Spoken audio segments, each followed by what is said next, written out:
After being reborn as the apocalyptic demon dragon, I adopted a human girl, never expecting her to be the reincarnation of the human empress. In her past life, she fought across the lands, saving humanity from peril. Yet, during her final battle against the ruler of the alien race, she was betrayed and ambushed by someone close to her. At the brink of death, she activated a secret technique and unexpectedly reincarnated into this forbidden land teeming with alien races. Just moments ago, you snapped the golden lion's neck with a single slap, its head rolling to the ground. It's time to enjoy the spoils of war. The thought of braised lion's head makes drool unintentionally trickle from the corner of your mouth. But the next moment, your gaze inadvertently drifts, and you can hardly hold back. How is there a child here? Lung Qingqiu is currently experiencing the most desperate scene of her life. The confrontation between the black dragon and the golden lion terrifies her. Even at the peak of her power, she would stand no chance against these two monsters, let alone now that she's been turned into a child. All she can do is pray not to be caught in the crossfire of their battle. In the midst of Lung Qingqiu's nervous apprehension, the battle finally ended, and she safely survived to the end. But before she could even catch her breath, her eyes met those of the black dragon. You looked in surprise at Lung Qingqiu, who was lying on the ground trying to minimize her presence. "Hey, look what I found, a human child here." This forbidden land was home to a great variety of races: avian, bestial, even mineral-type monsters, but you had never seen a human before. This was the first living person you had encountered since your transmigration. You suddenly realize, since there's a human child here, could there be others? With a powerful flap of your wings, your massive body soars into the air, the resulting gale nearly blowing Lung Qingqiu off the ground. As you fly through the sky, your crimson dragon eyes scan the surroundings, making no attempt to hide your probing gaze into the forbidden land. Your bold attitude provokes discontent among the hidden powerful beings, who view this black dragon's behavior as outright provocation, yet ultimately, none of the mighty figures choose to act. At the same time, you withdraw your gaze somewhat disappointedly. No one else. Within your line of sight, you don't see any other humans besides the child on the ground. Where did this human child come from? Could they have come from outside the forbidden land? But no matter how this human child got here, compared to yourself, this little one seems rather pitiful. Back then, although you were also reborn as a young dragon, a dragon's body was far stronger and grew much faster than that of a human child, which allowed you to survive in this perilous forbidden land. But this human child is different. Without intervention, she likely wouldn't last even a day in this forbidden land. Yet she is also fortunate, because she met you, someone who has endured hardship and doesn't want this poor little one to suffer the same pain you once did. With this thought, you gently lower your wings and land. The massive body landed on the ground, and the moment its limbs touched down, the sheer weight caused the earth to tremble slightly, its four claws sinking a little into the soil. After landing, you intended to observe the human child up close, but you forgot that you are now a giant dragon, especially after just finishing a fierce battle, with blood and a menacing aura still lingering on your body.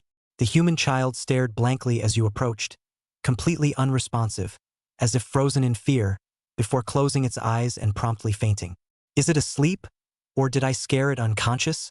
You scratched your cheek with one claw, momentarily bewildered. But upon closer inspection, this human cub is actually quite adorable. Her tiny body is plump and fair, with the characteristic baby fat of an infant. Her skin is snow white and delicate, like egg whites, so tender that a pinch would leave a red mark. Given the circumstances, let's eat first. For the moment, you're unsure how to handle this little one, so you shift your gaze to the golden lion nearby, breathing dragonfire to ignite a massive bonfire. Lung Qingqiu felt as if she were trapped in a nightmare. In her dream, she had turned into a 3-year-old child, watching a golden lion and a giant dragon locked in battle. At the end of the battle, the giant dragon smacked the golden lion's head off with a single swipe, sending the golden lion's head rolling far across the ground until it came to a stop right in front of her. The most terrifying part was that, at that very moment, the dragon's crimson eyes followed the rolling head and locked onto her. The dream ended there. Lung Qingqiu woke with a start, realizing she was still alive. What an utterly absurd and terrifying dream. Thank goodness it was just a dream. I'm a bit hungry. With this thought, as she relaxed, she suddenly felt a pang of hunger in her stomach, while a tantalizing aroma wafted to her nose. As if someone was barbecuing next to them, Bei Qinghan could hear the grease sizzling on the flames, forcing it to emit a crackling sound of the grease bursting. I was able to tell just from the flavor that the owner of the barbecue was in good hands. Bei Qinghan couldn't help but open his eyes. In front of him was a blazing campfire, and the smell of barbecue was coming from there. The sight was further up, and the leaping tongues of fire looked like little people who were dancing, licking the meat above them one at a time, forcing out the grease from the meat and making the food more flavorful and tender. Bei Qinghan was getting a little hungry from watching, and for a while he actually forgot to think about the current situation. And at the same time, Lu Chongtian also noticed that this human cub had awakened and was looking straight at the lion's head in his hand with both eyes. He couldn't help but lose his smile. I didn't realize this guy was tiny and a foodie. Lu Chongtian looked at the lion's head as if it was almost roasted, so he withdrew it from the fire while handing it to this eating cub. Yo, wake up, hold 2 bites? Bei Qinghan looked in the direction the voice came from and saw a huge dragon like a small mountain, holding a thick tree trunk in its huge claws. The trunk of the tree was cleaned of branches and had a roasted, golden lion's head sticking out of it, reaching toward him. The scene in front of him was too shocking, and Bei Qinghan's gaze instantly froze. The dream is real. Chapter 3. It's done. Let's eat first. Now there's good news and bad news. The bad news is that the dream was real, that he really did turn into a child, and that the gargoyle and the golden lion were both real. The golden lion was also made into a barbecued lion's head by Chiron. The good news, on the other hand, the dragon seems to be a little out of his mind. Not only did he not kill himself, he actually took a barbecued lion's head and asked if he wanted to eat it. It's outrageous. Bei Qinghan couldn't even comprehend this situation for a moment, and could only remain silent in response. Don't like to eat? It shouldn't be. He thought he was still pretty good at grilling. It smells pretty good when you look down and sniff it. Lu Chongtian held a barbecued lion's head in front of this human cub. The movement of the lion's head swaying in the air brought up a gust of breeze, which carried a strong scent to the middle of Bei Qinghan's nostrils. You can smell the characteristic smoky aroma of barbecue. Gollum! Bei Qinghan couldn't help but gulp, feeling his stomach growl again. Bei Qinghan. Of course she likes to eat it. But don't look at how old she is now. One of the eyes on that lion's head was bigger than her entire body. How else could she eat it? It may be who eats who. Bei Qinghan was helpless. All that could be done was to open her little mouth and hands and tell the giant dragon across the room by way of action. It's not that she doesn't eat, it's that her strength doesn't allow it. Lu Chongtian stretched out one of his claws and sliced off a small piece of meat from the lion's head, tossing it to the little guy on the opposite side. No, eat. Bei Qinghan, though in his heart he still couldn't figure out what was going on in this dragon's head. But now I was really too hungry to care about those 7 or 8 things. Anyway, no matter what this dragon wanted to do, she couldn't do a bit of resistance with her current child's body. So, it's done. Let's eat first. We'll think about everything else when we're full. She held a small piece of meat cut off by Lu Chongtian. Yes, it had been made as small a piece as possible, but it was still a little big for her now petite body. Bei Qinghan held the meat with difficulty and stuffed it into his mouth, not caring that a pair of small hands and small face were made oily. He just bit down with a big mouthful. Then, Bei Qinghan raised his head with a speechless face. She didn't bite. Bei Qinghan hugged the meat with a face of wanting to cry. There is nothing more desperate in the world than this. Obviously, she was starving and there was sizzling barbecue in front of her, but she couldn't bite into it because of her body. Offhand, at this time, this giant dragon seemed to be able to see the dilemma she was facing right now, and even said very sweetly, "Want me to break it for you?" Lu Chongtian's intention was to use his claws to make the meat a little more crumbly so that it would be more palatable. But hearing it in Bei Qinghan's ears meant something else. Some human grandparents feed their grandchildren when they encounter food that is difficult to swallow by chewing it in their mouths before feeding it to them.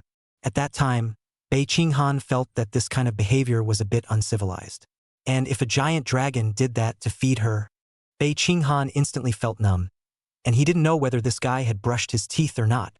All at once she came to life, hugging and tearing at the meat, gnawing off a piece in one go and chewing hard. At the same time, he also raised his head to gesture towards Lu Chongtian, stating that he could do it himself without his help. All right, this little guy is pretty tough. Lu Chongtian shrugged his shoulders, seeing that the little guy was having some difficulty eating. But since she insisted, She was happy to save herself some effort and started eating herself. Neither one of the men nor the dragons spoke, each eating their own food. Lu Changtian ate a lot after he turned into a dragon, and he also needed more energy if he wanted to become stronger, and eating was an important channel to obtain energy. So a golden lion went almost all the way into his stomach. Nibbled clean. What surprised him a bit was this. This little one looked tiny, but her appetite was not bad at all, and after finishing the portion given to her at the very beginning, she even ate a little more. Burp! Stuffing the last piece of meat into his mouth, Bei Qinghan hugged his rounded stomach and let out a big burp in spite of his image. Although she doesn't have much of an image as a 3-year-old now is all. Bei Qinghan had never imagined that a giant dragon's barbecuing skills could actually be this impressive. It's almost like you can't beat those human grill masters. Of course, if it was simply delicious, it wouldn't have made her eat so much. The main thing was that the golden lion was strong enough, and its body could have been said to be a kind of precious medicine, containing rich nutrients and powerful energy. It was much needed for her now that she had become a small child and desperately needed to get stronger. Well, it's definitely not because she's a glutton for punishment. Well, just as Bei Qinghan was digesting the energy in his body. Hey, little guy. On the side, Lu Changtian had also finished eating, and he lowered his head, his scarlet dragon eyes sizing up the human cub. You understand me, don't you? The human cub looked to be about 3 years old, an age when children can basically talk. Considering the special nature of the Shen fantasy world, all of which had giant dragons like themselves, and Naja could even jump and dance when he was just born, this child might be a bit special as well. That, coupled with his reaction earlier, basically made him certain that the boy could understand him. Here we go. Bei Qinghan's heart sank, knowing that the real test was coming. She also knew that her behavior just now had revealed something, but there was no way around it. If she didn't eat, she would starve to death. Just have to get through it first. Can you talk? You're human, aren't you? In the face of Lu Changtian's inquiry, Bei Qinghan pondered for a moment and ultimately chose to remain silent. Since this giant dragon didn't make a decisive move to kill himself when he first discovered him, then as far as the current situation was concerned, at least he would be safe for the time being. But it wouldn't be the same if she revealed her identity as the reincarnation of the Empress. Otherwise, it was possible that this giant dragon would strangle itself, the Empress cub and future enemy, in its cradle. So Bei Qinghan just showed a blank expression and opened his mouth, but no sound came out. Able to understand me, but can't speak. Lu Changtian was a little surprised. This little guy looked 2 or 3 years old. I didn't think he could still not speak? Is it because the image of Thailand shocked by seeing himself fighting with the golden lion just now caused his heart to be stimulated and he didn't dare to open his mouth for a short period of time? Lu Changtian surmised. But it's not a big deal as long as the meaning is understood. He thought and told the human cub what he intended to do. I guess it's too much trouble to say you won't understand. Anyway, you'll be living with me for the rest of your life. Nod your head if you agree and shake it if you don't, Lu Changtian said, while waiting for the other party's response. However, Bei Qinghan's little head tilted with a blank expression. What did this dragon just say? That he was going to adopt himself. Chapter 4: The Warmth of Home. Bei Qinghan felt that this world must be crazy. Although she knew that those powerful foreign races and demons possessed intelligence that was no less than that of humans, Bei Qinghan had never had the idea of peacefully coexisting with the other side. The reason is simple. Because those Fae never put humans on an equal footing with themselves, but treated each other as an inferior race. This is the fundamental conflict between the Fae and the human race. And now, there was actually a giant dragon telling her that he wanted to adopt himself. Bei Qinghan was directly confused. Even though she was an empress and her face did not change when the mountain collapsed in front of her, she could not help but show a skeptical expression now. Only she cocked her head and let out a syllable. What kind of answer is that? Lu Changtian raised one paw and scratched his head, a little confused for a moment as to what this human cub meant. Is this a yes or no? Forget it. I'll take it as a yes if you don't say anything. You'll follow me from now on. After thinking for a moment, Lu Changtian decisively made a decision for the other party.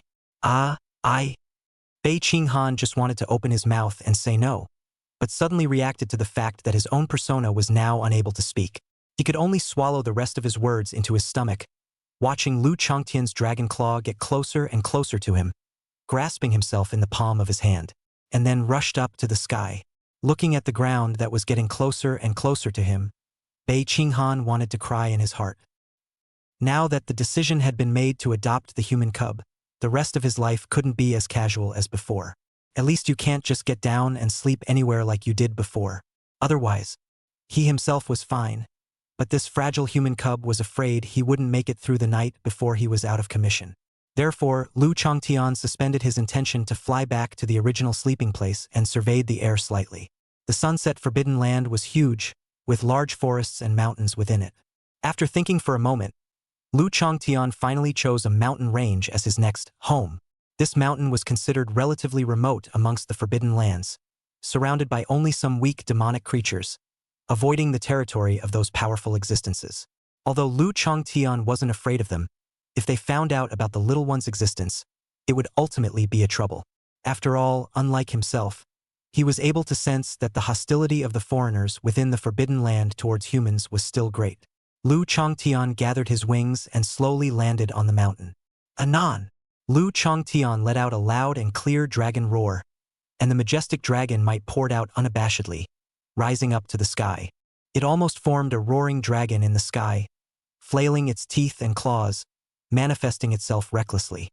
He's announcing to the powerful beings in the midst of this forbidden land. This mountain will be my territory from now on. This time the powerful existence amongst the forbidden land did not utter a word to refute anything.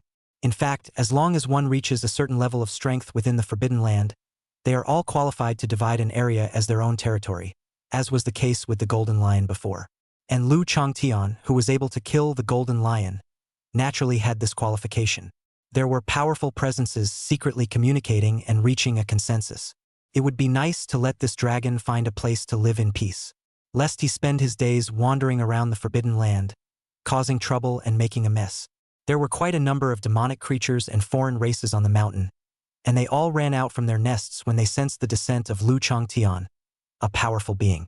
Crouching on his knees and shivering, they felt a powerful sense of oppression, an existence that was above them, not even at the same level of life. There wasn't even the slightest thought of resisting this terrifying demonic dragon. All of them trembled and showed their submission to Lu Changtian. After shocking the foreign devils in the forbidden land, Lu Changtian withdrew his dragon might. It won't do to just fall asleep in the open like this, or have a shelter. Just make a hole here. Lu Changtian pondered and picked a place. Then, decisive excavation. He set the little one aside, then instantly transformed into an earth and wood dragon as the human cub watched with a stunned look on his face. The hard earth and rocks on the mountain were like fragile tofu under Lu Changtian's dragon claws, which took away large swathes of earth and rocks with every stretch. In the blink of an eye, a cave had gradually taken shape. So that's how the cave where the dragon lived in the story was dug. Bei Qinghan said that the useless knowledge had increased again. At the thought of those evil dragons taking on the form of earth and wood dragons, puffing and starting to dig holes, she couldn't help but see that horrible filter in her heart start to crumble. Finally, under Lu Changtian's tireless efforts, a cave was completed. Sitting north to south, with good light and breezes, it's just perfect. Lu Changtian suddenly felt that it was a waste of talent that he hadn't gone to study civil engineering in his previous life. And then, in order to avoid the little one's delicate little feet from being pinched by the stones, Lu Changtian took out another carpet and spread it on the ground. As for where he got the carpet, that's thanks to the golden lion. Let's just say the golden lion is covered in treasure. Not only did the blood and flesh contain rich energy essence that could help Lu Changtian evolve, even the fur on the body used as a carpet is absolutely high-grade goods. Furry hair. Step on it like stepping on clouds, comfortable. Lu Changtian left a favorable comment after using it. Only after everything was cleaned up did he then put Bei Qinghan down, gently nudging the little one standing at the entrance of the cave. As if a little timid and afraid of life, he said, "Little one, this is our home for the rest of our lives." Bei Qinghan's feet stepped on the lion fur carpet, and the furry feeling made her feel as if she was dreaming. A ray of light poured in through the opening, casting a warm yellow glow on the carpet, refracting it as if it were a light veil in the air. She froze a little for a moment. Home. Very strange words. Bei Qinghan was an orphan. Her parents had died before she could remember, and she lived a difficult life alone, so she had never experienced the warmth of home. Later, after becoming an empress, although she possessed great strength, similarly, she became more and more distant from others. People are always in awe of powerful beings. It was the same with Bei Qinghan. They respected, and at the same time feared, this female emperor. Follow her, but don't dare get too close. So all along, Bei Qinghan had been alone, and no one had ever stepped into her heart. She had also always thought that as an empress, she didn't need these things. Empresses were naturally solitary. But at the moment, looking at the rough cave in front of him, with the soft and gentle carpet under his feet, as well as the gargoyle next to it with a bit of dust still on it, it looked a bit of a mess, completely different from the gargoyle's hideous and gruesome image. However, it suddenly touched Bei Qinghan's heart. For the first time, she felt the warmth of a place called home. Chapter 5. There's a kind of coldness called Daddy Thinks You're Cold. Perhaps it was because of the damage to the mind after the Great Change, or perhaps it was because of some drowsiness after becoming a small child. It didn't take long for Bei Qinghan to fall asleep from exhaustion. She slept very deeply this sleep. When she was still weak, each day was a struggle to survive, eating the first and worrying about the next. Even sleeping is not restful. Afraid of being attacked by a fey wraith while she was asleep, she could only remain vigilant at all times, and the slightest breeze would wake her from her dreams.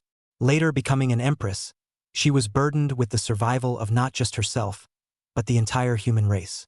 Once there was a single mistake, it was possible to bring the entire human race to the point of no return.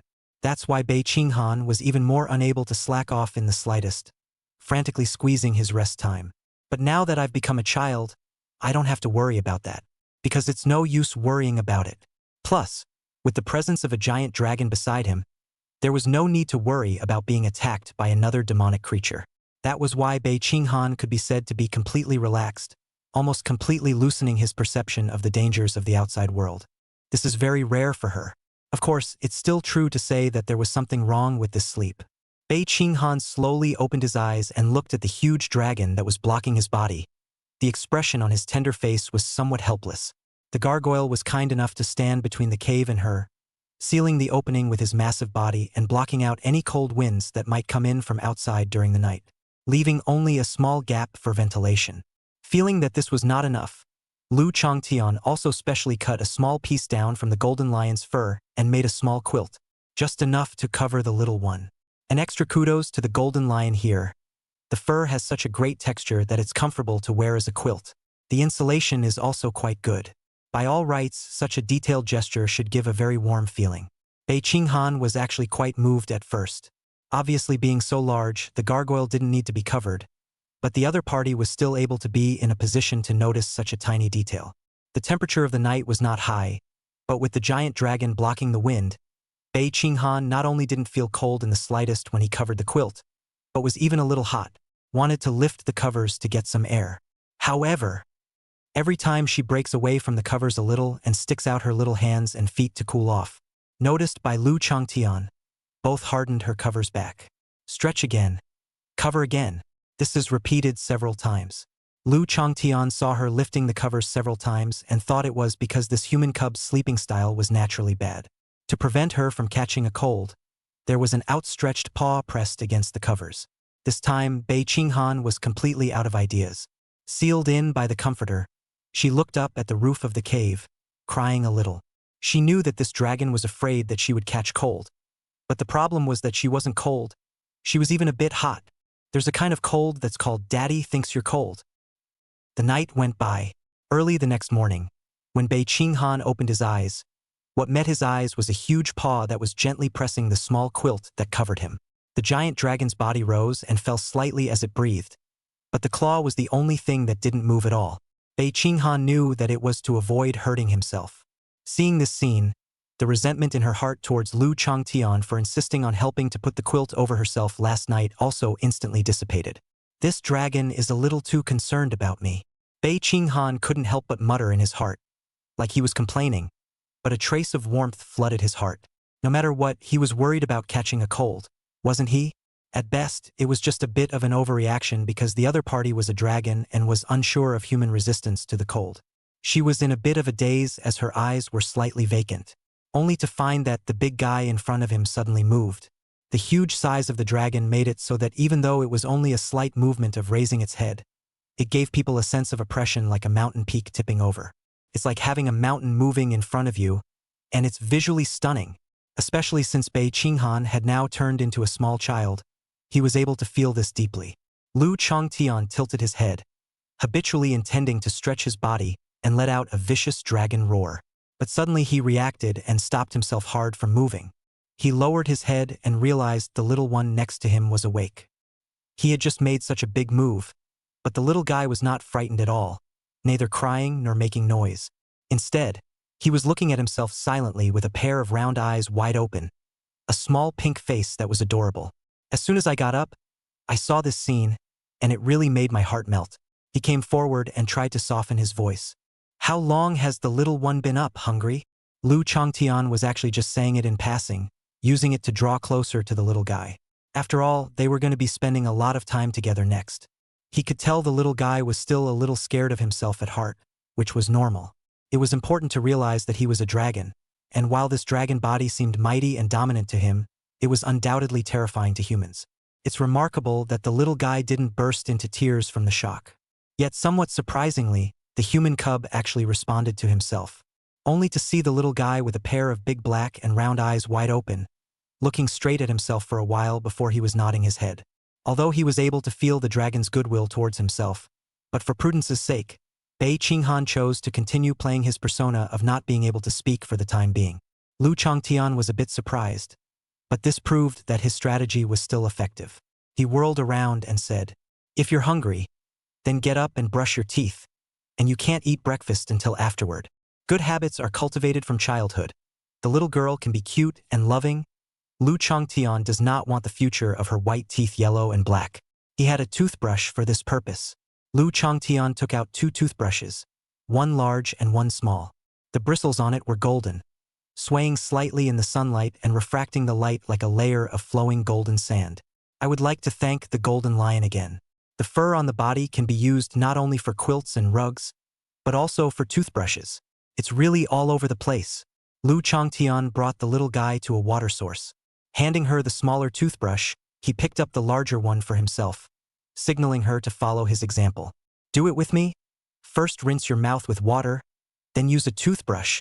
Bei Qinghan stayed in a state of confusion the entire time and took the toothbrush with a dumbfounded look on his face. A dumbfounded look at this dragon that stood up in a human position and was brushing its teeth with a toothbrush in one of its front paws. The whole group froze at once, their large eyes filled with bewilderment. Is there any mistake? This dragon actually brushes its teeth? Chapter 6 Breakfast should be light.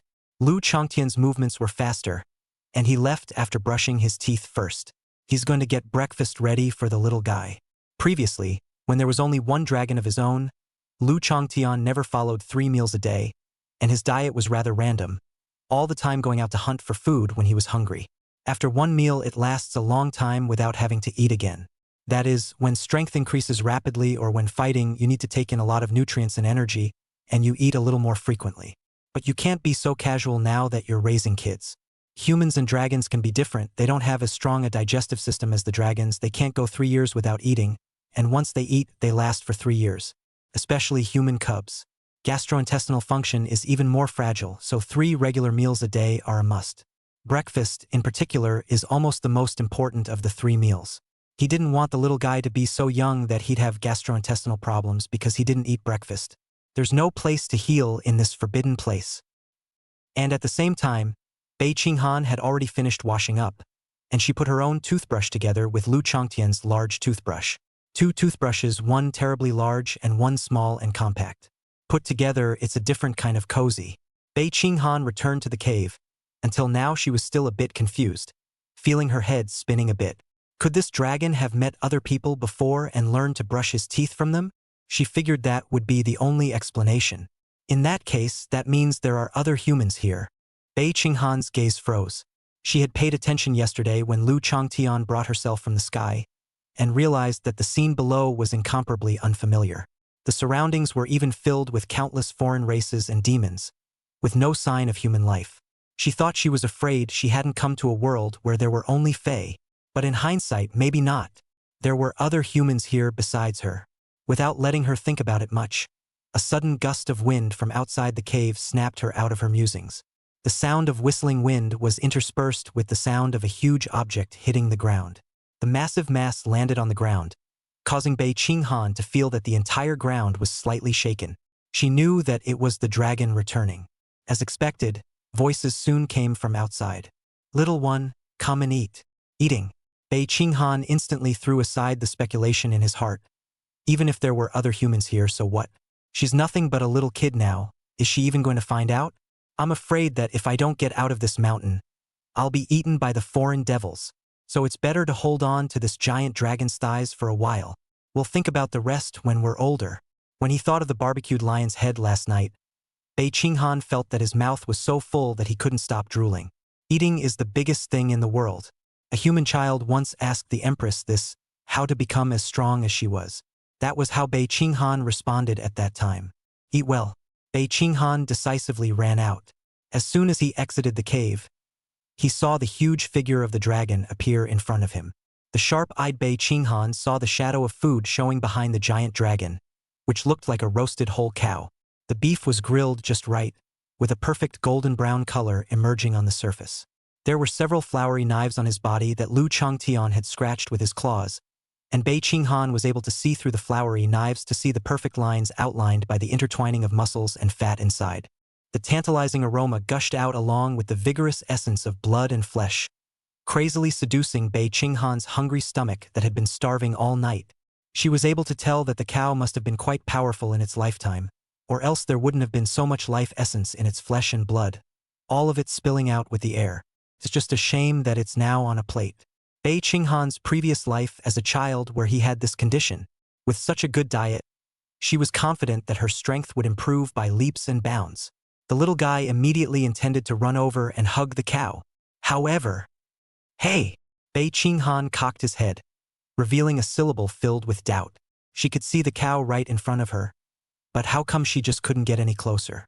She stomped her short legs as hard as she could, but found her whole body flying, and could only watch the cow get farther and farther away from her. "Don't worry. Put this on first or you'll get your clothes dirty again later." Lu Changtian put her back in her original position, and immediately took out a small golden-colored square scarf and tied it around the little one's neck. Yesterday, the little guy made a mess of his clothes when he was eating. In order to prevent a repeat of today's mistake, I remembered that in my previous life, small children seemed to have such a thing with them when they ate. So made such a bib from the fur of a golden lion. Incidentally, since the previous clothes were washed and not dried, the clothes the little one was wearing now were also made from the fur of a golden lion. Bei Qinghan just let Lu Changtian help him tie the bib on, and even tugged on it with the tips of his paws to make it fit better. This dragon really thinks she's 3 years old. Just kidding. She's a grand empress. How can you be like those little kids who eat a meal and get all dirty? Pride.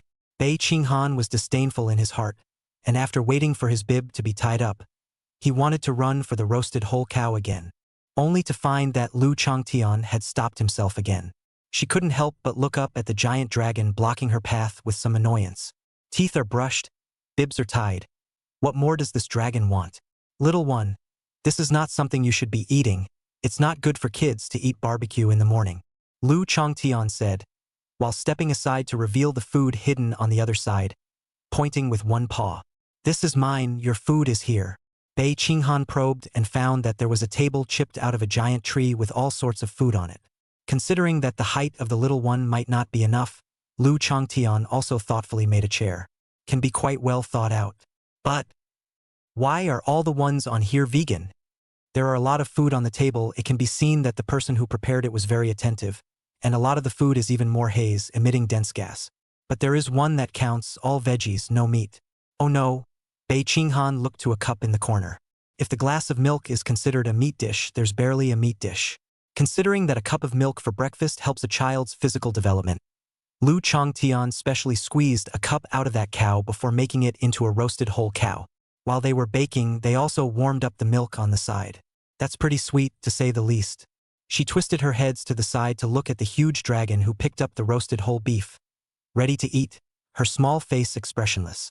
The look looked as if it was asking, "It's not good to eat barbecue in the morning, so why can't I eat it and you can?" Lu Changtian miraculously read the meaning that Bei Qinghan was trying to convey in his eyes, and he responded as a matter of course. "Because I'm a dragon. What does a human cub with a weak stomach have to do with a full-grown dragon?" He had a crunchy appetite and could digest rocks when they were chewed up and swallowed. He urged, "Well, hurry up and eat or the milk will get cold." Bei Qinghan. She looked viciously at the various foods on the table as if she were looking at some enemy. Chapter 7. Bei Qinghan's Cultivation Method. The surface of the beef, which had been carefully roasted, was dripping with amber-colored grease. 2 rows of dagger-like teeth tore through the surface. The muscle tissue was easily torn under the teeth and fresh juices flowed from it. Dots of grease spilled in the air with the movement, reflecting a crystalline shine. Lu Chongtian hugged the roasted whole cow and gnawed on it.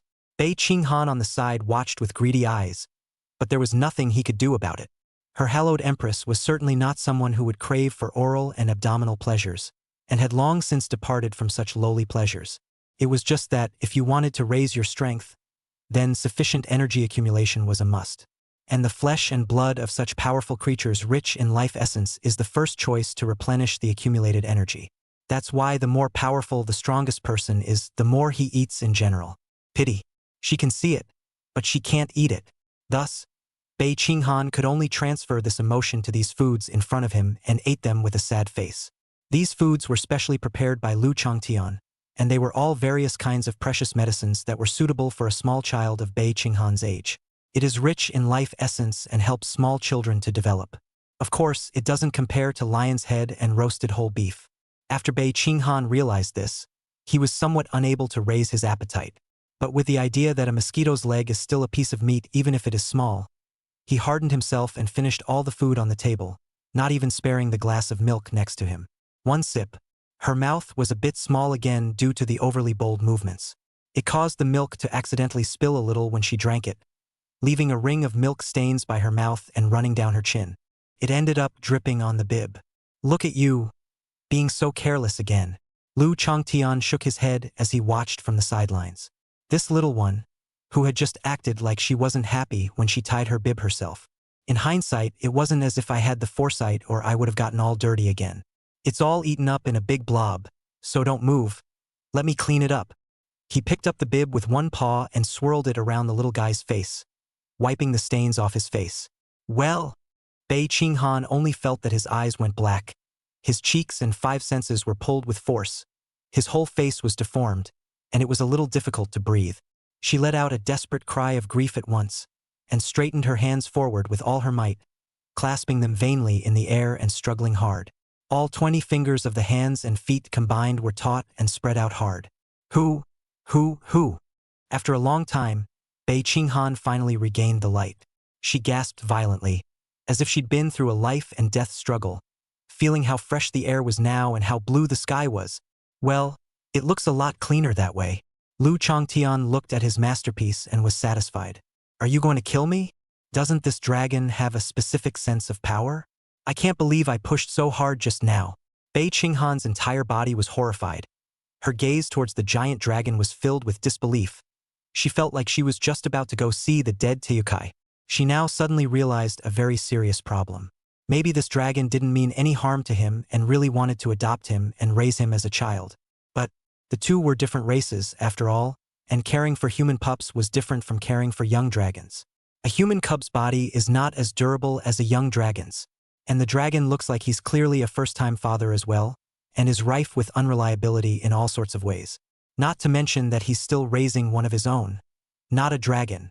Maybe one slip-up at some point and she'd be accounted for here. It's like when I wiped my own face just now. Bei Qinghan felt like his entire face was about to be ripped off. Now my face is still raw. There was no way to look in the mirror, but she felt like her face must be red now. That hurts. Thinking this way, Bei Qinghan's heart was immediately filled with a sense of crisis. With this giant dragon around, one might not have to worry about other dangers. But the problem is that the dragon itself is a huge danger. No, we still have to hurry up and improve our strength. Bei Qinghan's face was grave, deeply feeling the importance of strength. Not so much to do anything to this dragon, but mostly for self-preservation.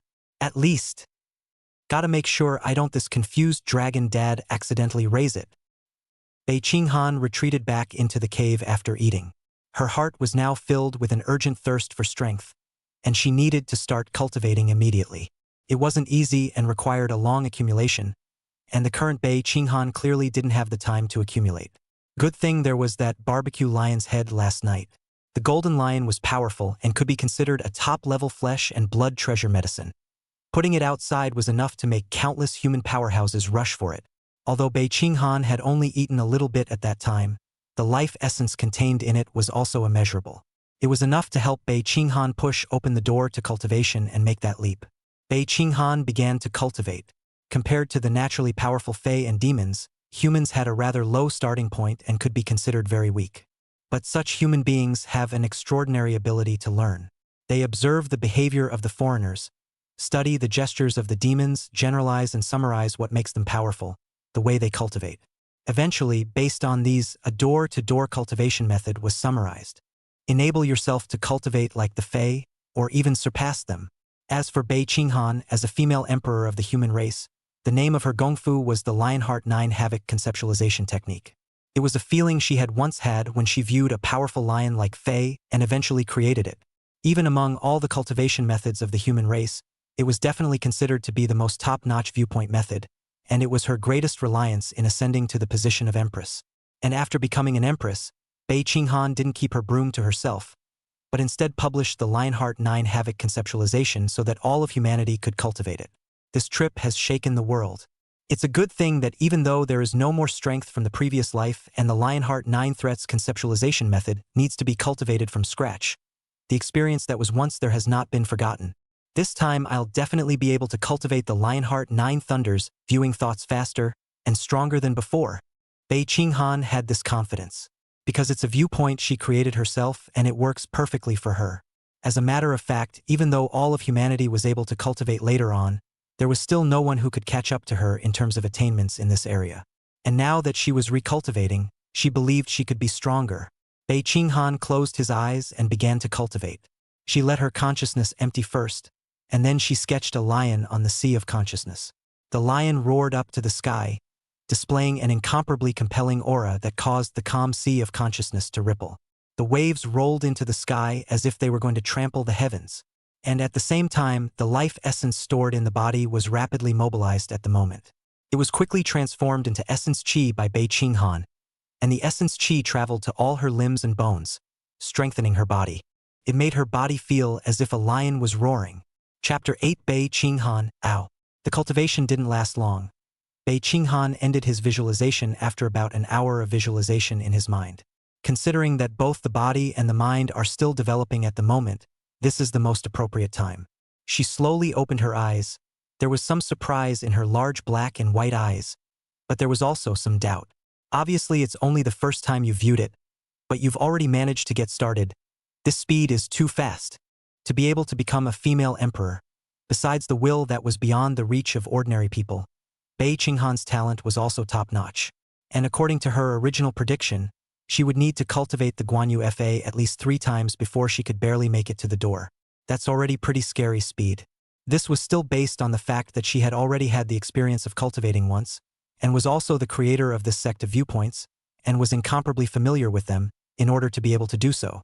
One must know that even after humans had created so many viewpoints later on, the difficulty of this viewpoint was definitely at the top of the list. Even though Bei Qinghan had unreservedly made all of his cultivation tips public, there were only a few people who were successful in their cultivation. Those who have reached the same height as her are even more completely absent. Is it because you ate the golden lion yesterday? Bei Qinghan Gusset. The so-called koan, naturally, is not a blind thought out of thin air, or else those who like to daydream would have already been invincible. The more detailed and close to the truth the observation needs to be, the better. If the proper body of the visualization is right in front of you, then the visualization can be optimized. And you should know that she had eaten all the golden lions in her stomach yesterday. Even the quilt she slept under and the clothes she wore were made from the skin of the golden lions. Can it get any more detailed than that? So it seems that perhaps I can cultivate much faster than originally planned. This unexpected discovery made Bei Qinghan's heart quite surprised.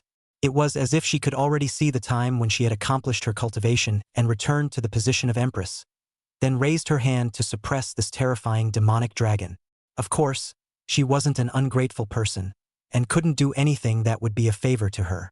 This dragon had adopted her young self, and after she regained her position as an empress, she would naturally do her duty and properly support the other. And then have to do all the things it did to itself all over again on the gargoyle. Prepare an all-vegetarian feast for it.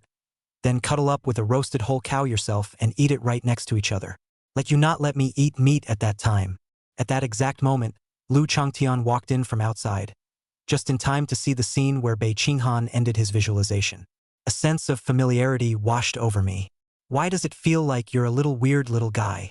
Lu Changtian looked at the human cub with some suspicion, feeling as if the other party gave him a slightly different feeling. Hearing these words instantly made Bei Qinghan's heart jump.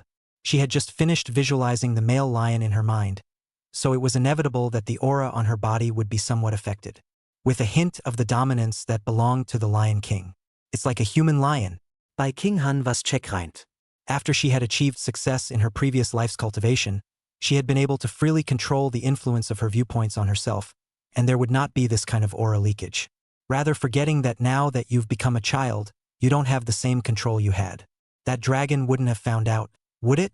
Bei Qinghan was a little nervous, fearing that the giant dragon would discover that she was practicing a powerful sect of viewpoints, and thus discover her identity as an empress. In fact, it was Bei Qinghan who was overthinking it. Lu Changtian did feel that the human cub gave him a bit of a strange feeling, but he didn't think in the direction of the viewer's thoughts at all, and he didn't feel that it looked like a male lion. It just felt like a kitten with teeth and claws. The kingly spirit is categorically absent, but instead it feels differently lively and lovely. Are you imitating that lion? Lu Changtian asked. Bei Qinghan froze, and only after reacting did he realize that it was this dragon who had misunderstood. But the other woman had helped herself to a good reason, which was just what she wanted. She then nodded in agreement. The little girl picked up the nearby quilt made from the fur of a golden lion and got down on all fours, covering her body in it. Every now and then, he tilts his head back and opens his little mouth in an attempt to let out an oink. Only as always, no sound came out. Not to mention, it looks like a baby lion. True enough. Lu Changtian nodded, which was normal. Human cubs had a habit of imitating when they were young, and in his previous life as a child he had liked to drape himself in a sheet and hold a stick as a sword, imitating a chivalrous man on TV or something. Only this little girl didn't have a TV to watch, so she had to imitate the golden lion from yesterday. It's a good thing it's a muddle. Bei Qinghan, who was draped in a sheet and was crawling on all fours mimicking a young lion crawling on the ground, quietly groped and glanced at the giant dragon, his heart sighing in relief. There was a bit of an accident, but it was a blessing in disguise. At least there would be no need to deliberately avoid it when practicing afterward. Anyway, even if it was exposed, this dragon had already made up a reason for himself long ago. After the crisis was lifted, the reactive Bei Qinghan looked at her movements and dress at the moment and inexplicably felt a bit ashamed. She was an empress, and even though she had now turned into a small child, her mentality was still that of her empress days. Mature and condescending. But now it's like a real little kid, sprawled out on the floor in a bedsheet crawling around like a school lion. Nope. She hadn't even done such childish antics as a child in her previous life. Bei Qinghan was born during the most chaotic period of social order after the mutation occurred, and has been in various predicaments since childhood. Everything on her own she understood early, and did not enjoy an innocent childlike childhood at all.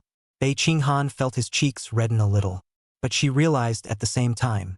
In this state, when one came back to practicing the idea of viewpoints, the speed of cultivation was surprisingly quite a bit faster than before. Perhaps it would be more effective to visualize the idea not just in your head, but to physically make some movements in conjunction to mimic the being visualized. Bei Qinghan guessed in his mind. She decided to test it again. Anyway, there was no one else here except for himself and this dragon, so he wasn't afraid of being seen by others. Not to mention that his current appearance was that of a small child of 2 or 3 years old. Even if the actions made were no more shameful to the original, they seemed reasonable when placed on a 3-year-old. It's dry. Thus, under Lu Changtian's gaze, Bei Qinghan, whose movements were still a bit stiff, got more and more into the state and moved in a decent manner. It was the object of this imitation that made Lu Changtian a little dissatisfied. Obviously he's right here. What's this human cub doing imitating the golden lion he finished off and ate instead of imitating him? Chapter 9. The little one's name, Ruddy Dinah Gaia. Lu Changtian shook his head, thinking that this really was a stupid human cub that couldn't even tell which was stronger or weaker. That is, she met herself and was a human being in a previous life and couldn't bear to adopt her. Otherwise, He was afraid that he wouldn't be able to survive for more than a few days in this crisis-ridden forbidden land. Bei Qinghan similarly shook his head in his heart, thinking that this cheap dragon's father was too unsuspecting, actually casually adopting a foreigner as his daughter. If it's not my kind, its heart will be different. That is to say, he met himself and knows how to return the favor. If it were anyone else, when they encountered a white-eyed wolf, they would be afraid that they would not cling to this dragon's thigh first when they were weak in the early stages. When you have some strength, you will kill this dragon backhandedly. To know that this was a dragon, the materials on its body were incomparably precious, enough to impress anyone's heart.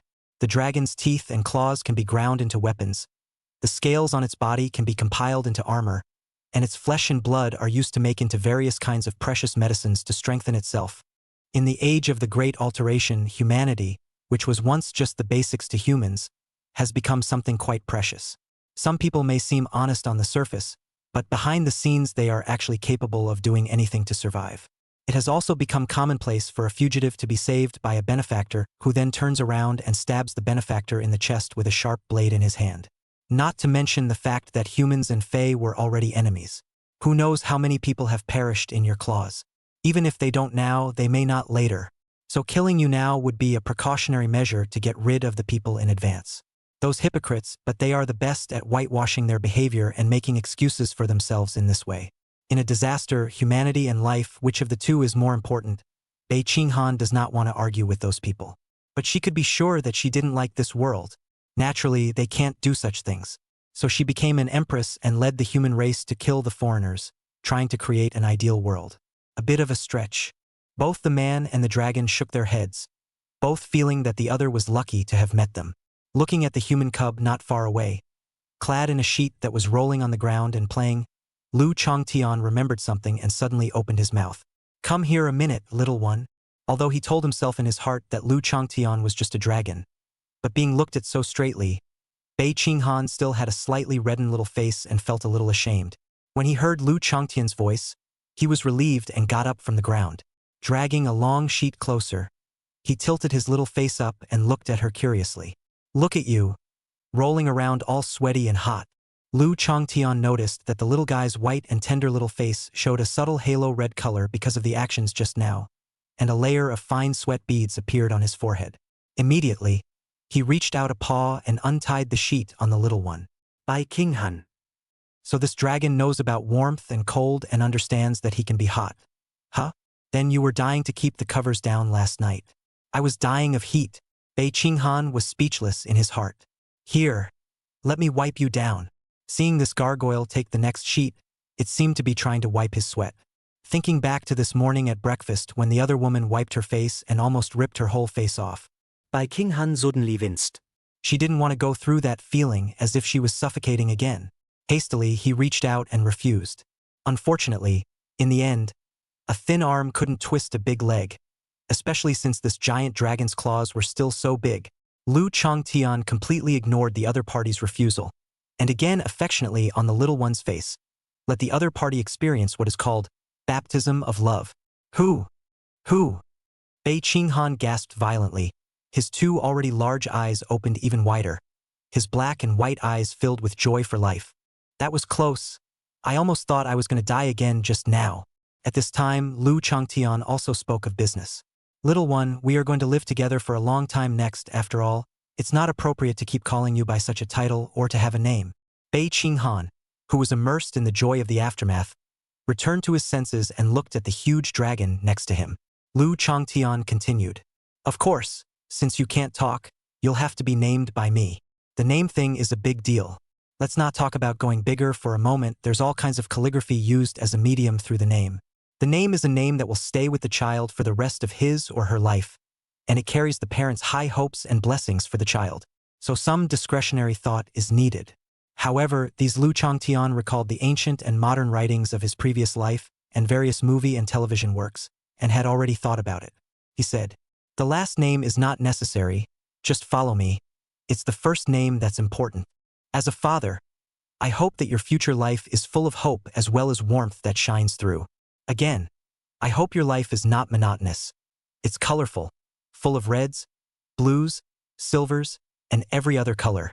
At the same time, I hope that your future will become strong enough to survive on your own in this dangerous world even without me. I didn't realize that this dragon's father had given much thought to it. Bei Qinghan thought in his heart. In fact, she didn't care about it. She only had one name, and that was Bei Qinghan. As for the rest, it's just a code name, it doesn't matter what it's called. But now, after hearing this dragon say that, he unexpectedly realized that the other party had given quite a lot of thought to his name, just like a real father. This made Bei Qinghan couldn't help but pay attention to the name, no longer simply treating it as a code name. Rather, I think of it as coming from my father, my own second name. There was some anticipation and curiosity in Bei Qinghan's heart, wondering what name this dragon would give himself. To summarize, your name will be. Finally, after talking about his journey and the blessings he had placed on the name, Lu Changtian paused slightly as he lowered his head, just in time to meet the little guy's big black pearl-like eyes. He grinned. Lu Dija Dina Gaia, by Qinghan. No? What did the dragon just say? Luck, what the hell? Bei Qinghan, who was still serious, heard this name and his brain went down. For a moment, he even forgot to think about why a dragon would have the same last name as some humans. Lu Dija Dina Gaia. Noticing the bewilderment in the little guy's eyes, Lu Changtian thought that the little kid was probably too young, and the name was too long, and a bit complicated to remember at once. And a thoughtful reminder. Like he said, the name holds a father's high hopes and wishes for his child's future. The light content is bursting at the seams. This kid's future must be sparkling and promising. Chapter 10, Going out to get food for the little guy. No, I'm not really 3 years old. Of course I understand. Although I don't know what the Deja Dynagaya in the name means, but even if I don't know, the name sounds all sorts of bad, right? Bei Qinghan resisted this name from the bottom of his heart. Lu Changtian laughed. Well, nod your head if you think it's appropriate, or speak up if it's not. I don't think the name Ludica Dynagaya is appropriate. I think you're just giving me a hard time. Bei Qinghan instantly crossed up a kitten batch face. I see that you are just making it difficult for me, Bei Qinghan.jpg. She felt that the dragon was doing it on purpose. Why is it so much trouble to just nod your head if it's appropriate, and so much trouble to say no if you don't like it? Name. Not. See, it makes the little girl so anxious she can talk. It should be said that Bei Qinghan would have been able to speak, only before it was out of caution did not dare to speak, but considering that now and then do not speak in the future will have to live on top of this name. For the sake of his future, Bei Qinghan felt that he might not need to be so cautious either. I can't believe you don't like it? Lu Changtian seemed to be very surprised. He felt that his name was still quite good, with a profound meaning and deeply liked by children. Shouldn't kids all like Ultraman? When he was a kid, he thought about changing his name to Ludica. Unfortunately, I was later beaten up by my parents' mixed doubles, so I had no choice but to give up the dream. He pursued the question reluctantly. What about Lucero? Or how about Land Nexus? By Qinghan. I can't believe that the first thing that happened wasn't a reaction to me opening my mouth to speak, but that I didn't like the name? And what the hell is with Lucero and Luke Nexus? How obsessed are you with these names anyway? Bei Qinghan was rather speechless, but he was also a bit thankful. It seemed that he didn't have to worry about this dragon's father finding anything unusual. This guy is a total douche. Bei Qinghan shook his head very firmly. You said you don't like the name, so what do you like about it? Though I'm a little sorry about the point that my carefully prepared name was rejected. I was overruled as a child by my parents' overbearing veto of my naming rights.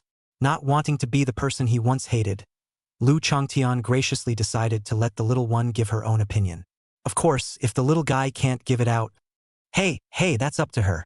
Bei Qinghan couldn't care less and nodded his head repeatedly, fearing that if he was a step slow, this huge dragon would really plant that absurd name on his head.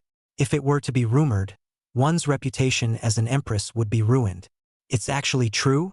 Lu Changtian was slightly surprised as he watched the little guy get up from the ground and run his ass to the cave, and then bumbled out again.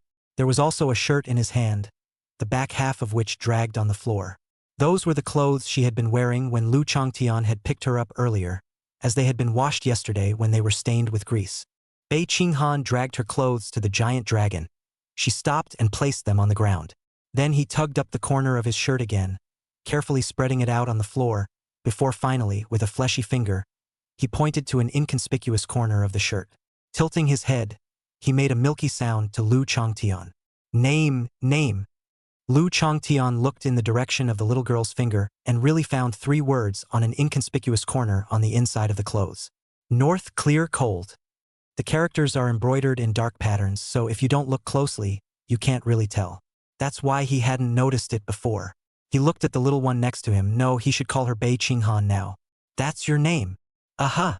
Bei Qinghan nodded his head vigorously, as if affirming Lu Changtian's words. She was glad she was in the habit of tattooing her name in her clothes, or else she wouldn't even have room to negotiate with this dragon right now. Tisk, okay? Lu Changtian staggered, and could only helplessly accept the fact that the name he had come up with had once again been abandoned. Let this be your first name. We will need another nickname for our daily lives. I see that you have white and delicate skin, so I'll call you Xiao Bai. Lu Changtian had heard in his previous life that there were names that were good to feed, but how could he say that the little one was also a cute and adorable little girl? Lu Changtian really can't bear to give the other party names like Dog Leftover, Iron Pillar, and so on. Do you still want to lose your little girl's face when she grows up later? So just pick any name that goes well as a nickname.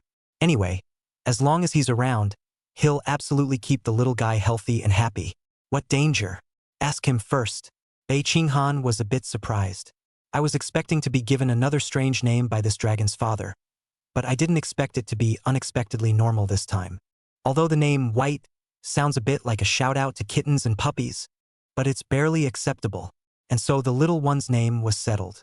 After deciding on a name, Lu Changtian left to stock up on food. You can't get up every day like you did this morning and go looking for food. That would starve the little one. Gave the little one a name. Lu Changtian heart also more a heavy sense of responsibility, that is named father's responsibility. Before leaving, Lu Changtian also left a boundary at the entrance of the cave to isolate the inside and outside, while keeping an eye on Bei Qinghan's condition. Avoid any danger to the little one in his absence. In his previous life, he had seen many cases where both parents had gone out to work, leaving their children alone at home and narrowly escaping danger. It is naturally impossible to leave such a danger hidden. After doing this, Lu Changtian again instructed the little one to stay at home and wait for him to return. Only then did he flap his wings and fly away. Bei Qinghan looked somewhat blankly at the huge dragon in the air that was gradually turning into a small black dot. The heart suddenly felt at home. It felt like he and Chiron were like real fathers and daughters. Chiron is the dad who goes out to work to support his kids, and he is the kid who watches his dad's back at home. Although she didn't know where she was now, she knew that the Forbidden Land was full of crises. It wasn't as if there weren't foreign races like that golden lion that were strong enough to rival or even be stronger than a giant dragon. I don't know if I'll be in danger. It wasn't until he watched Lu Changtian's figure disappear into the distance that Bei Qinghan withdrew his gaze. She pursed her lips and muttered to herself, "Better go practice." She was going to get stronger, but this time for one more reason.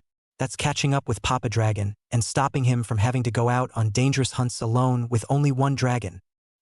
And at the same time, in the eyes of Bei Qinghan, Lu Changtian, who was conducting a dangerous hunt, he was flying in the sky while contemplating the little one's recipe arrangement.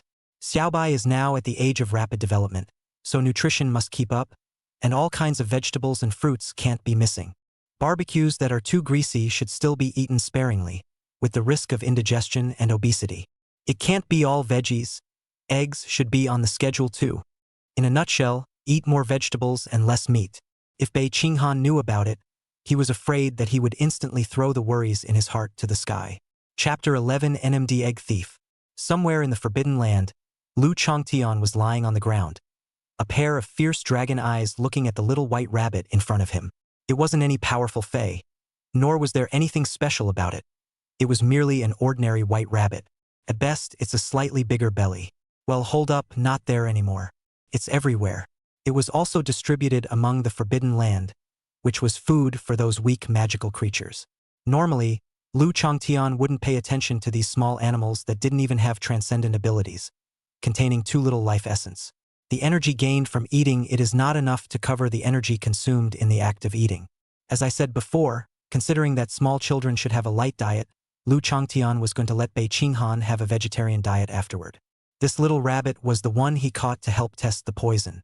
Couldn't be helped, he hadn't eaten veggies for a few days after crossing over into a giant dragon, and he didn't recognize any of the plants in the Forbidden Land, so he might pick any poisonous ones in case. So it's just a matter of getting a helper to help test the poison. I've tried quite a few before, and now this is the last one. Followed by a behemoth that was countless times larger than himself and also exuded a terrifying aura. The little rabbit had long since been scared into a state of trembling. Couldn't even make a single move to resist. Its limited-sized brain wasn't enough to help it understand the current situation. Only that the big guy appeared out of nowhere and grabbed himself and didn't eat himself, so he just dangled some food in front of him. Despite the fact that he had already eaten a lot of propped-up food before, the food that was placed in front of him was flowing with light and emitting a gust of sweet aroma. Still, it made it impossible to resist opening its 3-petal-like lips and shoving them into its mouth. It's done. Let's just dinner first. Chewbacca. Lu Changtian watched as the rabbit ate a crystal-clear, rice-like food into its stomach. After waiting for a while longer and confirming that the other party had not been poisoned nor had any adverse reactions, he was relieved to add it to the little one's recipe. This rice doesn't look like it has any problems either. It's white and looks like jade, so let's name it Jade Spirit Rice. Star Bright Fruit, Silver Silk Grass, Flowing Cloud Dew, and now this Jade Spirit Rice, the staple food, vegetables, and fruits, are basically complete. Lu Changtian looked at his harvest with satisfaction.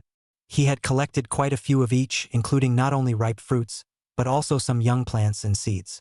Lu Changtian planned to bring it back to sow the seeds, saving him from having to go out and look for it every time afterward. Also look for some poultry and eggs. While Lu Changtian was pondering what would be more appropriate to look for, a sharp cry suddenly came from the distance. He looked up, just in time to see the sky not too far away being colored red. The clouds in the sky looked like they were burning up and were colored in sheets of red. A large red bird was traveling amongst the red clouds, and the feathers on its body could be seen floating and moving like burning flames. When flying, it also leaves trails in the air made up of sparks. Red-feathered bird. Lu Changtian recognized the bird in the sky at once. Among the many avian beasts in the Forbidden Land, it was also considered a medium existence, capable of driving flames to spill down from the air and incinerate the enemy into ashes. Mature red feather birds were even able to easily sprinkle 10,000 feet of fire rain. Extremely terrifying. Of course, if that was all it wasn't enough to impress Lu Changtian with this bird. There was a sea of powerful avian beasts in the Forbidden Land, and those stronger than the red-feathered bird abounded. What really made Lu Changtian recognize each other at once was a red-feathered bird. Ah, the eggs of this thing are delicious. Lu Changtian licked his lips. As mentioned earlier, Lu Changtian didn't just cross over to be as powerful as he is today. At first it was just a young hatchling. Hunting magic creatures was out of the question. It could only dig out the occasional bird's egg to get by and such. And this red-feathered bird has had its eggs hollowed out by it. Thinking about it again to this day, it still lingers a bit. The other party's strength might only be ranked as medium amongst a group of bird-type exotic beasts. But the bird's eggs were definitely considered top-notch as an ingredient. It was a comment given by a gastronomic dragon who had tasted the many races within the Forbidden Land. Quite authoritative. Speaking of which, I've never had a roasted red feather bird before. I wonder how it tastes? Lu Changtian revealed his morose white teeth, already somewhat gluttonous. He felt that his evaluation of the red-feathered bird was still a bit one-sided. How could he have eaten only the eggs and not the adult bird? As a gourmet dragon, this is amateurish and uncalled for behavior. So Lu Changtian decided to make up the comment about the roasted red feather bird today. Let's put these away for now. Lu Changtian dug a hole anywhere and placed a boundary. Bury the food you've gathered around in the pit first to avoid accidentally burning it when you catch the bird later. These could be meals for the little one for some time to come. Put the bunny in, by the way. How to say also helped himself to try a lot of poisons, no credit but also hard work. Lu Changtian decided to go along to save its life.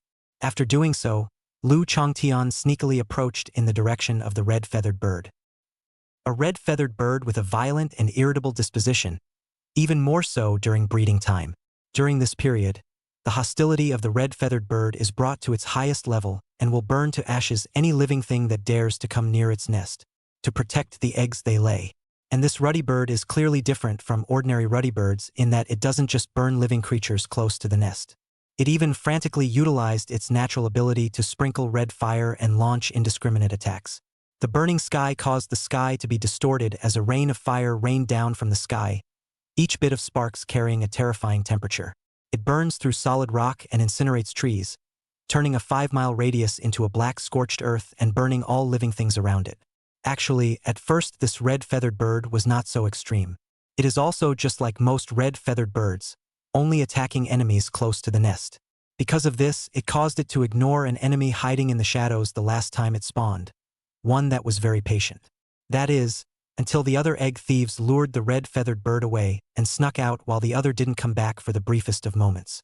Even though the red-feathered bird left a flame guard, it hardened itself against the burning of the flames and stole the bird's egg. Returning to his senses, the red-feathered bird realizes that the bird's eggs have been stolen, and in a violent rage summons flames to chase the egg thief into the sky and into the earth. And yet it still got away. After eating the lesson from the last time, this time, as soon as this red-feathered bird laid its eggs, it covered the surrounding area with flames to completely cut off all hidden dangers. Fresh! Not to mention, this one really made it burn a lot of demons that had designs on the bird's eggs. On the ground that was turned into scorched earth, there were several charred and blackened corpses of ferocious beasts lying on the ground, and they didn't even have a chance to escape under the flames of the red-feathered bird. Tisk! Is this red-feathered bird so grumpy? And as the root murderer who caused all this, Lu Changtian was completely unaware of this glance and watched staggeringly from afar. Not to mention, if the red-feathered bird he had met earlier had done the same thing, there was really nothing he could do about it. Of course, he's not the same person now as he was before. Lu Changtian flew through the sky brightly. The red-feathered bird that had been flying in the air naturally discovered this uninvited guest. Fresh! In an instant, the ferocious light in the eyes of the red-feathered bird skyrocketed as if it were a burning flame, and it violently let out a violent cry. Another egg thief. Along with its chirping, the flames instantly skyrocketed, pressing towards Lu Changtian like a tidal wave. Chapter 12. Come back safely. The blazing heavenly fire dyed the small half of the sky aflame like red, and the clouds in the air looked like they had been transformed into flowing flames. The red clouds were beautiful and splendid, and the flames poured down from the red clouds like a waterfall, as if to bring a baptism to the world, to burn away the filth. In the midst of the fire clouds, two figures were weaving in and out of the flames. One of them was a large red bird clad in feathers that seemed to flow like flames. Its wings were two red haze, and thousands of streams of fire surrounded it, forming a single flaming bird of prey. As for the other figure, it was a huge dragon with a pitch-black body. The dragon flew in the air, alone, facing the flames that colored half the sky. What Bei Qinghan saw was such a sight. She had been practicing the idea of kanji alone at home. She had now unconsciously called this place home. It is meditating in the heart, thinking of Lu Changtian's lonely back alone with a dragon. Inexplicably, some of his heart is not quiet. I was also always distracted when I was observing, and my mind was a bit disorganized. At that exact moment, another shrill, unmistakable cry containing endless fury was heard, seeming to set the world on fire. What is this sound? An avian super ferocious beast has appeared. Bei Qinghan's heart tightened, just from the sound of the shout that came from an unknown distance, but was clear and unmistakable. He could feel that this must be a powerful existence. This was truly a mysterious place. Not only were there giant dragons and golden lions, but any random one that appeared was such a powerful alien race. She couldn't help but think of the gargoyles out foraging for food. The heart couldn't help but worry. My unconscionable dragon father shouldn't be in danger, should he? Once he thought that the father dragon who had gone out to look for food for himself might be in danger. Bei Qinghan was completely unable to continue sitting down. She's going to go out and look around, otherwise rest assured. Thus, Bei Qinghan simply climbed up from the ground, bare of his two little white feet. Beaded toes stomped on the soft carpet and fluttered their short legs in the direction of the cave entrance. Before she even reached the entrance to the cave, she noticed that the sky was glowing a little red in the distance. When she really saw the outside world, her eyes widened in surprise. In the extreme distance of her sight, a small piece of the sky was dyed red by flames, and a flame god bird was bathed in flames as if it were an emperor in fire. And on the opposite side, there was a pitch-black dragon. Even though the giant dragon was also large in size, it also looked a bit small compared to the flames that set half of the sky on fire. Seeing this scene, Bei Qinghan almost choked. Wait! That big bird bathed in flames. That's the red-feathered bird. Bei Qinghan was anxious in his heart. She had seen the red-feathered bird, or rather, had seen it on record. In the middle stage of the mutation, various powerful alien magical beasts appeared, one of which was the red-feathered bird, a ferocious bird that manipulates fire and strikes devastating blows at humans from the air. That red-feathered bird had just appeared and burned down one of the human survivor bases, causing huge casualties. Later on, it appeared even more times and caused a great crisis to the human race. It took a great deal of human effort to wipe it out, and this red-feathered bird in front of him looked surprisingly bigger than the one in the records that had killed half of the human powerhouses. Strength is even more needless to say. It was definitely another king level, or even beyond king level, ferocious bird. Can he beat this red-feathered bird? Bei Qinghan's heart was suddenly in turmoil. Although he had confidence in Lu Changtian's strength, and the golden lion that the other party had decapitated in front of him at the beginning didn't seem weak either. But after all, the red-feather bird's fierce reputation was too great, and the contrasting sight of the sky fire and dragon outside was too shocking. In front of that rosy red flame, the lone dragon seemed like a lone boat in the sea, which might be swallowed by the waves at any time, caused Bei Qinghan to be completely unable to judge. She tried to take a closer look, but the barrier laid down by Lu Changtian was preventing her from advancing.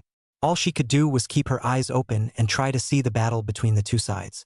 Unfortunately, it didn't take long before even that was invisible, as both Lu Changtian and the red-feathered bird's figures were swallowed up by the flowing fire clouds, only occasionally revealing some of his form. Bei Qinghan could only give up helplessly and turn to think in his mind. What the hell is going on? How did he get into a fight with that red-feathered bird? Is it hard to... Me? Thinking about it, Bei Qinghan could only come up with this ending. Lu Changtian went out to look for food, but he didn't bring it back, but she was seen fighting the red-feathered bird. It's only possible that something happened in the process. It might have mistakenly entered the territory of the red-feathered bird while searching for food, and Bei Qinghan remembered that there were records stating that the red-feathered bird was a ferocious beast with an extremely strong sense of territory. It could also be that something else angered the red-feathered bird and a fight ensued. In the end, it's all because of myself, too. Bei Qinghan pursed his lips and hung his head low, half of his face shrouded in shadow, his eyes fluctuating violently. An inexplicable emotion came over me. Obviously, I'm used to being hungry. It's okay to be hungry one more time. What a stupid dragon dad. Bei Qinghan tilted her head once again to look at the red clouds in the distance. The burning flames obscured her vision but did nothing to stop her movements. She clasped her hands nervously in front of her body. The Empress had never prayed for the help of a nebulous god or Buddha in her opinion. That was simply ridiculous. If the gods and Buddhas really existed, would they have allowed mutations to occur and ferocious beasts to run rampant? And if a god or a Buddha exists and is well aware of this, he or she is watching from the wall and is oblivious to it. Then there is even less need to kneel and worship such gods and Buddhas. So, everything is only up to you. But now, the Empress, who had never prayed to God, couldn't help but pray for that one black dragon. Make sure you come back safely. On the other side, among the clouds, in Bei Qinghan's imagination, Lu Changtian, who is in a fight to the death with the red feather bird, he is soaking in a hot water. Oh no, it is a hot fire bath. For a soaking temperature, that's pretty appropriate. Lu Changtian squinted his eyes as if enjoying himself, letting the flames beside him burn. The roaring flames flowed over the dragon's body like a stream of water, with tongues of searing fire licking the scales on its body. But it failed to leave even the slightest trace of scorched blackness. The pitch-black scales were, as always, black as if they were capable of swallowing even light. Wow! The red-feathered bird cried shrilly, and its eyes looked like they were about to burst into flames. The flowing flames took form behind it and turned into a larger giant bird of flame. The red-feathered bird hid in the center of the flaming giant bird and charged towards the giant dragon brazenly. Lu Changtian was not polite and slapped him. In an instant, it was as if a huge mountain had come out of nowhere. The air was suddenly quiet, and a vacuum void actually appeared in the 10,000 feet of red clouds. The flaming giant bird was blown apart by Lu Changtian's slap, and a path of fire light exploded, and the flames scattered to the ground in all directions like a divine haze falling from the sky. The red-feathered bird was also fainted by Lu Changtian's slap, its neck grasped in his hands. Chapter 13 Bei Qinghan's First Dad. The place where the red-feathered bird lives is the crater of an active volcano that contains a lake of lava. Inside the mouth of the cave flowed viscous magma, magma-colored dark red, constantly thud thud thud, bulging a magma bubble. The magma bubble exploded and splashed against the surrounding stone walls. The rising heat scorched the air and distorted it slightly. At the center of the lava lake was a huge stone platform that looked like an isolated island in the middle of the lake. On the platform was a natural bird's nest made of rock, which had been padded with another layer of its own feathers by the red-feathered bird. Feathers swayed in the hot wind like dancing flames. In the midst of the burning flames was lying quietly an egg. The ruddy bird will only lay one egg per breeding season, completely bypassing all the problems that can arise with second births. The surface of the egg was a light reddish color, and inside it looked like a core was glowing. This, combined with the insulating effect of the flaming feathers and the lava outside the nest, keeps the eggs in a consistently hot environment.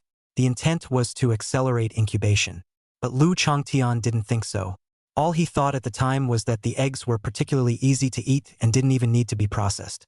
The egg itself, heated by the flames and lava, was warm and had a hint of runny texture that made it quite tasty to eat. Lu Changtian simply put away the nest with the eggs and went back so that the little one could eat fresh. After doing this, he then took out the red-feathered bird that he had slapped to death. Considering that the little one's diet is vegetarian for the rest of her life, it's not good for her to eat meat in front of her, and it might make the little one mentally unbalanced. So, the thoughtful Lu Changtian decided to eat before going back. He was so skillful that it looked like he had done it more times than he knew how many times, plucking and bleeding in a single motion, and even putting it in a pool of lava to wash it. Like Lu Changtian using the red-feathered bird's flames to take a bath, the temperature of the magma could only be the temperature of the bath water for the red-feathered bird. Afterward, Lu Changtian casually found a tree and strung up the red-feathered bird, placing it on the flame and began to roast it. Incidentally, the flame for the barbecue was also the Akabane bird's own. Truly, we do not waste a single bit of it, and the original soup is transformed into the original food. It had to be said that the red-feathered bird's flame attack wasn't great, but it was great for barbecuing. The homogeneous flames seared the meat to perfection, bringing out the flavor so completely that they didn't even need to add extra seasoning. Lu Changtian ate very painfully. Another addition to the red-feathered bird tasting record. Sizzling with the red-feathered bird's own flame will make it even more delicious to eat. Eating a bird cleanly, Lu Changtian threw the leftover skeleton into the lava pool to destroy it and lifted his wings to take off. Go back to where you were resting earlier. When he found the food that had been placed here and dug the bunny out, he thought he was going to die. On all fours, limbs twitching, Lu Changtian flew back. Bei Qinghan was waiting nervously in the cave. The calm demeanor that was cultivated when she was an empress that did not change its color when a mountain collapsed in front of her seemed to have disappeared without a trace. The thought that Papa Long was fighting the red-feathered bird outside, his life and death unknown. She wouldn't be able to keep her cool, like a real little kid worried about his father's well-being. Anxiously, he walked around the cave, his eyes always focused on the distance, hoping to see the eager figure. Suddenly, there was a whistling sound of wind from outside the cave, followed by the sound of something huge hitting the ground. Bei Qinghan had joy in his eyes and couldn't wait to run towards the cave entrance. From a distance, he saw the familiar black figure. The black figure as small as a mountain appeared in his eyes, and Bei Qinghan shouted anxiously, "Dad, Dad!" When Lu Changtian came back, he unlocked the prohibition located at the entrance of the cave. Before he could greet the little one, he saw the tiny figure running out of it. He smiled and was just about to say something when he heard a cry coming from the little one's mouth. "Dad!" At that instant, Lu Changtian's dragon body trembled, and a look of mixed surprise appeared in his dragon eyes. The little guy actually spoke just now, and it's calling me Dad. Immediately, an extremely strong sense of fulfillment erupted from Lu Changtian's heart and filled his heart. As a caregiver, I was able to see my own child stumbling towards me and hear a daddy from his mouth. The fulfillment that came from that moment is something that is completely beyond words, beyond all achievement. Lu Changtian now ignored why the little guy was looking anxious. What happened to the little guy being young enough to stay home alone and scared apart from his dad? He couldn't stop the corners of his mouth from rising wildly, and was actually showing a hint of an old fatherly smile. Opened his mouth and agreed. "Hey, Daddy's back." Spinning around, he stretched out his hands to catch Bei Qinghan. The huge palm held the little guy who wasn't even as big as his fingernail, like he was holding some rare treasure, holding it in his hand for fear of melting. Holding Bei Qinghan in front of him, he tried to make his voice as amiable as possible. "Did you miss Daddy?" Dad, Big Bird. Bei Qinghan waved his short little arms, and with incoherent words, matched with the movements of his limbs, he barely expressed his meaning. Lu Changtian froze for a moment and asked, "You saw me fighting that red-feathered bird?" "Aha!" Bei Qinghan nodded, her eyes worriedly surveying Lu Changtian, wanting to see clearly if the other party's body had received any injuries. Lu Changtian again felt a warmth in his heart. Looks like the little guy is concerned about him. I don't know when it started. Maybe the little one was concerned about his well-being from the time he left the house. It proved that he was very much in the little one's mind. This little guy wasn't raised for nothing. Greeting Bei Qinghan's worried gaze, Lu Changtian also smiled and comforted. "It's fine, that Big Bird is weak. It's no match for Dad at all. I didn't even get hurt. He's telling the truth. That red-feathered bird was indeed no match for him. If only he had known that the little one was so worried about his safety at home. He didn't even have the heart to play around with the other party, and went up and slapped the red-feathered bird to death. Get home early to be with the little one." Lies. Bei Qinghan pursed her lips. She thought Lu Changtian was lying in order to reassure her. Though from the outside, the dragon didn't seem to have suffered any injuries, and didn't even seem to have scratched the scales on its body.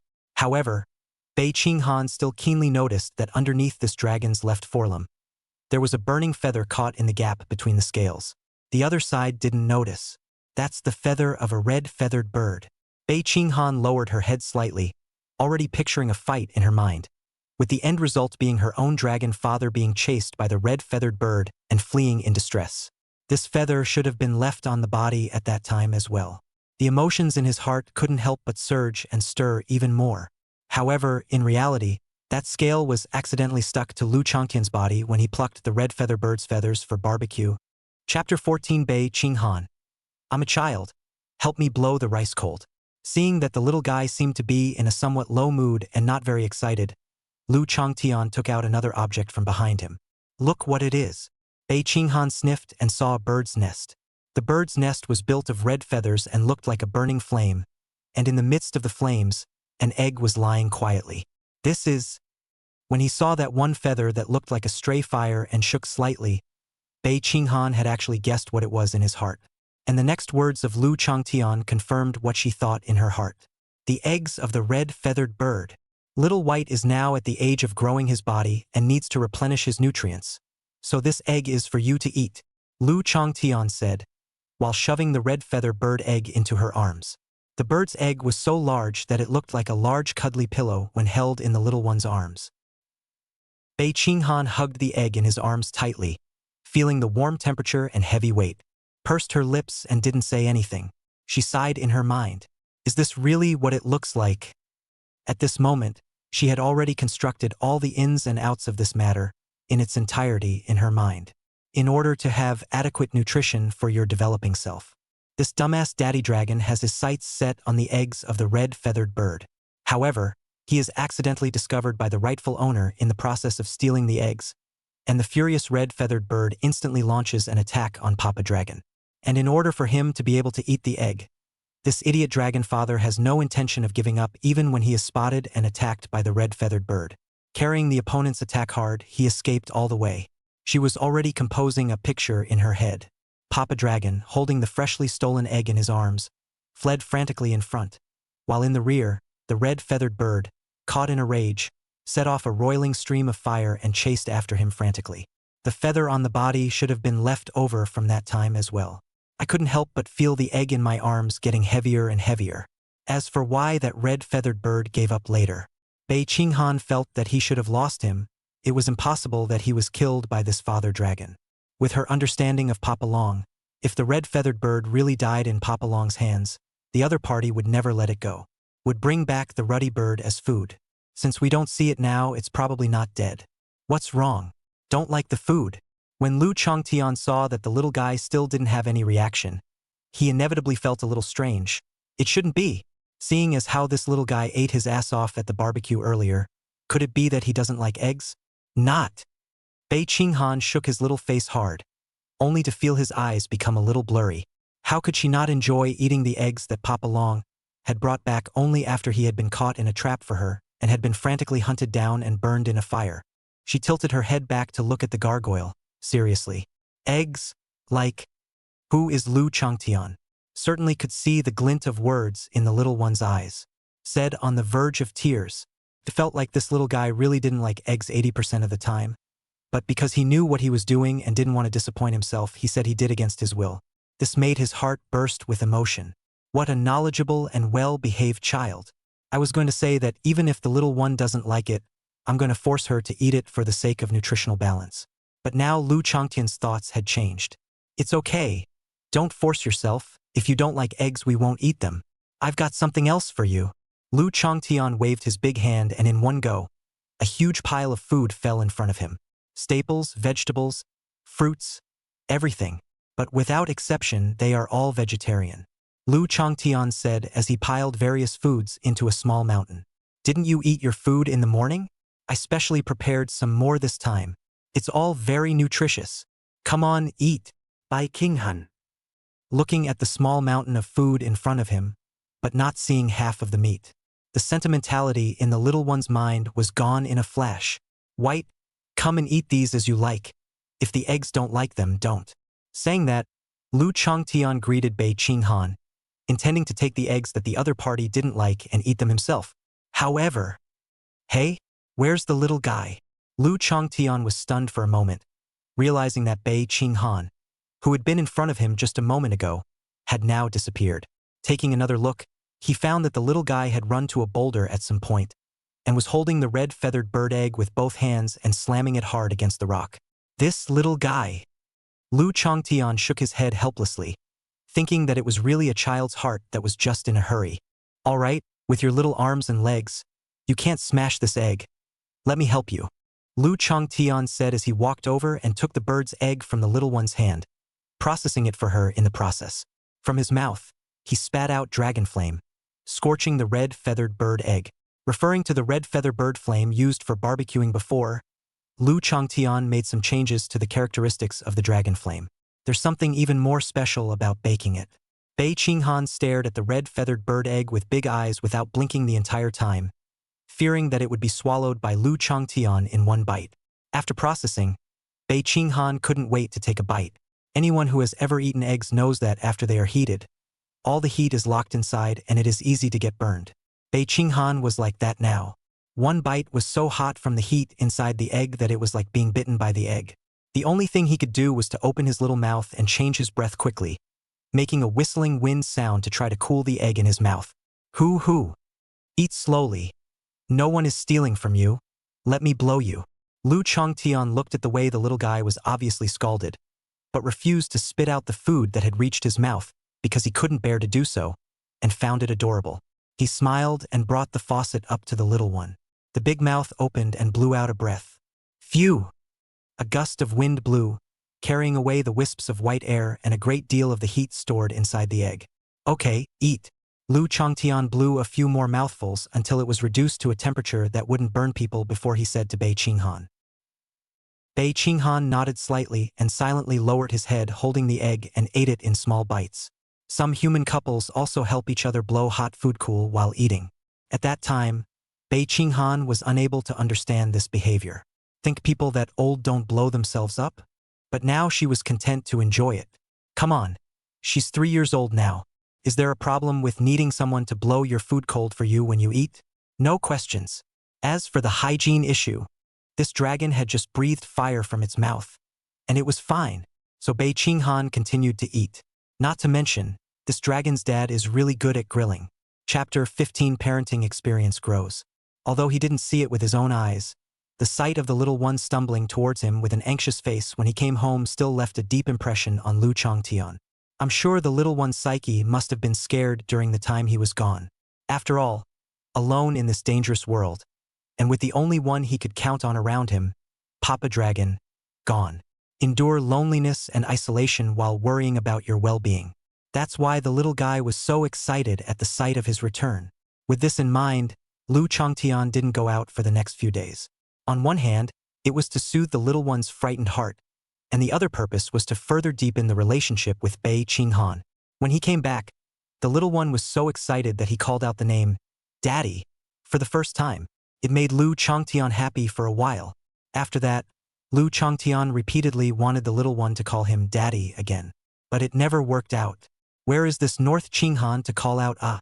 Before, because he was too worried about the safety of the giant dragon, he shouted out this name because he was momentarily excited to see the giant dragon return.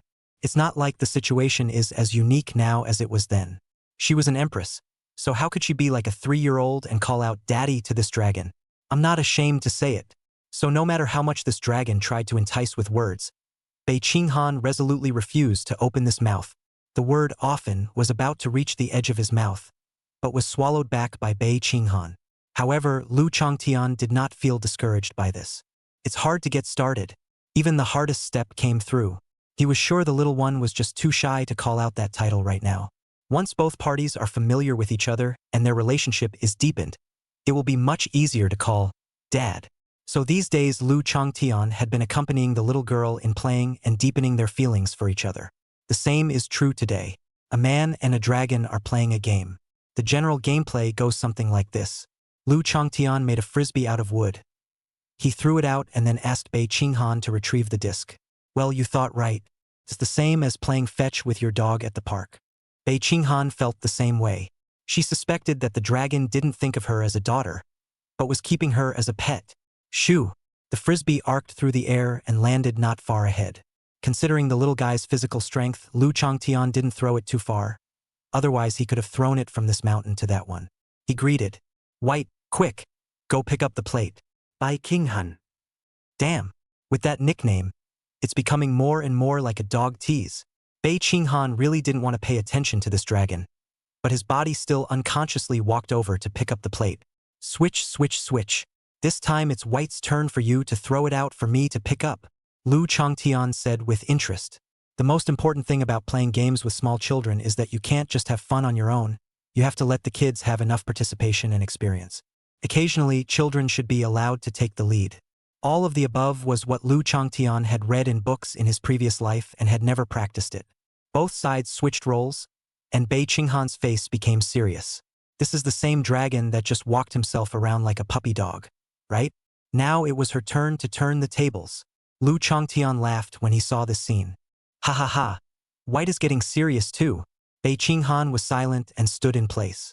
With both eyes locked in one direction, he held the frisbee with one hand and then threw it with force.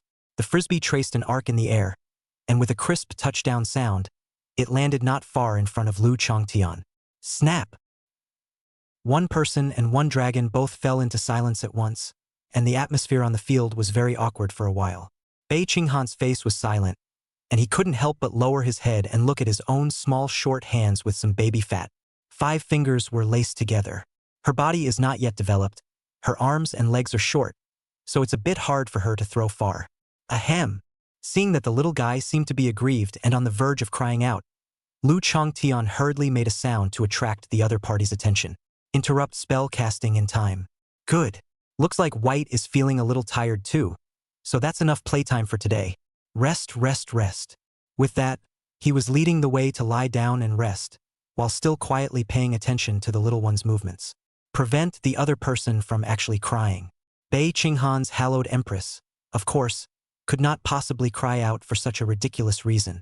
She was just lamenting that she was too weak to even try to take a small revenge on the dragon's bad taste. But looking at the other guy on the ground, peeking at himself, looking a little dumb and stupid, it still made her laugh. Eft.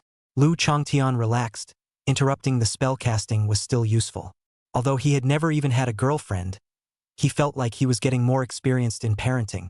Bei Qinghan also closed his eyes and silently began to perform visualizations in his mind. In the past few days she had made another discovery, that it wasn't necessary to actually crawl around on the ground like a lion when observing, as long as the movements are slightly similar to each other.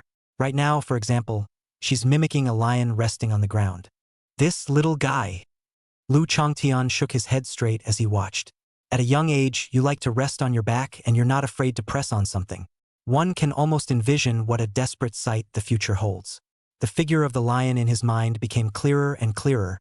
Even the mane on his neck was rooted and swayed slightly in the air, as if it would move at any moment. But I don't know if it was an illusion or not. Bei Qinghan always felt that there was something wrong with the lion he had visualized this time.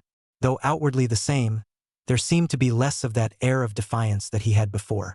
Especially in the view picture, the lion looks up to the sky and roars. Originally, it had the domineering spirit of tearing the sky apart. But now, there seemed to be a hint of something else in those arrogant eyes. It was as if there was something in the sky that made the lion feel wary and nervous. Along with this complete view of the map, it was now imperfect, as if a part of it was missing. Among the world of consciousness, Bei Qinghan also tilted his head along with the male lion and looked towards the sky covered by cloudy clouds, with an oppressive feeling of a mountain rain. It was as if some horrible monster was hidden inside, to come down from heaven. This familiar scene caused Bei Qinghan to suddenly come to a realization. Yes, that's the image I saw when I opened my eyes that day. Because the diagram I'm viewing this time originates from that golden lion from that day, it will be affected in some way. That golden lion, the impact of being killed by a giant dragon that attacked from the sky, hidden in that cloud, is the dragon. Chapter 16. Bei Qinghan's true viewpoint. If there is any scene in Bei Qinghan's life that impresses him the most, it is probably the scene that he saw when he was just turned into a child and opened his eyes. The lion that was covered in golden light, as if it was made of poured gold, as well as that huge dragon that descended from the sky and defeated the golden lion with an overwhelming crush, and then even roasted and ate the other side. That scene left a huge shock in her mind.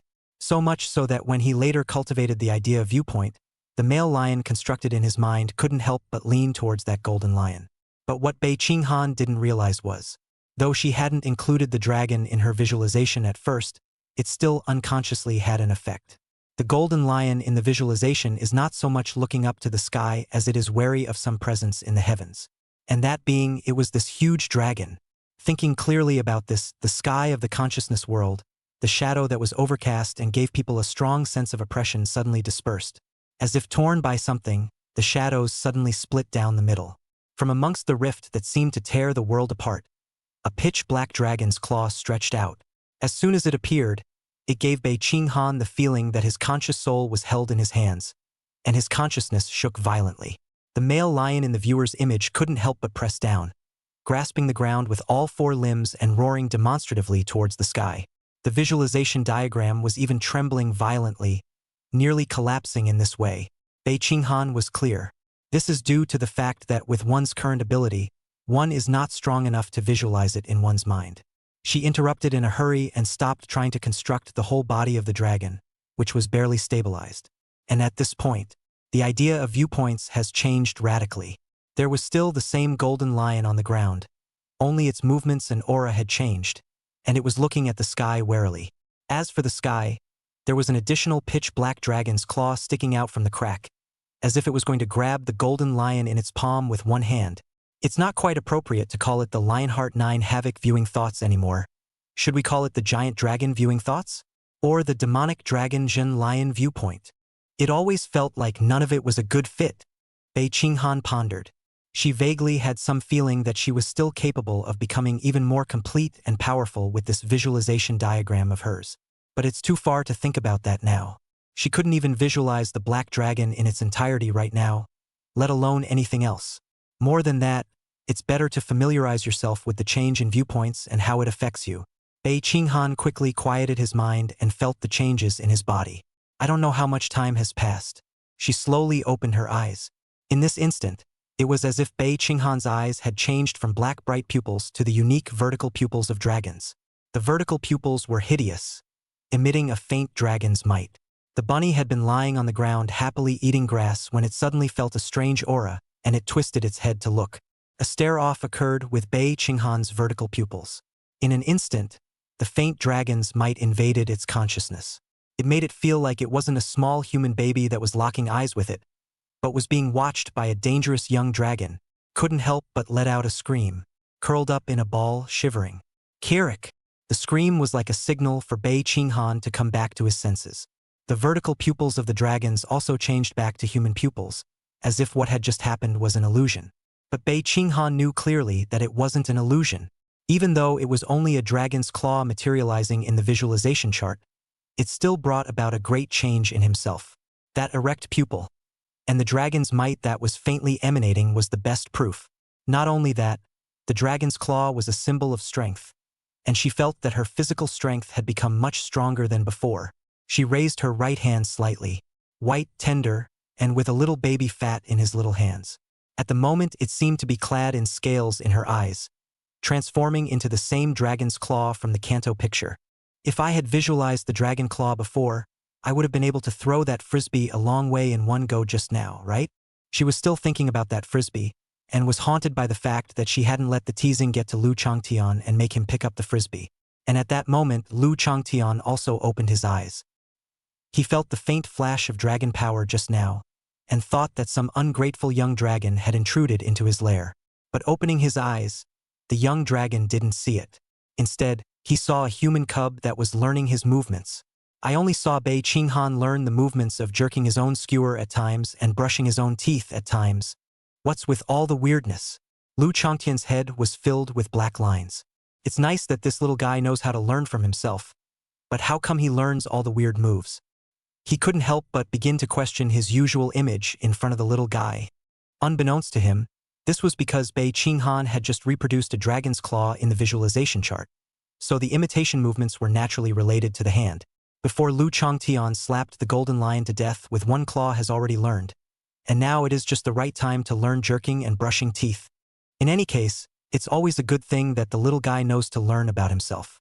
Lu Changtian was quite pleased in his heart, and gently asked Bei Qinghan, "White, were you just taking after daddy?" Aha! Bei Qinghan directly ignored the question of address in Lu Changtian's words. This dragon had been thinking of making her call out to her father all day. She nodded, tilting her little face up and milking her voice. "Wanna be awesome and be able to help." She'd had enough of her powerless self.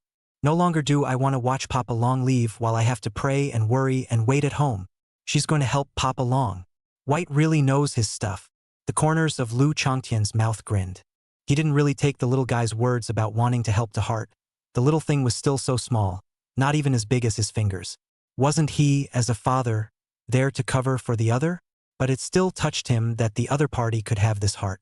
"But if you want to become as strong as I am, it's not enough to just learn so much. You have to eat enough," Lu Changtian said, taking this opportunity to educate the little one that he should eat properly. Bei Qinghan also felt the hunger coming from his abdomen. The process of visualizing and strengthening her body was too energy depleting, and she continued to replenish it now. She looked around with her eyes and quickly noticed the bunny that was shivering on the ground. This little guy's been eating a little better the last couple days. He's put on weight. Bei Qinghan licked his lips as saliva began to secrete like crazy. The mind cannot help but float to the spicy rabbit head, fresh pepper rabbit, cold eating rabbit, and other kinds of food. Lu Changtian also noticed Bei Qinghans Gase. However, he thought that Bei Qinghan was looking at the pile of food placed behind the bunny. "That's right. The most important thing you can do to become as strong as me is to eat more. These are all yours." He shooed the bunny away and set the vegetarian dishes in front of Bei Qinghan. Bei Qinghan. Chapter 17, Good Girl, this is the last bite. Dragons, creatures of legend. Prior to the mutation, there were legends of dragons in both the East and the West. They differ in appearance, abilities, and hobbies, but the only thing they have in common is that they all have powers that stand at the apex of their respective legends. Just before the mutation, everyone thought it was just a fantasy creature. And after the mutation, many foreign races and ferocious beasts with mysterious powers that had never been thought of before suddenly appeared in this world. Even more so, some of the creatures coincide with what is written in the canon. And so people began to think about it as well. Are dragons real or not? After developing a cultivation system such as the idea of visualization, there were even people who thought that since they wanted to visualize, they would visualize mythical creatures. Prepare to visualize the legendary dragon to practice. Unfortunately, they had never even seen those mythical creatures, and what they viewed in their minds was all conjecture, so naturally there was no reason for them to succeed. Bei Qinghan was fortunate enough to be able to visualize a giant dragon up close in this life, creating a whole new discipline of visualization. Through visualization, she was able to equip herself with all sorts of special abilities that were originally only available to gargoyles. The vertical pupils that were revealed when he opened his eyes earlier and the little bit of dragon power that leaked out was proof of that. If one cultivated to a high depth, it wouldn't be impossible to truly incarnate into this legendary creature. However, whose legendary dragon grew up eating grass all day? Bei Qinghan's face was lifeless. It wasn't that Lu Changtian was so abusive to her, in fact all those foods prepared by Lu Changtian were vegetarian, but they were all still very nutritious. It's a precious elixir. But it's true that you need a little meat to make it taste good. No one knew that when Bei Qinghan started out on the path to Empress, it was actually just so that she could have enough to eat and be able to eat meat every meal. It's so hard to sort of accomplish that goal. But I didn't realize that after reincarnating and following this giant dragon, the standard of living had fallen. The genus is a bit difficult for Bei Qinghan to be taught. And the thing that made Bei Qinghan look at the sky speechlessly the most was that she hadn't been able to blame Lu Changtian for it. As for asking why, what's wrong with white? Don't like the food. The dragon's hideous mouth opened and closed, revealing a green vegetable leaf between the mouth's huge knife-like teeth. Bei Qinghan watched the scene expressionlessly. That's right, this one of Lu Changtian's was huge in size and hideous in appearance. A dragon that is a pure carnivore by any measure. I can't believe I'm eating drafts now too. It's simply outrageous. If it weren't for the fact that he sensed that his strength did improve somewhat as he went deeper into his contemplation. She was on the verge of wondering if she was viewing a dragon or a sheep, considering that as a parent, he has to set an example in front of his children. His meal standard during this time is the same as the little ones, which is vegetarian. At best, one of the dragons goes out on its own once in a while and quietly adds a meal to the mix. That's true. Eat a lot of meat, occasionally eat vegetarian meat and vegetables, the taste is quite good. Noticing that Bei Qinghan was looking at himself without moving his mouth, Lu Changtian instantly asked with concern. Nothing. Just a little full. Bei Qinghan said silently while touching her small stomach. In fact, she didn't feel very full yet, but she really couldn't work up much of an appetite for the green in front of her. Full? Lu Changtian frowned. Following the little one's movements, she looked at Bei Qinghan's small stomach, a flat one. Before, the little guy was going to be so full when he ate that his little tummy was bulging. Only then did I have to stop. How come I'm full after eating so little today? Not even half the usual. Is it hard to be a picky eater?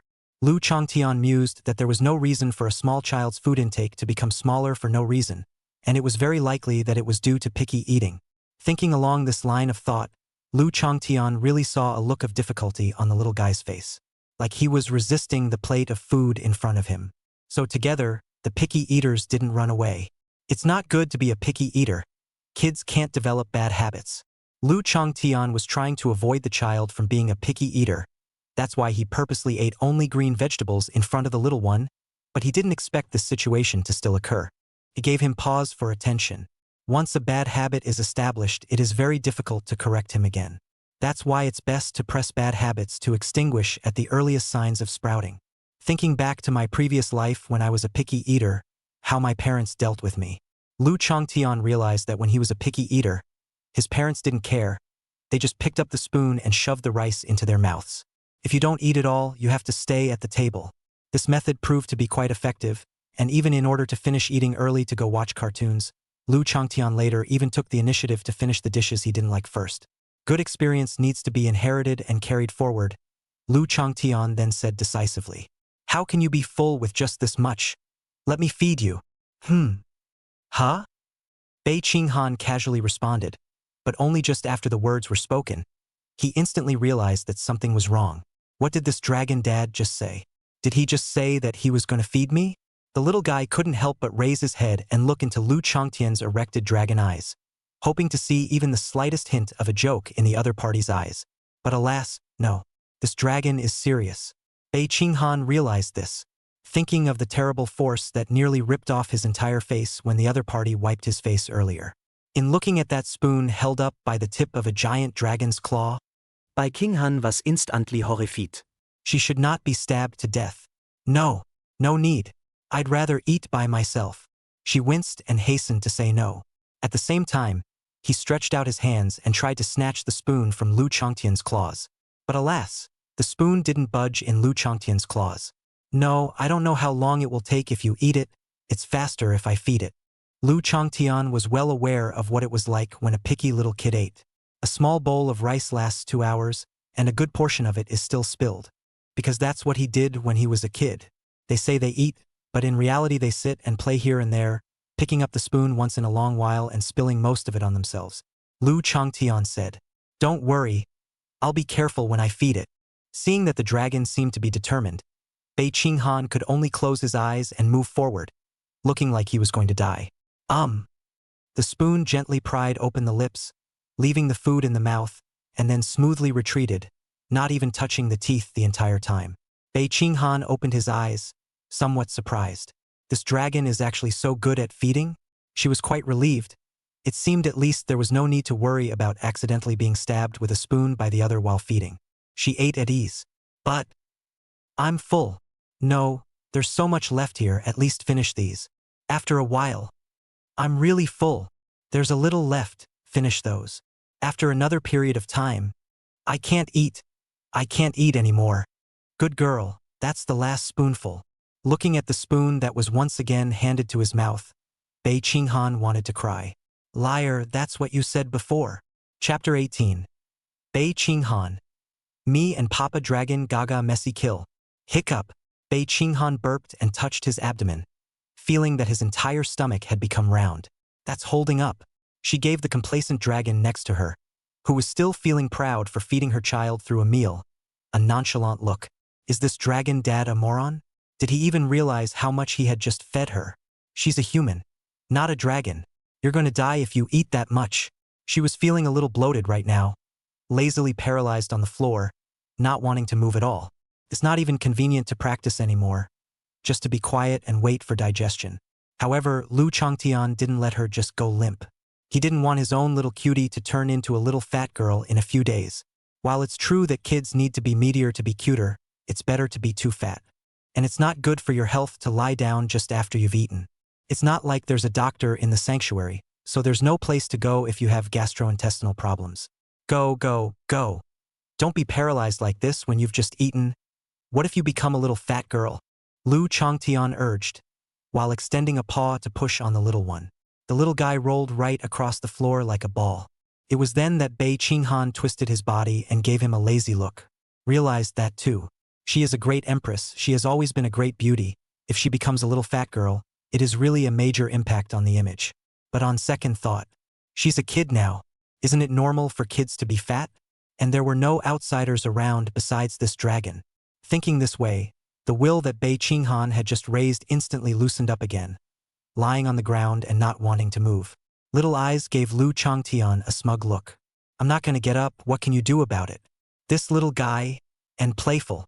Lu Changtian lost his smile helplessly and could only stretch out his two paws, picking up the little guy. Don't let go of me. When he was grabbed, the little guy fluttered his little short arms and legs in a very reluctant attempt to break free.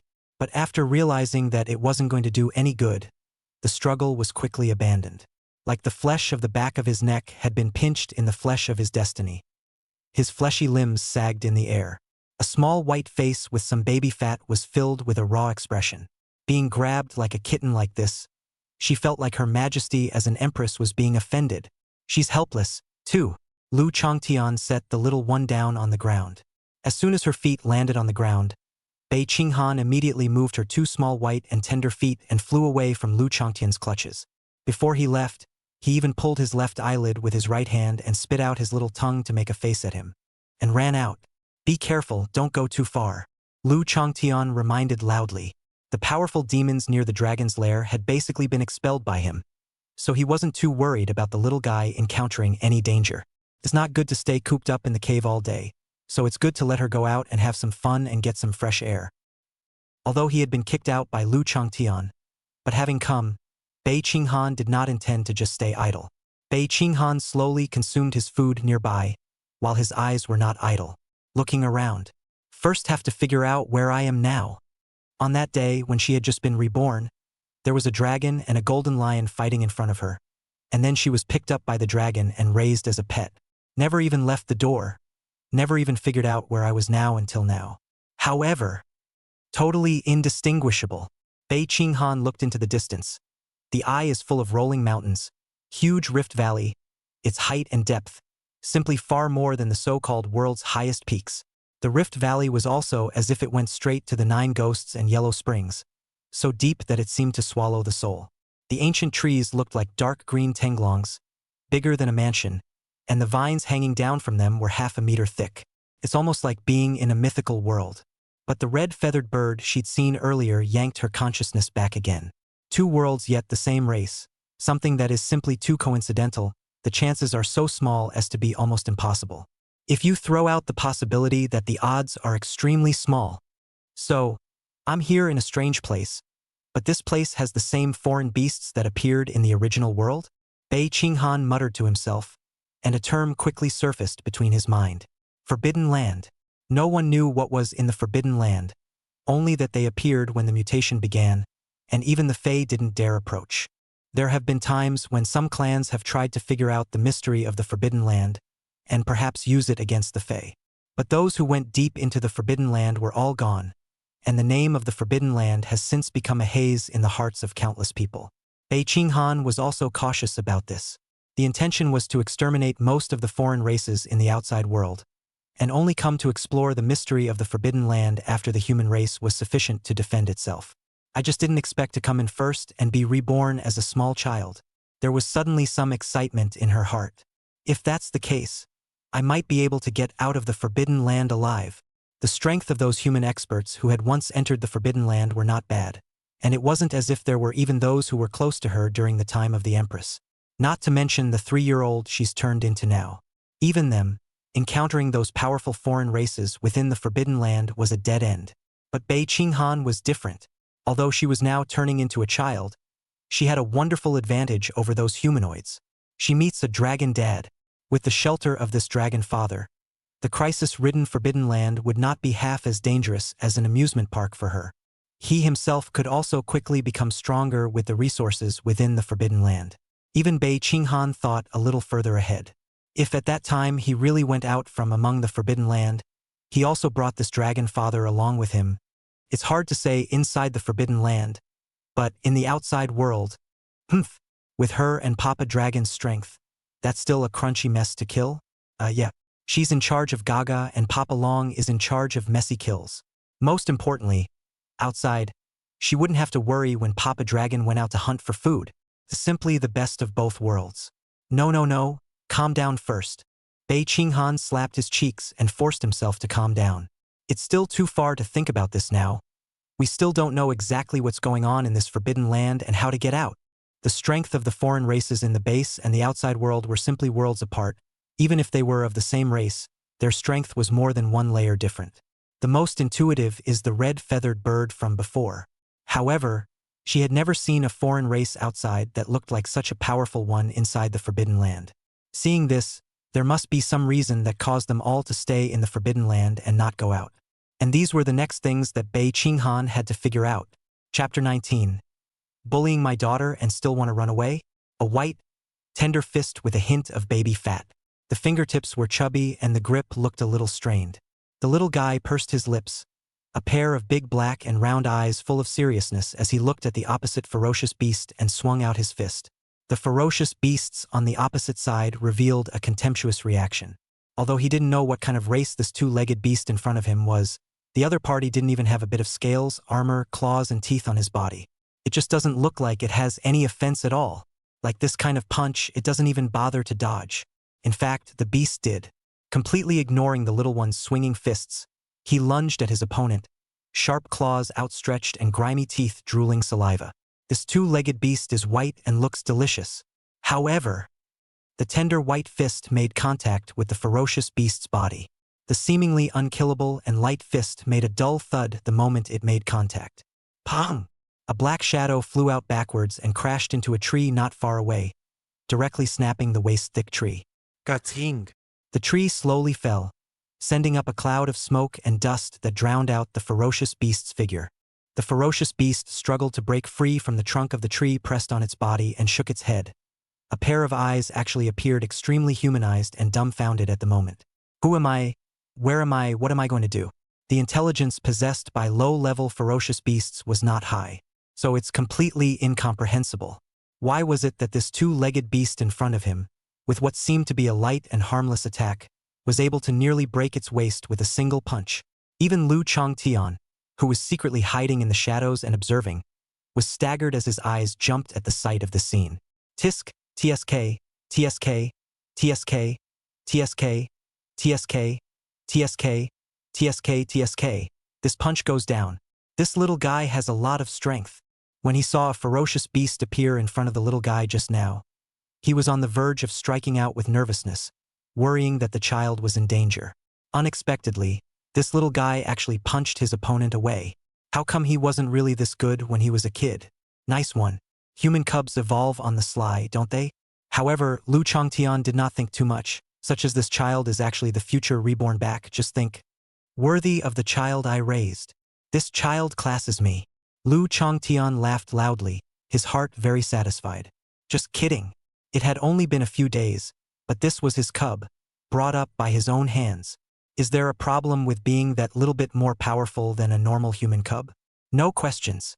Might as well say my daughter, any more powerful than that is reasonable. This was probably what every parent would think, and Lu Changtian was certainly no exception. Bei Qinghan didn't realize that Lu Changtian was hiding in the shadows and secretly observing like an old father who was worried about his child's safety. What's more, he didn't know that obviously Lu Changtian had seen the perverse scene of his fist sending the ferocious beast flying. Yet he still hadn't thought about it in the place of the reborn. Instead, they are complacent and think it's normal for their kids to be so great. If she knew, she was afraid that she would be speechless and think that she had really hidden it for nothing.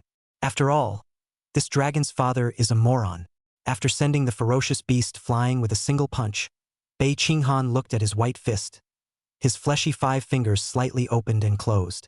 Sure enough, it's the same first level of the Quan Si, but the power is more than several times more powerful than before. Just by visualizing a dragon's claw, the increase in power is surprisingly so obvious. Lions were supposed to be a symbol of strength, but in front of a giant dragon of absolute strength, they were nothing.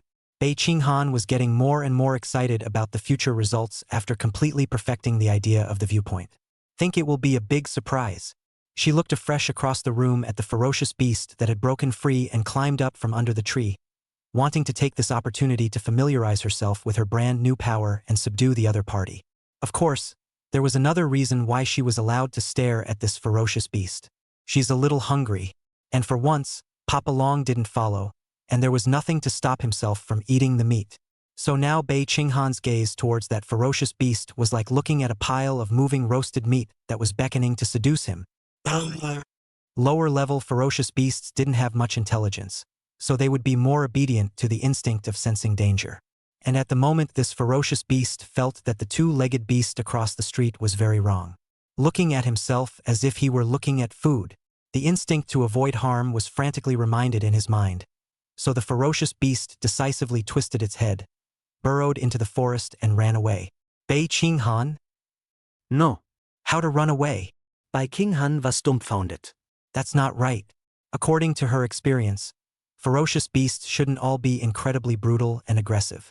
Especially when it comes to humans, they are extremely difficult to deal with and won't stop until they bite a piece of flesh off of each other. How come you ran so fast this time? In reality, it was rather that Bei Qinghan knew less about the inside and outside of the Forbidden Land. The ones outside the Forbidden Land were all humans, and those ferocious beasts, after learning about them, came to the conclusion that most of the humans were very weak creatures. That's why it hunts humans with impunity. But it's not the same in the Forbidden Land. There were all sorts of monsters here, and even if they were ferocious beasts, there were more than enough that were stronger than them, and if you weren't careful, you could be killed back. So of course it's more careful. Run away if you can't afford to mess with them. However, Bei Qinghan didn't know this, and as she watched the ferocious beast escape, she was instantly anxious, hurriedly chasing after them. The ferocious beast was even more frightened after seeing that this 2-legged beast cub was actually chasing towards him, scatterbrained and running even faster. Bei Qinghan could only watch the ferocious beast disappear from sight, lowering his head in great frustration. Meat in your mouth. Fly away. No. There are so many ferocious beasts in this mountain. I can go catch others. I don't believe it. I can't eat meat today. Bei Qinghan pushed up his sleeves and only felt energized. It's been so hard to get away from Papa Long's watchful eye. I've been eating vegetarian for the past few days that I've forgotten the taste of meat. Today is designated as a day when you have to improve your food. Well, just head this way. She briefly took her bearings, picked a direction and bore off. And the other side, the ferocious beast ran out a long way before glancing back, and in the middle of its line of sight, there was no sign of the ferocious 2-legged beast cub. but not before it breathed a sigh of relief. Suddenly, he felt a shadow come over his head. A huge dragon's claw obscuring the sky, a dark shadow looming over him. Immediately after that, it lost consciousness completely. Lu Changtian slapped the ferocious beast to death. You want to leave after bullying my daughter? You think I don't exist, don't you? He's still very petty. He spat out flames to roast the ferocious beast and threw it into his mouth. This stuff tastes pretty good. Chapter 20. Bei Qinghan. Someone robbed me of my food. Bei Qinghan was hiding behind a tree, quietly observing the prey in front of him. The prey's appearance looked like a huge-sized rooster, bigger than she was now, about 1.5 meters tall, with wings that would be even bigger if they were spread out. Unlike ordinary roosters, this ferocious beast didn't have feathers in its tail area, but instead had a long snake's head sticking out. While the rooster lowered its head, the snake's head in the back was raised high, its slender snake eyes grim, always aware of the surroundings. It's a snake-tailed chicken. Snake-tailed chickena. Looks delicious. Bei Qinghan licked his lips. There were many types of ferocious beasts within the Forbidden Land, flying in the sky, running on the ground, swimming in the water, and everything in between. But she wasn't in feral beast studies and didn't divide them up in detail. It was just a generalization to divide these ferocious beasts into 2 major categories: the ones that look good and the ones that don't look good. Let's just say these 2 are truly blessed to be father and daughter, and the serpent-tailed chicken in front of us is clearly in the forefront. The body of the chicken can be used to make roast chicken, and the tail of the snake can be used to make snake soup. Staple food and soup all at once. It's just perfect. Bei Qinghan secretly observed that the snake-tailed chicken was very alert. At the same time, at least one of the 2 heads would be on alert. And the only way to find out when the other person's guard is down is to... Now! Bei Qinghan's gaze stared, noticing that the snake head at the end of the snake-tailed chicken in front of him was slowly descending. And the head of the chicken used to look around alternately in front of it had not yet risen.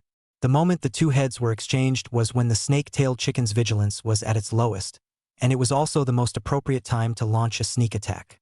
Shoo! A cracking sound rang out. Bei Qinghan's body leaned forward, and his small hand was also stretched forward with force, making a pose like throwing a javelin. Due to the magnitude of the movement, the small body stumbled a little, and with a snap, fell straight to the ground, almost ate a mouthful of mud. The little guy hurriedly raised his head with his 2 little short hands propped up on the ground and looked ahead. The attack came so suddenly. The snake-tailed chicken was completely unable to react in time, and the snake's head in the back was just about to raise again when a slender black shadow had already flashed past its eyes and had not entered its body. Eft! The object pierced the epidermis and went deep into the body of the snake-tailed chicken. The snake-tailed chicken instantly let out a piercing screech, spreading its wings and fluttering hard, kicking up gusts of wind. It's done. However, Bei Qinghan revealed a joyful expression when he saw this. Although the way this guy opened his wings and lifted up a big wind looked intimidating, Bei Qinghan did see that the other party was strong on the outside. This guy can't fly anymore. That's why it's a way to make yourself look badass and try to scare off your enemies. This was a very common method in the animal kingdom, and it was the same for a lowly ferocious beast like the snake-tailed chicken. A fallen phoenix is not as good as a chicken, and a fallen snake-tailed chicken is even more of a dish. Bei Qinghan instantly made up his mind. Take it while it's sick. Again, several javelins made of wood were thrown in quick succession, and the snake-tailed chicken was made a living hedgehog. The snake-tailed chicken fell to the ground, and the snake's head and the chicken's head couldn't even be lifted. It didn't know to its dying day who it had actually been killed by. Lu Changtian was also watching from the back and scared, not expecting a small child to be able to do such a shady thing. Hiding in the shadows the whole time and firing black shots. Tisk, TSK, TSK. This little guy I'm raising is a bit shady. He suddenly grinned. Fruitful. Worthy of being the child I raised. Ha ha ha ha ha. Even this is in the same mold. When he was still weak, this was how he shaded those ferocious beasts. Well, that's the legacy of their father-daughter relationship. Bei Qinghan was completely unaware that his behavior had been evaluated by Lu Changtian, who was secretly observing him, as shady without bounds.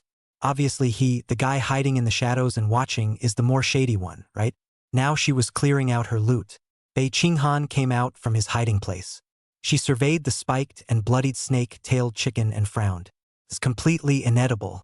I can't eat it. Gonna have to drag this one off to get washed, bled, and plucked before I can. It looks like there's a water source up ahead. Bei Qinghan recognized it and quickly determined where the water source was. She yanked up the snake-tailed chicken's tail and started walking, her tiny body looking extra hard, almost as if she was using all her strength.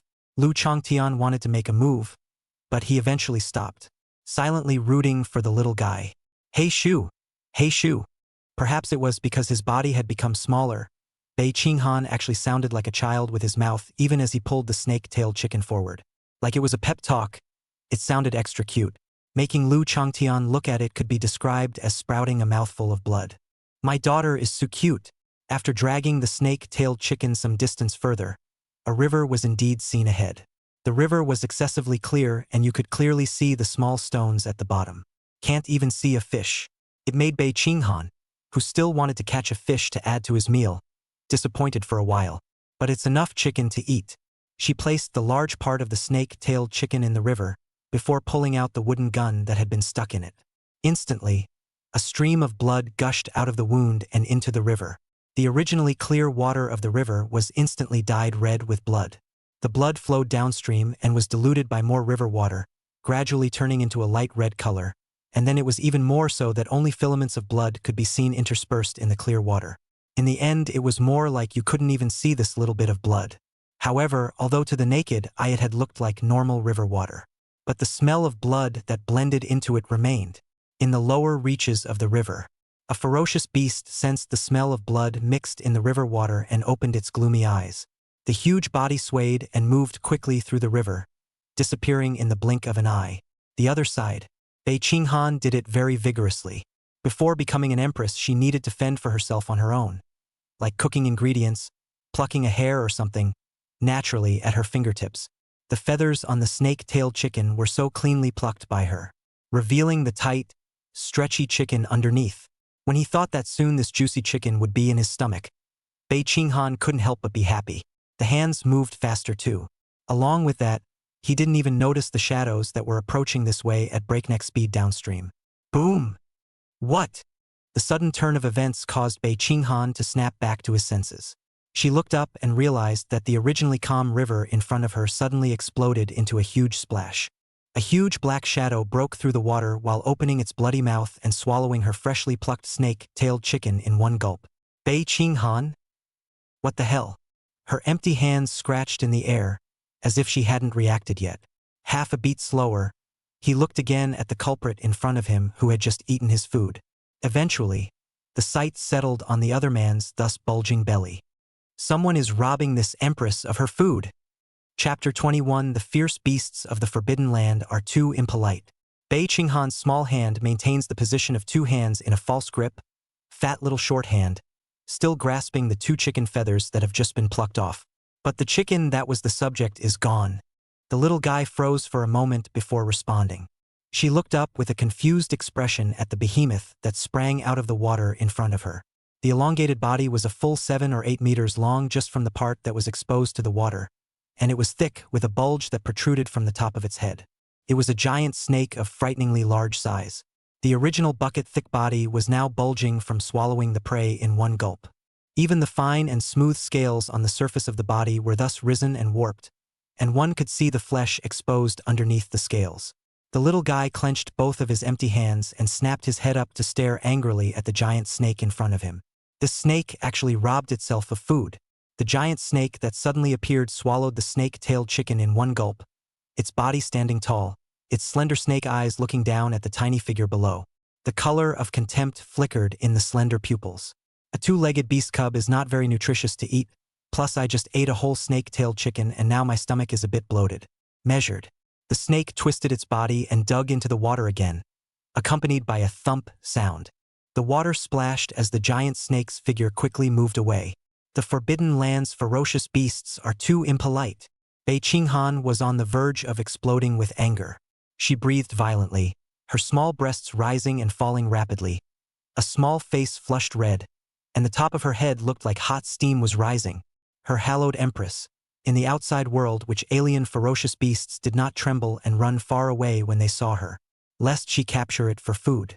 I didn't expect the entire situation to be reversed once I came to the Forbidden Land. This serpentine ferocious beast had actually come to steal her food. It's like a reverse Big Dipper. The emperor's mouth takes the food. Not to mention that last look of contempt the snake gave before it left. A mere ferocious beast dared to despise himself so much. Bei Qinghan had never been robbed of food in his life, and expressed his inability to tolerate a bit of this shame.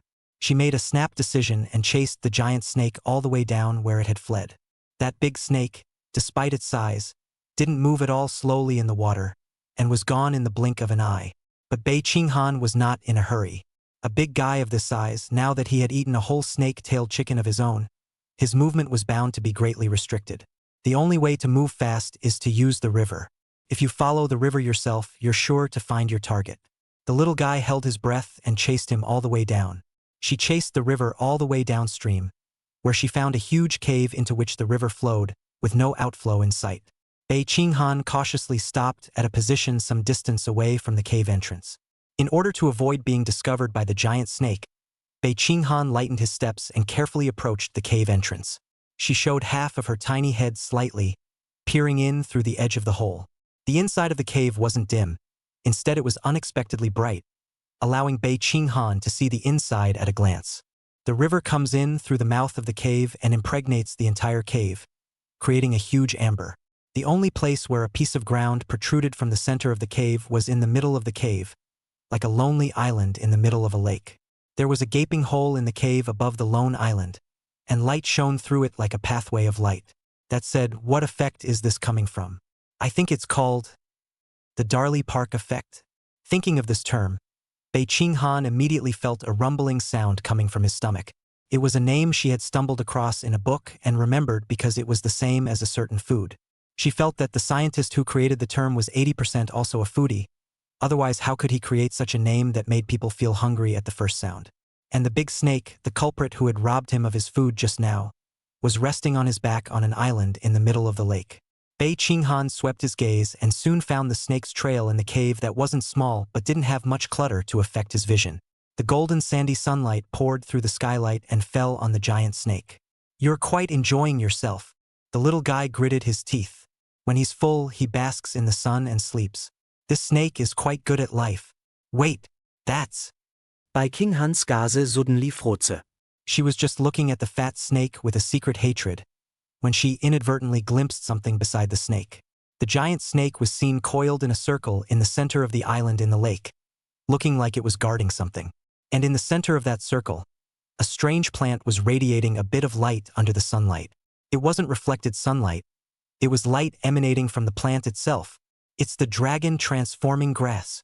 Bei Qinghan gazed closely and could see that the stance of the grass was very special.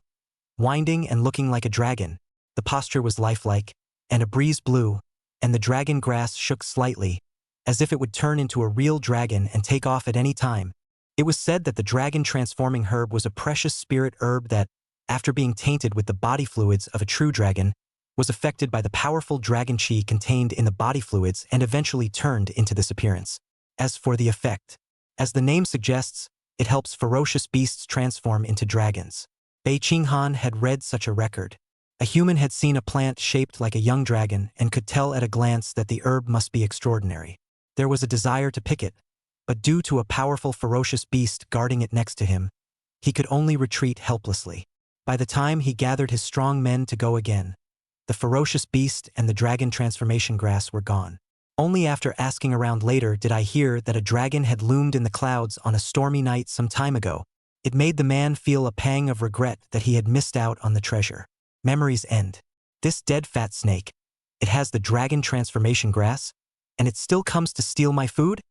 Bei Qinghan once again looked at the dragon transformation grass on the isolated island in the lake and the snake coiled next to it, and his heart suddenly became even more angry. You don't want to be satisfied with such a good treasure, but you're still here to steal my food, right? What's the difference between that and a billionaire robbing the hand pies I buy on the side of the road for $5 a pop? Since you robbed me of my food, then as a price, this dragon transformation grass of yours is mine. Although Bei Qinghan had heard of the dragon transformation grass in his previous life, he didn't care much about it, and he didn't specifically pursue it. After all, although this grass was precious, it was mainly of special use to those ferocious beasts that were capable of transforming into dragons. and to others it was just a rare spirit medicine at best. But it's different now. The Quan Si method she was currently practicing happened to require this kind of dragon-related treasures. This plant was able to help her improve the progress of her Quan Si cultivation. This dragon-transforming grass. She was going to take it. Chapter 22 The Vengeful Bei Qinghan. Judging from the aura displayed by that giant snake then, it should be between a low-level ferocious beast and a mid-level ferocious beast. The human race's division of strength for ferocious beasts is generally divided into low-level, middle-level, high-level, commander, lord, overlord, king. This giant serpent ferocious beast itself was only an ordinary intermediate-level ferocious beast, but due to the presence of the dragon-transforming grass, it had been affected in some way even though it hadn't swallowed it yet. The body is gradually evolving towards a dragon, and that bulge on top of the head is the horn that has yet to protrude. It's good to know that this evolution is not yet complete. If it really swallowed the dragon transformation grass and evolved into a sub-dragon species, I'm afraid that it would leap into a high-level or even a commander-level ferocious beast. When that happens, you really won't be able to fight a bit and you'll have to bring out Papa Dragon to help. In that case, wouldn't she, as an empress, become the one who would go home and call her parents if she couldn't beat them? How humiliating. Bei Qinghan still wanted to save face. But now, can fight. Bei Qinghan's eyes stared and measured the difference in strength between them. Even though the snake was powerful, the first layer of her Guanyuan Si was about to be perfected, and this Guanyuan Si could be even more powerful than the ordinary ones. She even felt that even though it was only the first floor now, it was already comparable to the original second floor of the viewpoint. The only problem is to lure this giant snake out of the middle of the cave and fight outside the cave to avoid the aftershocks of the fight from reaching this dragon transformation grass. And also to avoid this snake from jumping over the wall in a hurry, realizing that he's no match, and swallowing this dragon transformation grass in one bite before dying. Then I'll be at a great loss. Regardless of whether it was this serpentine ferocious beast or that dragon transformation grass, it had already been viewed by her as her own possession. How can you watch something you own hurt another thing? Bei Qinghan's gaze wandered, mainly playing around above the entrance of the cave and a clearing next to it, and he quickly came up with a solution. There! She went to the forest and selected a group of trees about the thickness of a bowl, snapped them off and sharpened the ports. Finding another cane, he tugged hard with both hands and nodded with satisfaction after testing the toughness and elasticity of the cane. Nice! Bei Qinghan used the rattan to tie the pile of wood together and brought it back near the cave entrance. Then, decisive planing. The little fellow took a sharpened wooden gun and started digging pits in the ground as hard as he could. When practicing the idea of visualization and contemplating Lu Changtian, Bei Qinghan always couldn't help but think of some strange and bizarre images. Among them was the image of Lu Changtian punching a hole with his claws. At that time, Bei Qinghan still felt that he always thought of these useless images. What she wanted to see was the scene of a giant dragon being mighty and dominant, crisscrossing the land, not like a rat-headed geoduck, making holes in the ground. I didn't realize that what I thought was useless at the time would be used so quickly now. It's amazing how things change. The image of the giant dragon making a hole came to mind, and the little guy's movements as he plowed up the earth became more and more skillful, vaguely overlapping with the image of the giant dragon.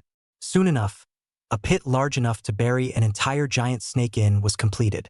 She dug out another small pit at the bottom of the big one.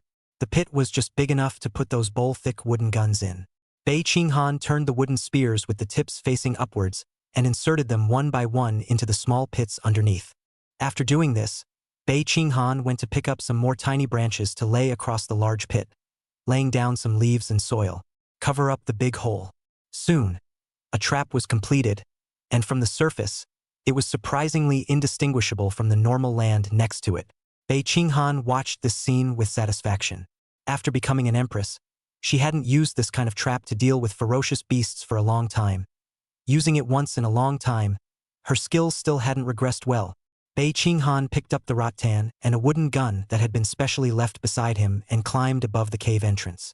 Tying the cane to it to secure it, he gave it a gentle tug and it was instantly sprung back into place. After doing so, she climbed down, picked up a random rock off to the side and threw it that hard towards the hole. Whoosh! The stone arced through the air and smashed into the giant snake's body in an unbiased manner. Sasha! The giant snake was hit by the stone and suddenly woke up. The scales on its body rubbed against each other and made a rustling sound. The huge body squirmed and lifted its head in the direction of the cave entrance. Slightly big dumb snake. Come on out. Bei Qinghan compared a ghostly face at the entrance of the cave and loudly provoked at the ferocious beasts inside. It's that two-legged beast cub from earlier. The slender snake eyes of the serpentine beast narrowed slightly as its forked tongue licked the air, capturing the gas molecules within. Catch a glimpse of a dragon. It had thought that the one emitting dragon chi was that snake-tailed chicken, but it didn't think it was this two-legged beast cub. Eating the other party would surely allow one to take a step further towards the dragon. The giant snake decisively stuck out its head, and its long body swam across the ground, soon entering the water and swimming in the direction of Bei Qinghan. Coming! The goal of provocation had been achieved, and Bei Qinghan hurriedly climbed to the top of the cave with his hands and feet. She hitched her wooden gun to the cane, both hands pulling it back hard, her little feet stomping hard on the ground, one face taut. Always keep an eye on the scene in the water below, until a shadow emerges from the water. It's now. Bei Qinghan's eyes stared, suddenly letting go of his hand. The rattan suddenly popped out, and the wooden gun in his hand suddenly shot out as if it was an arrow off the string. Whoosh! The wooden spear sliced through the air, flashed and disappeared into the water, ruthlessly sticking into the body of the giant snake. The calm water suddenly rioted, and the giant snake struggled hard in the water, splashing the sky. Pain. It hurts. In fact, with the giant snake's original body, this arrow would most likely be bounced off by the smooth scales on the opponent's body even if it hit. But who let this guy get greedy and eat that chicken just now? Resulting in the body now fattening up, the originally unbreakable scales, the defense also made a hole. As he watched, a giant snake below struggled hard, stirring up the entire originally calm river with choppy waves and splashing water all over the sky. Bei Qinghan succeeded in his strike but didn't take advantage of the situation. Instead, he jumped down from the top and flew towards the side. The giant snake that was struggling hard also noticed the tiny speck, and the intense pain made it lose its mind as it chased towards Bei Qinghan. And just as it was about to catch up and swallow the other in one gulp, boom! The ground beneath him suddenly collapsed, and the giant snake fell into the trap at once, being poked numerous holes by the sharp wooden guns below. This one could do most of the damage than before. The giant snake struggled hard at the bottom of the pit, and its bucket-thick body smashed against the walls of the pit, causing the soil on both sides to rustle and fall. Even the ground is looking like an earthquake. Bei Qinghan took advantage of its illness and stood at the edge of the pit, picking up a wooden gun just to greet his body. Every time the giant snake tried to climb out of the pit, a shot poked it back. Let you eat my chicken. Let you eat my chicken. Gradually, the movement of the struggle became smaller and smaller until it disappeared completely.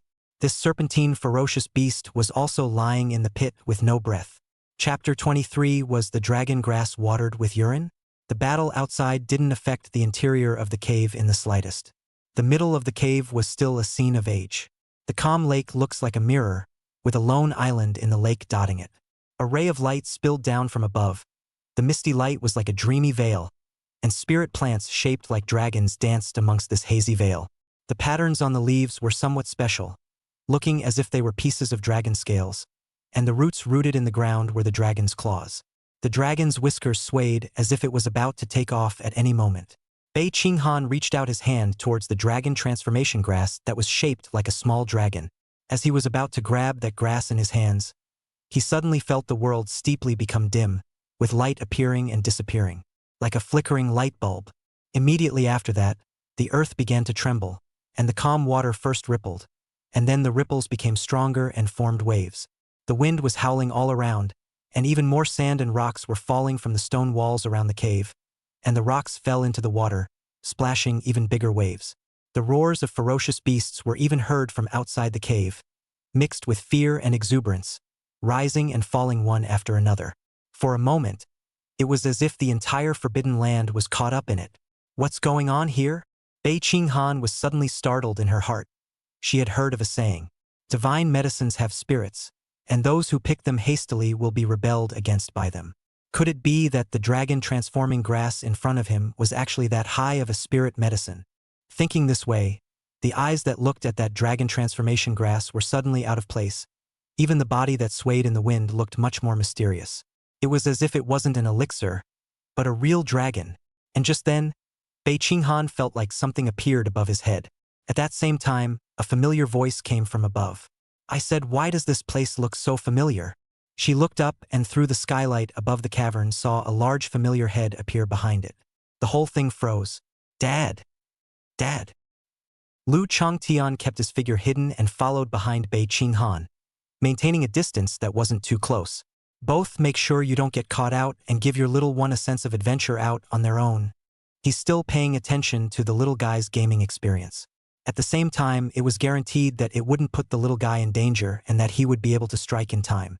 Watching the little girl's hard-earned, just plucked chicken being smothered by a giant snake in one bite, then chasing it all the way up and digging a trap to pit the serpentine ferocious beast to a living death. Lu Changtian, who was following behind, suddenly scratched his head with his paw, somewhat surprised. How come this place looks a little familiar?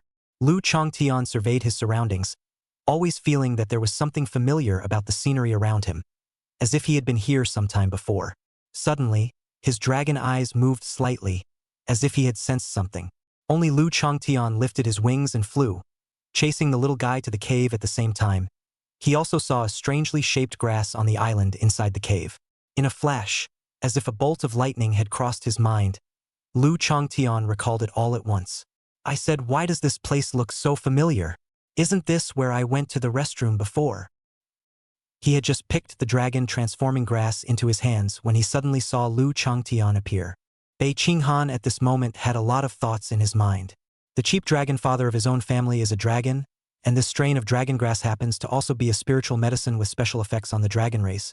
And it is a spiritual grass that was born by staining the body fluids of the dragon race, and he happens to appear here. She associated the information at once. This dragon transforming grass was most likely specially planted here by his own dragon father. As for the snake just now, it was merely taking advantage of Lu Changtian's absence to break in.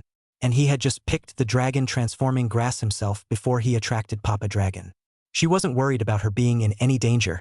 After spending so much time together, she confirmed that this dragon had truly considered herself a daughter. It just felt that since this was Papa Longstuff and the other party had taken such good care of him all this time, it would be better for him to return it to its rightful owner. So Bei Qinghan was just about to tell Lu Changtian that he had helped it drive away the serpentine beasts that had intruded and guarded the dragon transformation grass. As a result, the words hadn't even left his mouth yet, but he suddenly heard Lu Changtian's voice. At that moment, Bei Qinghan directly froze. Ha! Cocking his head, his small red mouth was slightly open, and his large, dark, round eyes were filled with capitalized confusion. Toilet! Toilet! Yeah, I have to go to the bathroom somewhere, right? Lu Changtian nodded his head rightfully, seeing that the little guy still had a confused look on his face, as if he had heard something unimaginable. He then asked rhetorically, what's so strange about that? Why don't you always run to that place outside your house to run to the bathroom too? Speaking of this, Lu Changtian's heart was again filled with relief. The most troublesome part of raising children is encountering hygiene problems, and if you get it on your clothes, you have to change and wash all the soiled clothes. But this point had been prepared when Lu Changtian adopted the little one, ready to wipe and pee on the little one. Luckily, the little guy was more competitive, never had a hygiene problem, and when he needed to facilitate, he ran to a hidden corner outside the cave to solve it himself. It will also be carefully buried with soil after the solution to prevent odor. Although the little guy might think he was hiding himself well, how could he escape Lu Changtian's eyes? Lu Changtian was still relieved when Bei Qinghan suddenly realized something and hurriedly interrupted his old fatherly sentiments. Wait, you saw it all? Yeah. Where else would I be comfortable with you sneaking out in the middle of the night every day? They're all watching. Lu Changtian nodded. He felt downright dutiful as a father. What father can stay up most of the night and care about his child going to the bathroom as much as he does? This? Bei Qinghan's face flushed red. Her mind was mature after all, and it was impossible for her to really act like a little child to facilitate in front of Lu Changtian. That's why they often sneak outside the cave to find a place to settle quietly while the other party is asleep, and do a good job of taking care of the aftermath when they're done. She had always thought that Lu Changtian hadn't noticed. But now this is so. Couldn't it be that every time he was convenient, he was being watched by this cheap dragon father? Bei Qinghan's eyes went black and the whole person almost fainted. Then this dragonizing herb. Bei Qinghan braced himself and tremblingly raised the dragon transformation grass in his hand to Lu Changtian and asked. Even though there was already a guess in her mind, She still longed to hear a negative answer from Lu Changtian's mouth. You said this. Lu Changtian noticed the strangely shaped grass in the little guy's hand, and he said with some puzzlement, this grass always grows where I'm handy, and it's pretty good looking. This grass always grows in convenient places. Chemical dragon grass. Dragon bodily fluids. Convenience. Urine. A piece of information circled back and forth in the middle of his mind, eventually combining to produce an answer that made Bei Qinghan's eyes darken. This dragonizing grass was poured out by dragon's urine. Chapter 24 Changes in the Forbidden Land. Bei Qinghan's entire little head was buzzing. She wanted to go back to the outside world and kill the person who wrote the information about the dragon grass. What kind of crap information is this compiled? If you don't know, don't make it up. It's just wrong to write about it. Okay? Feeling that her entire hand was now contaminated, she felt uncomfortable putting it anywhere, and as soon as she threw away the dragon transforming herb, she wanted to wash it in a hurry. But she had just crouched down, steeped in thought. Since this dragonizing grass is made from dragon urine, wooden, the water in this entire pool over here be. At the thought of this, even Bei Qinghan's eyes changed and became terrified. She felt an overwhelming sense of gratitude in her heart at the moment. Fortunately, because of her current lack of strength, she didn't choose to directly fight in the water when dealing with that serpentine ferocious beast before, but instead lured the other party out to pit and kill them. Otherwise, she winced violently, the image too beautiful to imagine. In fact, this was something that Bei Qinghan had overthought. What's in this pool is really just pure water, a small lake that the river outside has converged into. It is purely natural and non-polluting, and has nothing to do with Lu Changtian in the slightest. He saw the little guy's fondness for it and thought he liked it, so a suggestion was made. What? Do you like this kind of grass, Xiao Bai? I know a place that has quite a lot of this grass. Do you want me to take you to pick some? Lu Changtian said. He could understand children, especially girls, do not just like some flowers and plants and other things. It's just right, and it's quite appropriate to add some greenery to your home to help inculcate a sense of humor. Hearing this, Bei Qinghan shook his head decisively in rejection, shaking his black hair around like a rattle. No need. She now hated the thought of never seeing the grass again for the rest of her life. Is it really not necessary? It's nothing really. The grass is still quite clean. We can go back and find a place to plant it. Lu Changtian thought that the little guy was frightened by what he had just said, so he spoke out to calm him down. After thinking about it, considering the environment in which the grass grows, he added another sentence. But plant it far away, not too close to home. Bei Qinghan. If you hadn't said the latter, then the former would still be somewhat plausible. But saying it how it sounds is diabolical. No, let's hurry back. Bei Qinghan shook his head, wanting to hurry up and leave this heartbreaking place. She felt that from now on this would be a piece of her black history, sealed away in the depths of her memory. As he stepped out of the hole, he saw the snake again, still lying next to him in the pit. Thinking that this was the prey that his little one had worked so hard to hunt, the food he had caught himself would probably taste better. Lu Changtian then inquired if he wanted to take that snake back to eat it as well. But when Bei Qinghan thought that that snake had swum in that pool and stayed with that dragon-transforming grass for so long, where else could he raise his appetite? Of course, it was rejected again. No, I don't have much of an appetite right now. She had just planned to ask Lu Changtian to take her home, but she abruptly realized that something seemed to be wrong in the Forbidden Land. The sky overhead looked like a canvas, imprinted with spilled dye, the clarity of the sky sprinkled with all sorts of colors, a mishmash of colors, twisted and confused. In the sky as far as the eye could reach, it also looked like a canopy of light was emerging and flickering. The energy in the Forbidden Land was even more incomparably active, and even with Bei Qinghan's current strength, he was able to clearly feel the tidal wave of energy. Not to mention the powerful foreign races and ferocious beasts. The powerful foreign races hidden in the Forbidden Land emerged one by one, and powerful auras rose to the sky. It made Bei Qinghan feel frightened all of a sudden. What's going on here? Even though with her current strength, she was unable to tell just how powerful those auras were, she was still once again shocked by the powerful foreign races in the middle of the Forbidden Land. As a result, it was also even more suspicious of this strange change that swept through the entire Forbidden Land, causing so many powerful members of the foreign race to be agitated. I'm not sure. It happened when you went in that hole. Lu Changtian shook his head. It was because he sensed the mutation happening that he interrupted his original idea of letting the little one play a little longer and went in to bring her out. Glancing at the thoughtful Bei Qinghan, he added, "To be precise, it happened when you pulled out the grass that looked like a dragon." Bei Qinghan. And to say that it wasn't a miracle drug. Bei Qinghan suddenly had an urge to run in and pick up that dragon transformation grass that he had thrown away again. Of course, she knew it was impossible. Even if that dragon transforming grass was no more extraordinary, even if it was truly a legendary divine medicine, it would not be possible to cause such a great commotion. This had caused countless foreign races in the entire Forbidden Land to be agitated, and there was no shortage of powerful existences comparable to this dragon beside him. How can a plant watered with urine be so powerful? Go back first. Lu Chongtian's face was grave as he looked at the chaotic sky. Aha! Bei Qinghan obediently nodded his head. It was still unclear what exactly was the situation of this mutation and what it was because of. It's better to go back and have a good look around before making a decision. Lu Chongtian stretched out his hand towards the little guy and asked the other to climb up. Then the 5 fingers were slightly closed, and the scale-covered dragon claws were like 5 iron curtains completely isolating the outside world. Another boundary was formed with energy on the outside. Then he lifted his wings and quickly headed back in the direction of home. The huge body almost transformed into a black shadow, and the terrifying wind and waves brought by the high-speed movement pressed against the ground, almost uprooting the trees on the ground. Bei Qinghan had run a whole day's journey, but when he was replaced by Lu Chongtian, it was over in just a few blinks of an eye. He first put the little one back inside the cave and set up multiple layers of powerful prohibitions to ensure safety afterward. He lifted his wings and came into the air overlooking the entire Forbidden Land. Within sight, all of them were affected by the mutation, and the raging tides of energy crazily washed over and baptized everything within the Forbidden Land. Some low-grade ferocious beasts didn't know what was happening and fled around the Forbidden Land in panic.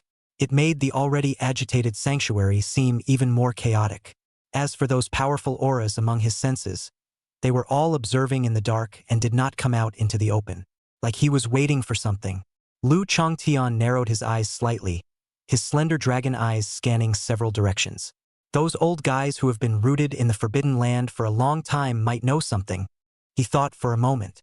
It didn't act rashly, and followed the example of those powerful breaths to hide and return to the cave. Chapter 25 Years in the Midst of Change. The mutation lasted for several days. During this period, Lu Chongtian had also gone out to explore many times, but due to the consideration of safety did not stay away from the cave, but did not find out the original cause of the mutation. All that is known is that the mutation seems to be related to the borders of the Forbidden Land. Today, Lu Chongtian returned to the cave, and Bei Qinghan immediately came up. Poking out his little head to look east and west, his tiny body crawled around on Lu Chongtian's body, stretching out his little hand to touch this and that, to make sure that his own dragon father was not injured. Lu Chongtian's heart was both a little touched by the little guy's concern for himself and also a little helpless. "White, you don't have to check so carefully every time you come back, do you? I've already said it's fine." "No way. Who let you fight with those ferocious beasts every time you go out and make me worry? I can't rest easy without checking." Bei Qinghan continued to hang on to Lu Chongtian's body for inspection and said without lifting his head, "Ever since the last battle between Lu Chongtian and that red-feathered bird, every time it went out again it had to go through it once on its way back, and it had become a routine check. It can't be helped. This daddy dragon is so unsettling. Powerful is very powerful, yes, but every time you go out you have to make a bit of a fuss and worry yourself sick at home."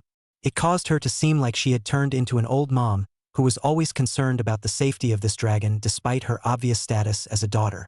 Always worrying if Lu Chongtian will lose, get hurt or something. Lu Chongtian also had a strange feeling. Aren't you the one who raised the daughter? How come the status of the two sides is now reversed? As if he was the bear child who went out to play blindly, and Bei Qinghan was the mom who cared about her child's safety at home. He moved around a little, trying to show his majesty as a father as well as his position. However, Bei Qinghan suddenly slapped Lu Chongtian's scales and frowned in dissatisfaction. "Don't move. I'm going to fall. Ooh-hoo." Lu Chongtian didn't move for a moment. He counseled himself in his mind that this wasn't fear.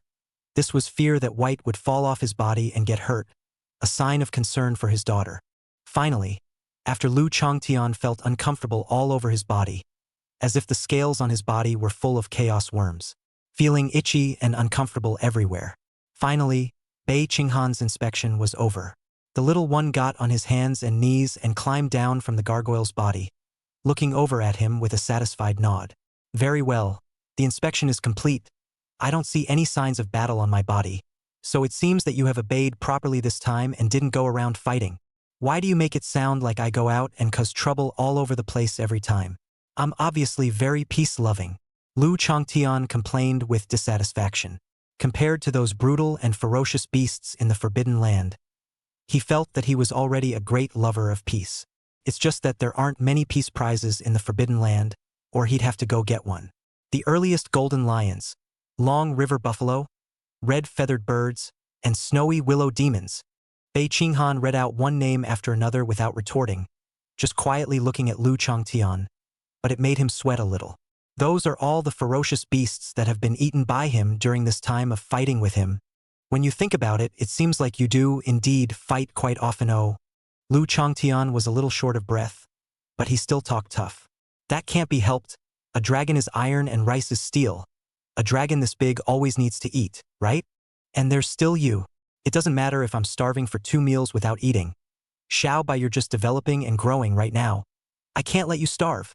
Bei Qinghan Froze.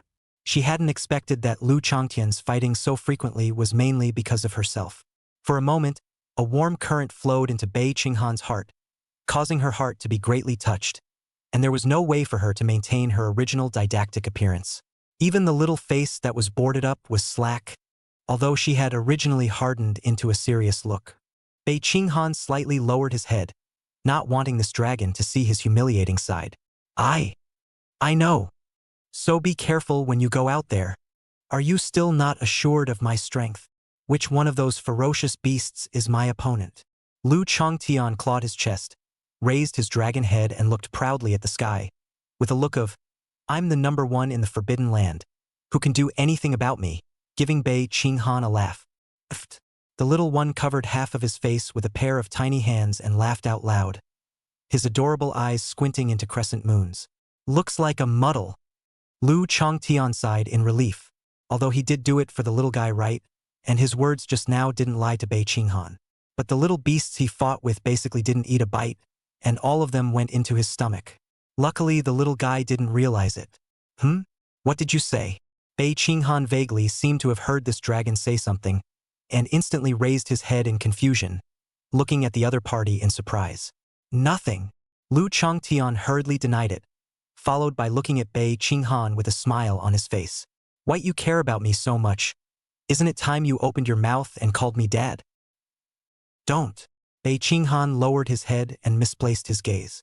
Even though the dragon was already in the position of father in her mind, it was still a bit embarrassing to ask her to talk. He. Lu Changtian hemmed and hawed like a stupid old man. The next time Lu Changtian didn't go out again, honestly staying at home to protect the little girl. Fortunately, he had stocked up quite a bit of food before, and there were even some plants and seeds, and Lu Changtian sowed them all. A small vegetable garden was formed.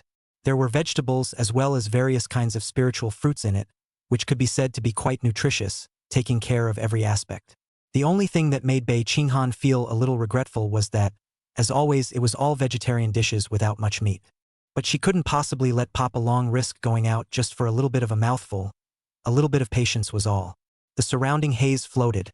All kinds of spiritual plants and precious medicines emitted divine light intermingled, and the aura was dense to form a layer of mist. One breath makes you feel as if you are in a wonderland. There was also a small rabbit on the ground, holding a crystal-clear radish, nibbling and nibbling. A spiritual fruit was hung on the tree as if it was a star in the sky, reflecting in the little one's dark eyes. Look, I picked a nice big fruit. Bei Qinghan's legs were spread apart, sitting on the branch of an old tree, holding a crystal-clear spirit fruit in her hand, and was waving happily at Lu Changtian. I don't know if it's because she's been pretending to be a child for too long, but even if she doesn't deliberately try to pretend now, the actions she makes will naturally cater to her current appearance. Perhaps it was because one didn't have to worry about anything in front of Lu Changtian and could completely relax. The little guy climbed down from the tree and ran to the dragon, handing him the fruit. You eat. Thanks, White.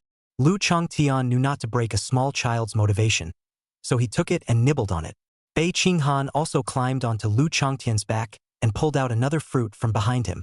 One person and one dragon just sat together, each nibbling on the spirit fruits. For a while it was as if the Forbidden Land mutation had nothing to do with them, a look of peace and quiet in the years to come. Chapter 26 Seven-Armed Demon God. One fruit wasn't enough for Lu Changtian to stuff his teeth with, and it was eaten up in one go. In the vegetable garden where the aura was dense as if it was white mist, a huge black dragon was lying on the ground, and on its back was a tiny human cub nibbling on the fruit. Bei Qinghan took a bite of the fruit in his hand. The fruit was fragrant and juicy. She puffed out both fleshy cheeks and looked up at the sky above her. I wonder what's going on out there and how long it will be before it's over. Saving for a rainy day, while the mutation hasn't caused anything substantial yet, the future is not so certain. It's not like they're going to be able to leave the Forbidden Land anytime soon, so it's hard to say how it's going to affect their future lives. Lu Changtian wasn't too sure about this. But never mind. Lu Changtian was lying on the ground, his appearance looking a bit lazy, as if he didn't care much about the mutation. With a sniff, he said meaningfully, "Someone will try to find out for us." He narrowed his eyes and looked in certain directions within the Forbidden Land. Those old guys, they can't hold back much longer, can they? Not letting him wait too long, the outcast Lu Changtian was waiting for soon appeared. The mutation lasted somewhat unexpectedly long. At the end of the day, some of the alien beasts in the Forbidden Land had gotten used to this. Anyway, it was just that the color of the sky above his head had changed a little bit, the spiritual energy was slightly more active, and there was no other change. Instead of worrying about the have-nots, we should worry about surviving until then. So most of the alien ferocious beasts quickly resumed their original lives, feeding and hunting each other. Even if the Forbidden Land was going to be destroyed tomorrow, then today he had to fill his stomach before he could think about tomorrow. Forbidden Land, never anything but cruel. Everything seemed to go back to the way it was before the mutation happened. But, after all, it was only a superficial calm.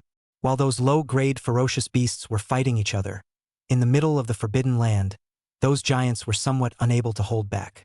Among Lu Changtian's perceptions, the powerhouses among the Forbidden Land were like fireflies in the night sky, extraordinarily conspicuous.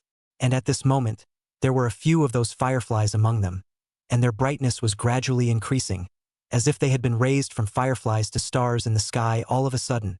Like a sleeping volcano, it is gradually awakening. Each breath was a powerful foreign race or ferocious beast.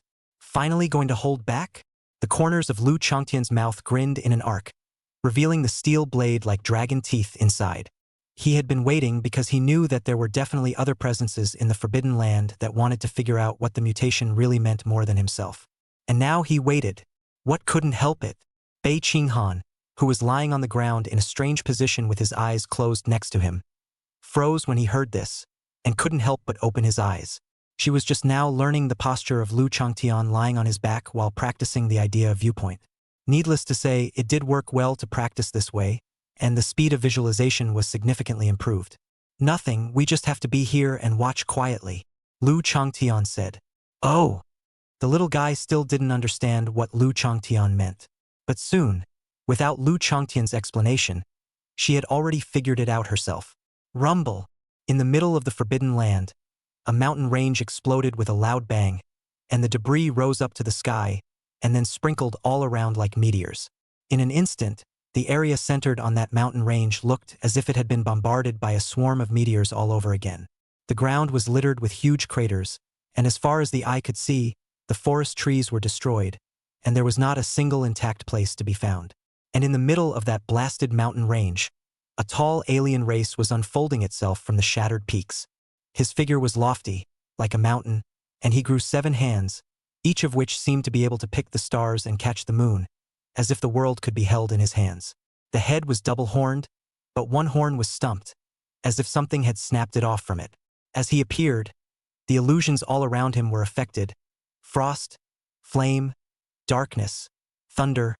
It was as if they were in the midst of an apocalyptic chaos, with all kinds of natural disasters coming one after another. Compared to him, the flames put out by the red-feathered bird from before were simply like candles lit on a birthday cake. As soon as this alien race appeared, it let out a war cry, its aura shattering the sky, announcing its presence to the entire Forbidden Land. Just appearing and letting off some steam, you're really flailing, Lu Changtian narrowed his slender dragon eyes. What about the ferocious beasts that hadn't been seen before? And from this aura, it was surprisingly no weaker than the other giants in the Forbidden Land. Really? It's so exciting. In the midst of this Forbidden Land, there were indeed still many things hidden that he didn't know about. Lu Changtian felt that the mysterious veil of the Forbidden Land was being unveiled towards himself little by little. Even Bei Qinghan could clearly sense the presence of the other party, as well as the aura that was recklessly emanating. It was surprising that there was such a powerful existence in the Forbidden Land. The terror gave her the illusion that she was facing it straight on, and the little one was so taken aback that her tiny body couldn't help but tremble. "Don't worry, I'm here." Noticing that the little guy seemed to be intimidated, Lu Changtian snorted coldly. In an instant, a strong dragon's might rose up to the sky, forming a huge dragon with teeth and claws in the air. In an instant, the aura of the seven-armed demon god when he awakened was shattered. Strange scent, a black dragon. The seven-armed demon god looked this way, somewhat surprised by Lu Changtian's strangeness and power. But he didn't care too much. It was only a slightly more powerful dragon. It wasn't as if there were no dragons that had died in his hands. Even stronger than this black dragon, there were other things that gave him more importance than that. The seven-armed demon god withdrew his sight and let out a cold snort, his voice spreading throughout the Forbidden Land. "A bunch of fools, you've been waiting for so long. The great opportunity is in front of you, and you still haven't made up your minds?" Countless middle and low-level ferocious beasts in the Forbidden Land were all prostrated on the ground by the supreme will contained in this voice, not daring to move. A moment later, there was another no less powerful aura unfolding from somewhere in the Forbidden Land. "This mutiny is not the time we have been waiting for. Heh! The barrier is weakening. Now is not the time. When will it be?" The seven-armed demon god sneered, still maintaining an incomparably arrogant attitude even though he was facing a hidden giant in the Forbidden Land. "The barrier is weakening, but it is not completely dissipating. The inside and outside are not yet connected, and the time we are waiting for is yet to come." Being so scorned, the other breath did not look angry. It seemed that he was familiar with the attitude of the seven-armed demon god and had gotten used to it. Wait. How much longer do we have to wait just like this? Different paths don't lead to the same thing." The seven-armed demon god scoffed at this. He abandoned that aura and turned to show his ambition to the powerful giants throughout the Forbidden Land. "I wish to break down the barriers and go beyond the Forbidden Land. Anyone wish to join me?" Inside the cave, both the man and the dragon were startled. Lu Changtian. "So that's how it is." Bei Qinghan, surprisingly. Chapter 27, The Eight Giants. Lu Changtian had guessed before that there were still worlds on the periphery of the Forbidden Land, only that there was some sort of restriction isolating them from going out and confining them within the Forbidden Land. "But I don't know how to get out." Now it seems that those old monsters have known this for a long time. The reason why he had been sleeping was just waiting for the time when that restriction would disappear. Bei Qinghan also came to a realization. No wonder there are many powerful king-level foreigners abounding in the Forbidden Land, and there are also many foreign beasts beyond the king level, but they are living in the Forbidden Land and have not traveled to the outside world. Turns out it's because there's some kind of restriction stopping them, and now that limitation seems to be going away. If all the king-level and even stronger, ferocious beasts in the Forbidden Land appeared in the outside world in a single wave, it would definitely cause a huge impact on the situation in the outside world. Maybe the human condition will instantly return to what it was when the mutation first started. No, it'll even be worse than that. One must know that when the mutation first started, there weren't so many king-level or even stronger ferocious beasts. She couldn't help but tense up in her mind. Do humans have the ability to fight against so many foreigners? However, the current her was not a human empress, but merely a 3-year-old child who had just started cultivating. Even during the time of the empress, she was unable to stop so many powerful foreign beasts, let alone now. One could only watch that seven-armed demon god in action. The seven-armed demon god's proclamation spread throughout the Forbidden Land, and for a time, the powerful people in the Forbidden Land actually fell silent, seemingly weighing their considerations. But this silence did not last long. "Ha ha ha! Since I have you willing to take this lead, so what if I come with you and make a break for it?" A loud laugh rang out. Immediately afterward, in the canyon at the corner of the Forbidden Land, a divine light shot up into the sky, transforming into a heaven-swallowing divine harvest. As soon as he appeared, he exuded an extremely powerful aura, The gusty winds swept through, and the clouds formed a huge vortex with him at the center. It was as if it was going to swallow up all of this heaven and earth. The appearance of the sky swallower was like a signal. Soon, one powerful aura after another unfolded, and the Tao of divine light shot up into the sky, transforming into a ferocious beast in the air. Sky swallowers, luan birds, and 1,000-foot centipedes, strange-looking fae, 7 huge-sized ferocious beasts and foreign races almost took up half of the sky. Their forms and races varied, but the auras they displayed were all incredibly powerful. So many powerful foreign races converged together, and together they emitted an aura that caused the surrounding void to faintly crack, somewhat unable to withstand it. Bei Qinghan watched in trepidation from below. She couldn't tell the exact strength of these fae, but the aura of each one was not much stronger than the Fae King she had fought earlier. That is to say, these were all foreign races and ferocious beasts that surpassed the king level. Interesting, actually luring out so many powerful foreign races at once? Lu Changtian narrowed his eyes. He had always been interested in these old monsters in the Forbidden Land. However, he had jumped so much in the Forbidden Land, and had provoked those old monsters many times, yet he had never seen them appear. I didn't expect that when the 7-armed demon god wanted to break into the Forbidden Land today, he actually lured out 7 of them at once. He had some desire to go up and make a scene. But thinking that he was no longer a lone dragon now, and looking at the little guy next to him with a nervous and scared face, Lu Changtian still stopped. He reassured, "Don't be afraid, I'm here." "Well," Bei Qinghan answered, but the expression on his face did not ease much. It wasn't that she was worried about her own safety. She trusted Lu Changtian to protect her. It was just worrying whether those 7 foreigners would break out of the Forbidden Land or not, and would the humans be able to withstand it then? And in the meantime, the summoning initiated by the 7-armed demon god was almost at an end. "Is that all that's aim?" The 7-armed demon god looked at the 7 foreign races as well as the ferocious beasts, and his tone paused, as if he was somewhat dissatisfied with the number of people that had appeared. After waiting a few more moments, it was confirmed that no other fae would show up. Only then did the 7-armed demon god say, "So be it. Then, there are fewer of them, but with me the power is enough. As for the rest of, wanna see it? Duck and cover." The 7-armed demon god's gaze glanced towards the hiding places of the several giants, his tone implying provocation and sarcasm. The 1,000-foot centipede's 1,000 feet moved in a regular rhythm, each sharp foot capable of tearing apart a mountain peak. A mountain peak was reduced to pieces under his feet. Creepy noises emanated from the mouthpiece at this point. He. I hope those guys don't regret it in their hearts when they see that we managed to leave.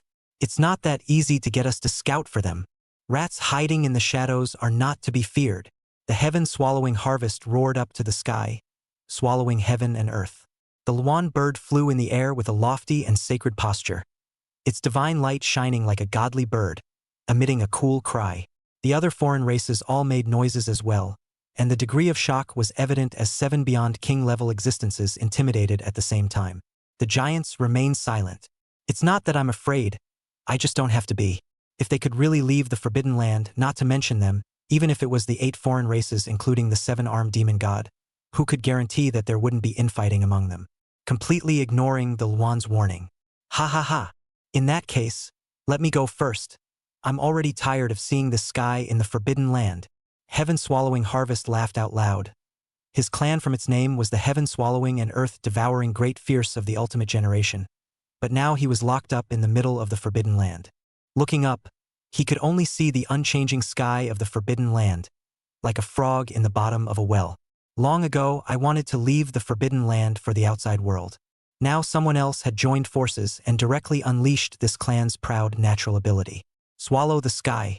In a flash, the mouth opened up and endless gravitational force came from the middle of that bloody mouth, like a black hole. The heavens and earth seemed to darken, and the beasts within the Forbidden Land immediately felt as if the entire sky had tipped over, and they couldn't even stand still to throw themselves into that large mouth. Of course, this was just an illusion. There was no way he could actually swallow the entire Forbidden Land. But to be able to make people create this illusion, this heaven-swallowing harvest was also extremely terrifying. The barrier shrouding the outside of the Forbidden Land was vaguely fluctuating and rippling, as if it was also going to be torn apart by this heaven swallower. There's drama. Seeing this, The remaining few ferocious beasts all revealed joy. To be able to have a little ripple caused by the heaven-swallowing harvest's ability meant that the barrier had long since become less sturdy and impenetrable than it had been before. There's something going on. Several foreign races and ferocious beasts were each launching attacks. The Luan bird flapped its wings, kicking up a fierce wind and showering greenish-blue divine light, which shone universally, attacking the barrier. Rumble! The 1,000-foot centipede used all of its 1,000 feet to charge towards the edge of the forbidden land, its 1,000 feet rhythmically moving back and forth, and along the way, it didn't know how many mountain peaks it had smashed. Thousands of sharp feet tore at the barrier with great force, and their mouths even spewed out extremely strong venom. On top of that, the remaining forfeit weren't idle either, each bombarding the barrier with their own abilities. For a time, the divine light on the periphery of the forbidden land was constant, with all sorts of terrifying auras rising and falling, crushing everything that came close. Although Lu Changtian couldn't get his feet out of the cave, he had watched everything that was happening at the edge of the forbidden land as the 7 beasts beyond the king's level came out in unison. It also saw the sight of the forbidden land barrier starting to fluctuate under the attack of those few foreigners. Keep this up and they might actually get something out of it. He suddenly grinned a bit wickedly as he looked at the unreserved attacks of the Fae. It's almost time to get out. Chapter 28. Stealing a home. Lu Changtian didn't have any desire to get involved and sneak up on those few foreigners. He wanted to take a look outside the forbidden land anyway, so it would save him a lot of effort if he really let them make something out of it and break the boundary. However, it would be a bit too much of a waste to just stay at home and watch such a great opportunity. Hey, you guys are planning to leave the forbidden land anyway. It's a waste of resources to stay in the forbidden land, so let me help you laugh it off. Lu Changtian smiled a very evil smile. As a person who was raised to be thrifty and frugal, I can't see large sums of resources being wasted, so I can only begrudgingly take care of them on your behalf. Of course, since it's custodial, there is of course an additional custodial fee. Don't worry, it won't be too much. Lu Changtian calculated, and immediately planned to take advantage of the fact that the periphery of the Forbidden Land was now being fought over, and went to take a turn in the lairs of those powerful foreign races. However, he had only just left the house when he was stopped by the little one.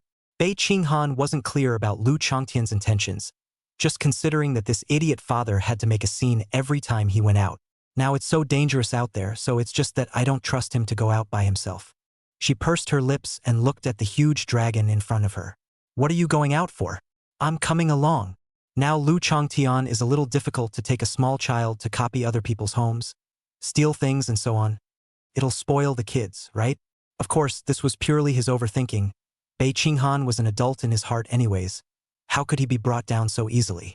Lu Changtian said, "Little white good. I have something to go out. You be good and wait for me at home. Don't worry, there will be no danger.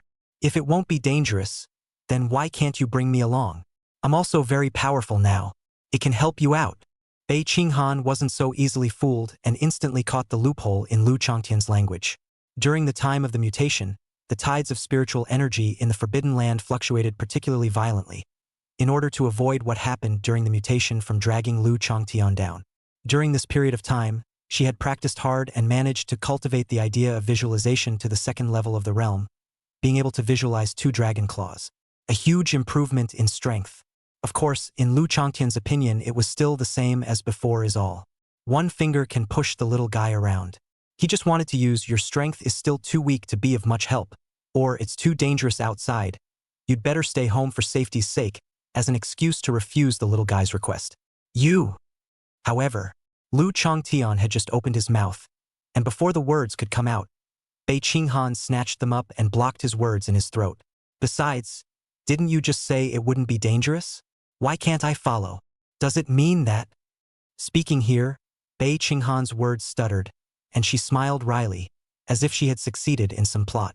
Raising his head, he looked at Lu Changtian and asked him in a rhetorical stance, "Could it be that you were actually lying to me when you said there would be no danger?" Deadly strike. This rhetorical question directly choked the second half of Lu Changtian's sentence to death in his throat, which he really had no way to reply. Surely, wouldn't that be an admission that he was indeed lying and that it's actually dangerous out there? Say it ain't so, then it goes back to the last thing the little one said, "Why can't we take her with us if there's no danger?" Who did this little guy learn to be so crafty from? He couldn't help but measure Bei Qinghan, The little guy's big black and bright eyes were looking at him without blinking. His eyes as pure as the night were filled with innocence and purity. It was as if that sentence just now was really just a casual question, with no little thought implied. Lu Changtian and the little guy stared at each other for a while, and finally lost the battle in the little guy's pure gaze and said helplessly, "Okay.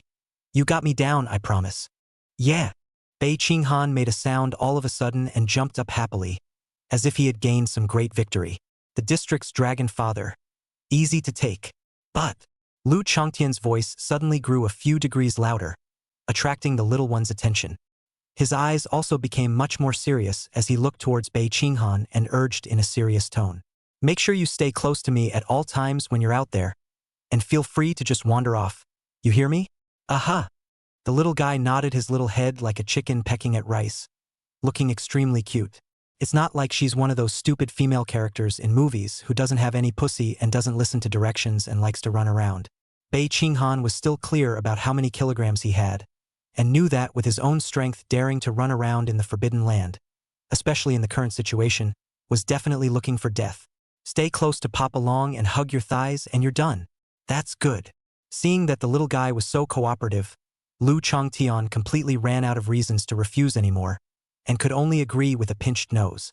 The commotion on the outskirts of the Forbidden Land attracted the attention of the vast majority of the strongest people within the Forbidden Land. Therefore no one also noticed that at this time, a black dragon collected its breath and left its lair. On the way, Bei Qinghan also finally clarified what Lu Changtian was planning to do. It turned out that they were planning to take advantage of the absence of those alien giants to steal their homes. This is simply... That's great. She thought this daddy dragon was just plain damaging.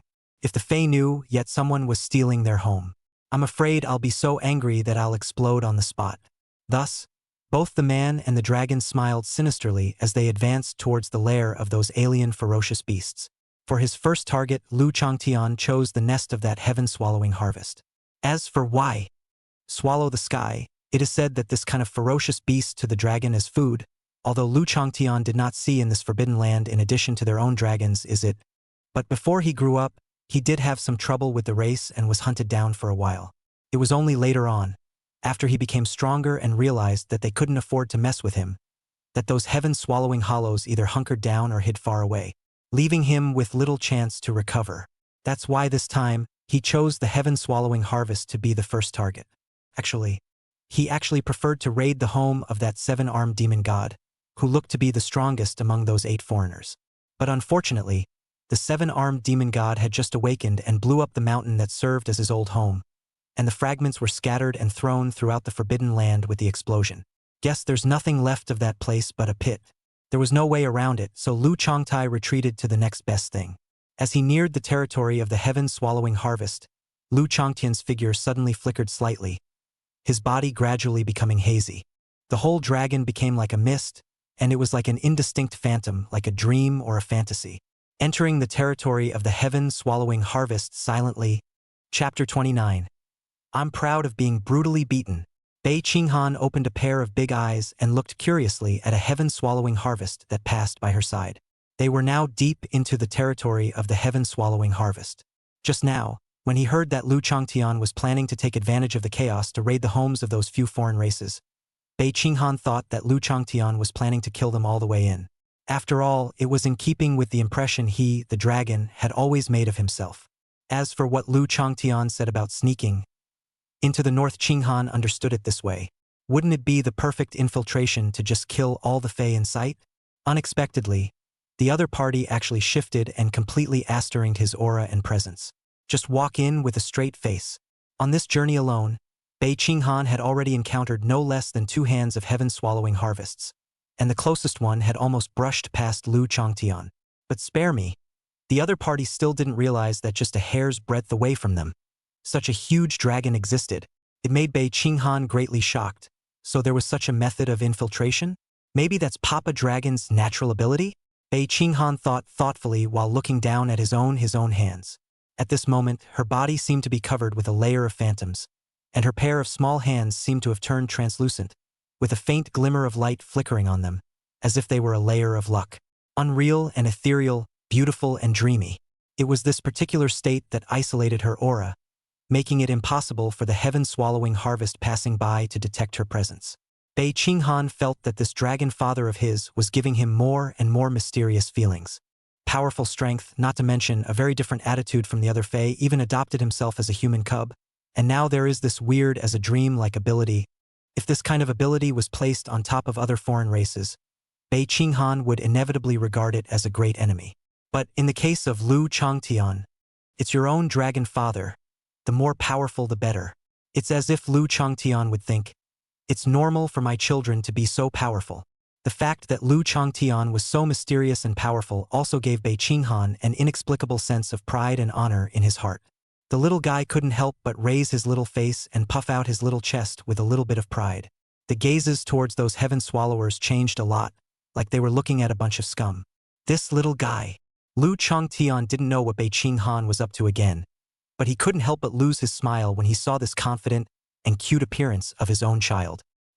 This person and a dragon in the territory of the heaven-swallowing harvest like nobody's business, decide to look at that side to see that casual and lazy posture is not like to come to copy the family, but rather like a father-daughter combination of taking the child out for a spring excursion outside.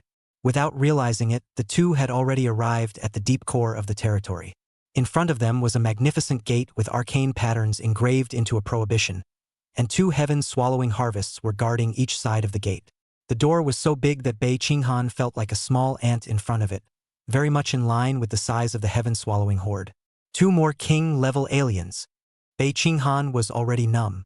In the outside world, which king-level ferocious beast appeared that didn't cause a great upheaval, almost causing the pattern of the world to change. As with the appellation, each of them was a well-deserved king, feared by countless people and worshipped by countless ferocious beasts. It's the king of beasts. But here, the Hall King-level ferocious beasts even can only be reduced to watching the gate. Once again, she felt that huge gap between the forbidden land and the outside world. But to have two king-level existences guarding it, and such a strong prohibition, I guess this must be the core, right? Bei Qinghan thought while looking towards the gate that was blocked by heavy prohibitions.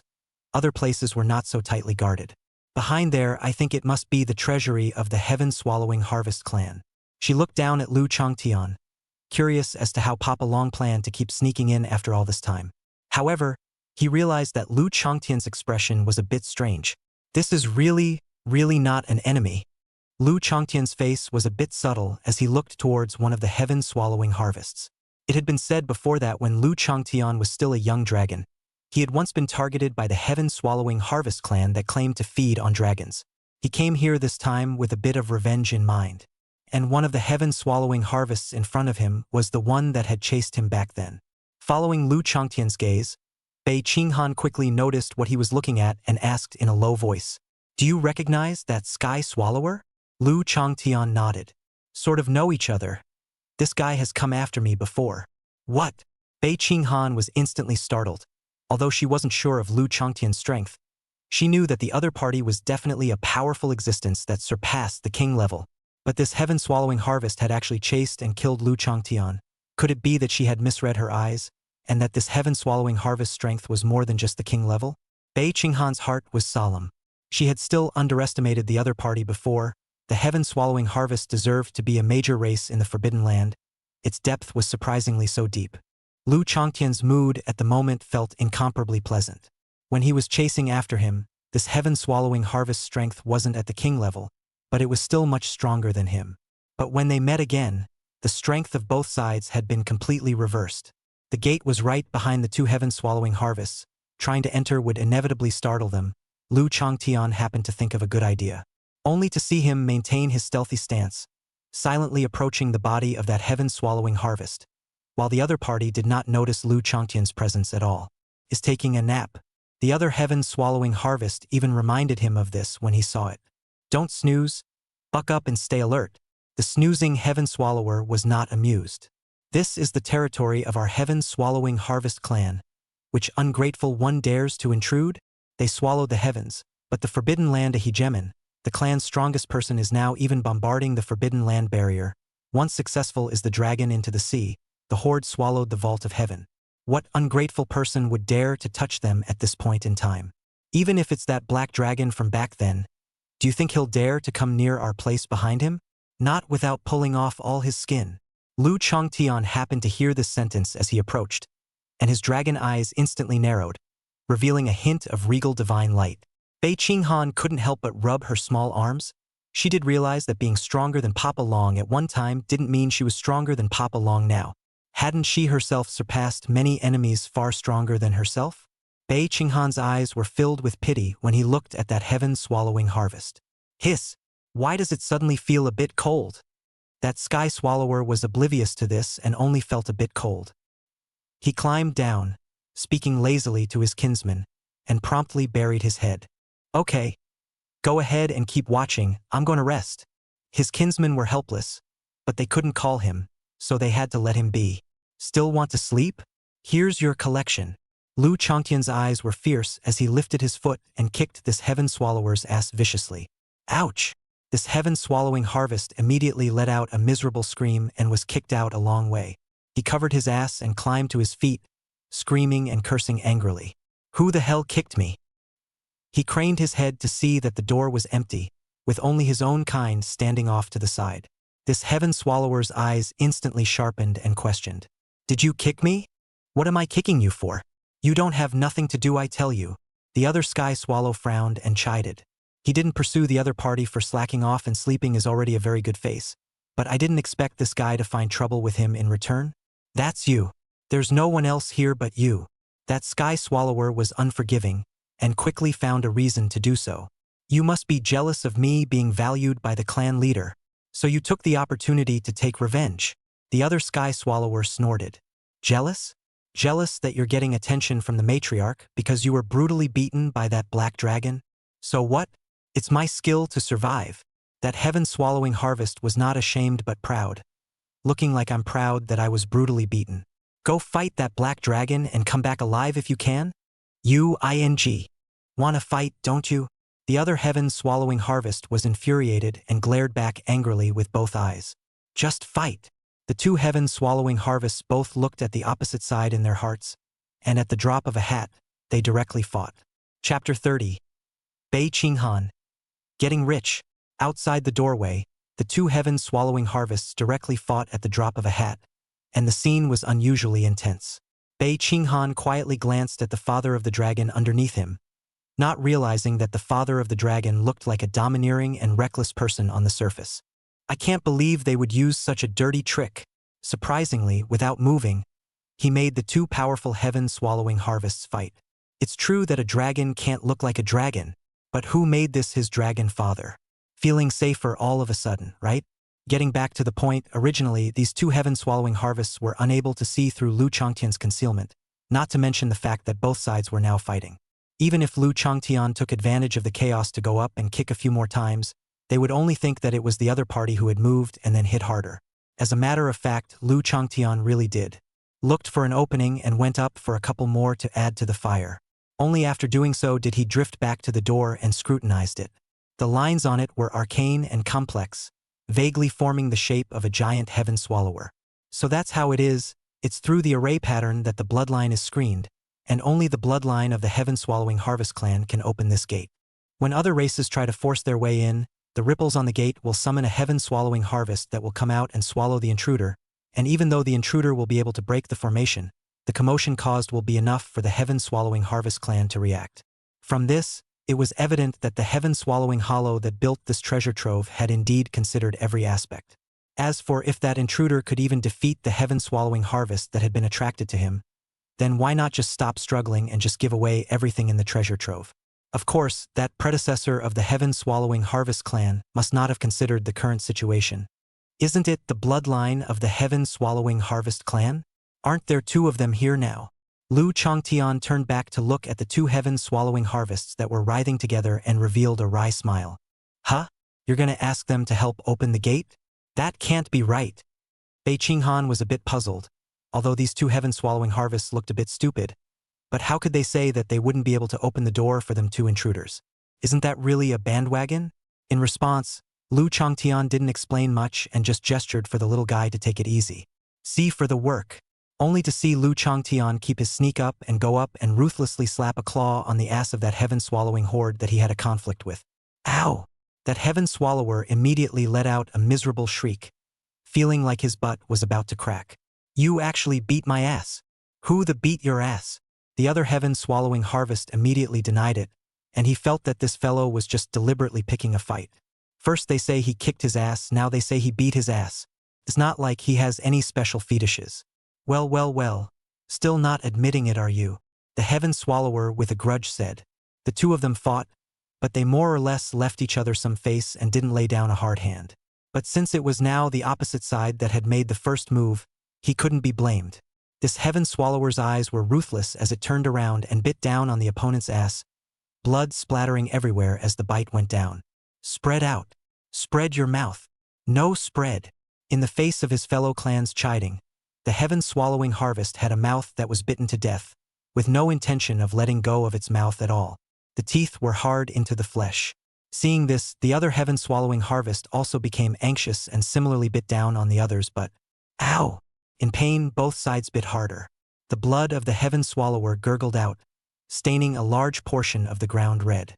What they didn't notice was that there was a strand of blood that suddenly broke free of gravity and floated up out of thin air.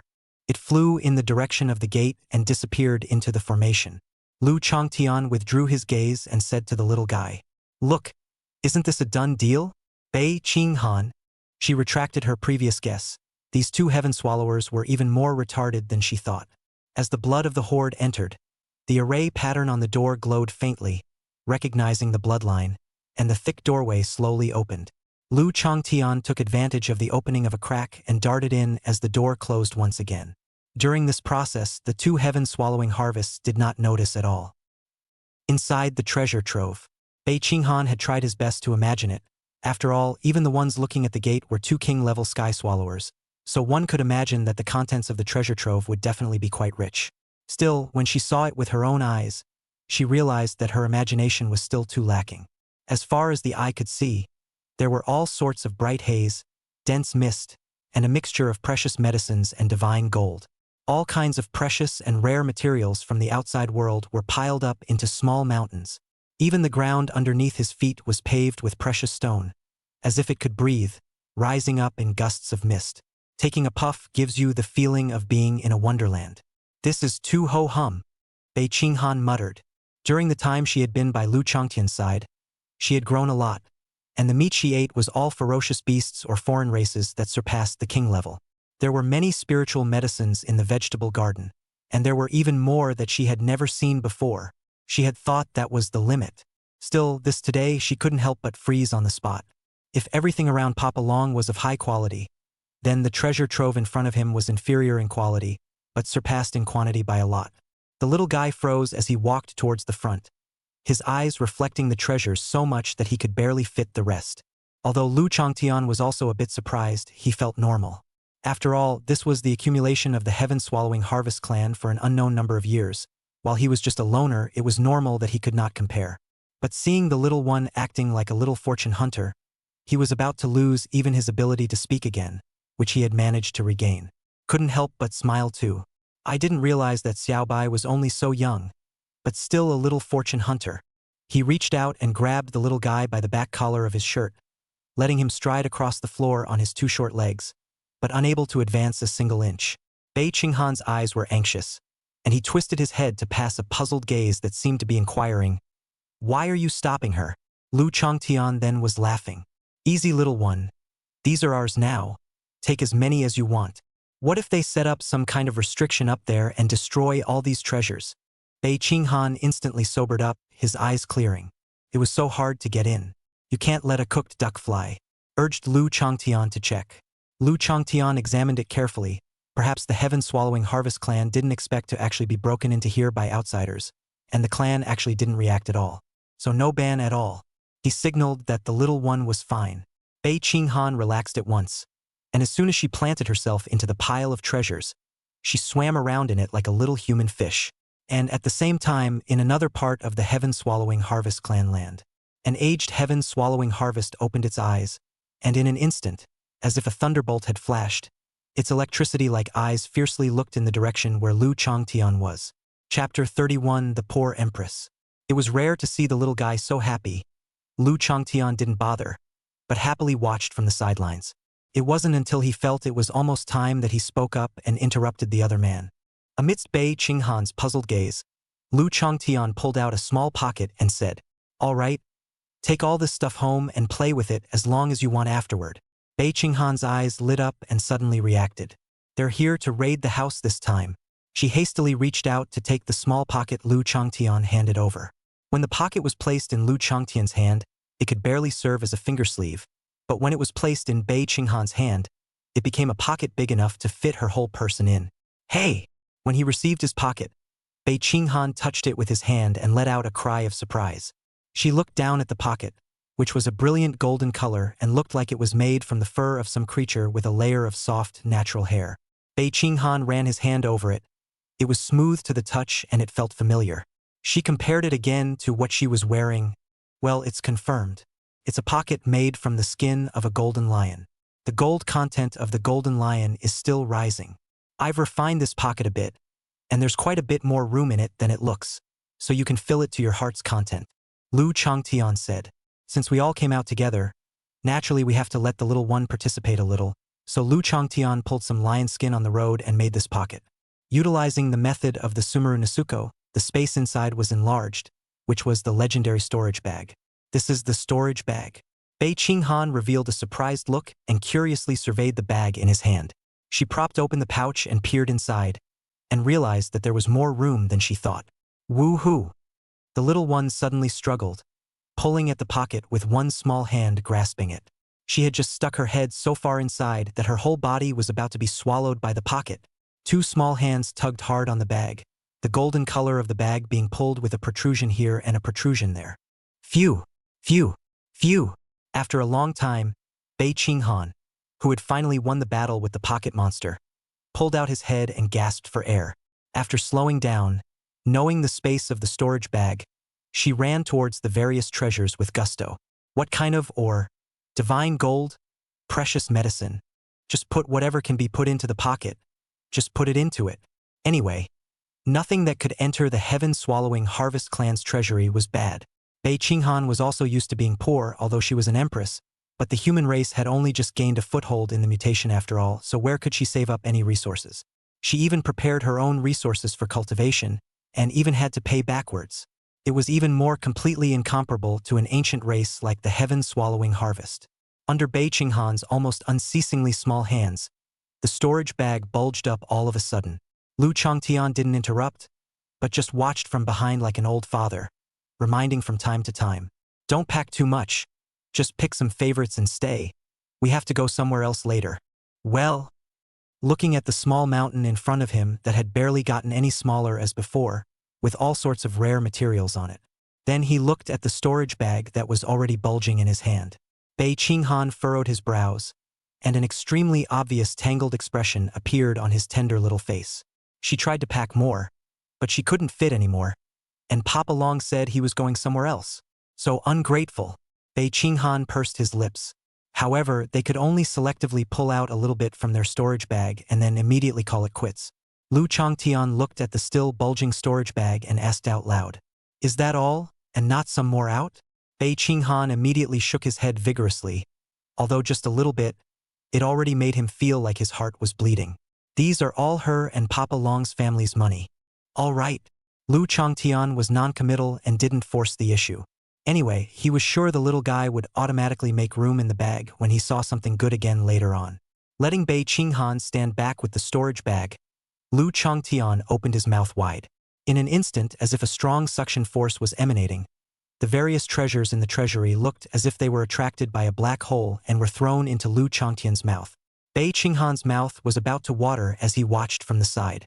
If she learns this trick, she'll still be afraid of not being able to fit her treasures? Learn. Must learn. That's what I'll be observing tonight. In the blink of an eye, the large treasure trove was missing most of the resources inside. Lu Chongtian then was closing his mouth, licking his lips, glancing at what was left in the corners of the treasure trove, and said with some lack of interest, "Well, leave the rest to them." Suddenly, he sensed a powerful aura approaching the location of the treasure vault. It was thought that the movement over here had finally been discovered by the powerhouses of the heaven-swallowing Harvest Clan. "It's time to go," he said to the little guy, greeting Bei Qinghan as he climbed on top of him. The figure became illusory once again and passed out of the gap in the prohibition, and when he came out, the two heaven swallowers outside were still fighting. Lu Changtian ignored it and quickly left the place. Shortly after he left, an elderly heaven swallower arrived. Looking at the twisting and fighting in front of the treasure vault, there was no trace of a king-level ferocious beast's demeanor. Instead, it was like a roadside wild dog fight. The two heaven swallowers that were on the ground biting each other's ass tails, and some indescribable part. The elderly heaven swallower felt like he had received a bludgeon to the eyes. Two idiots! What are you doing? The two heaven swallowing harvests winced violently, instantly letting go of their mouths and crawling up from the ground. Upon hearing the elder heaven swallowing harvest's questioning, the two heaven swallowing harvests opened their mouths at the same time, wanting to set aside their responsibilities. He bit my ass first. He kicked my ass first. The elderly heaven swallower felt his brain whip hard. Do these two guys have some kind of kinky fetish? What's wrong with your ass? What did you say? What did you say?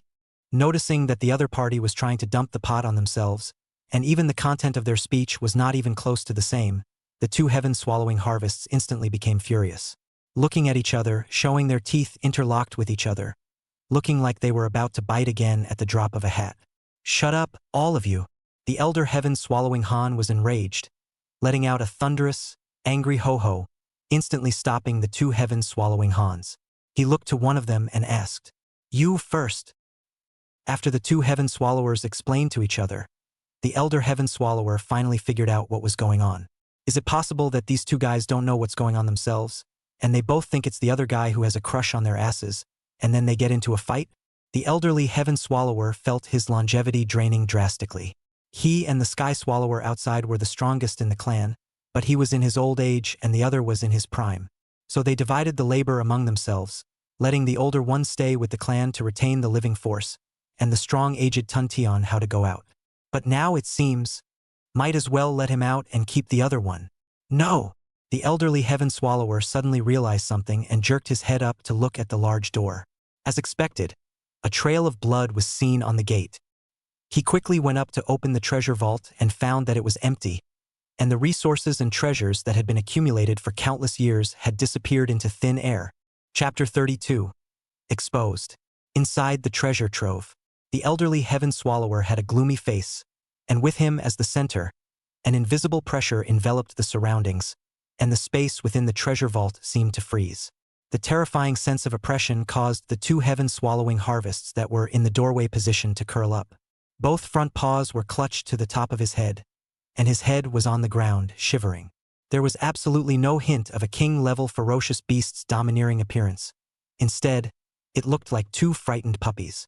Although they were already powerful ferocious beasts at the king level, the strength of the elderly heaven swallower was an existence that surpassed the king level.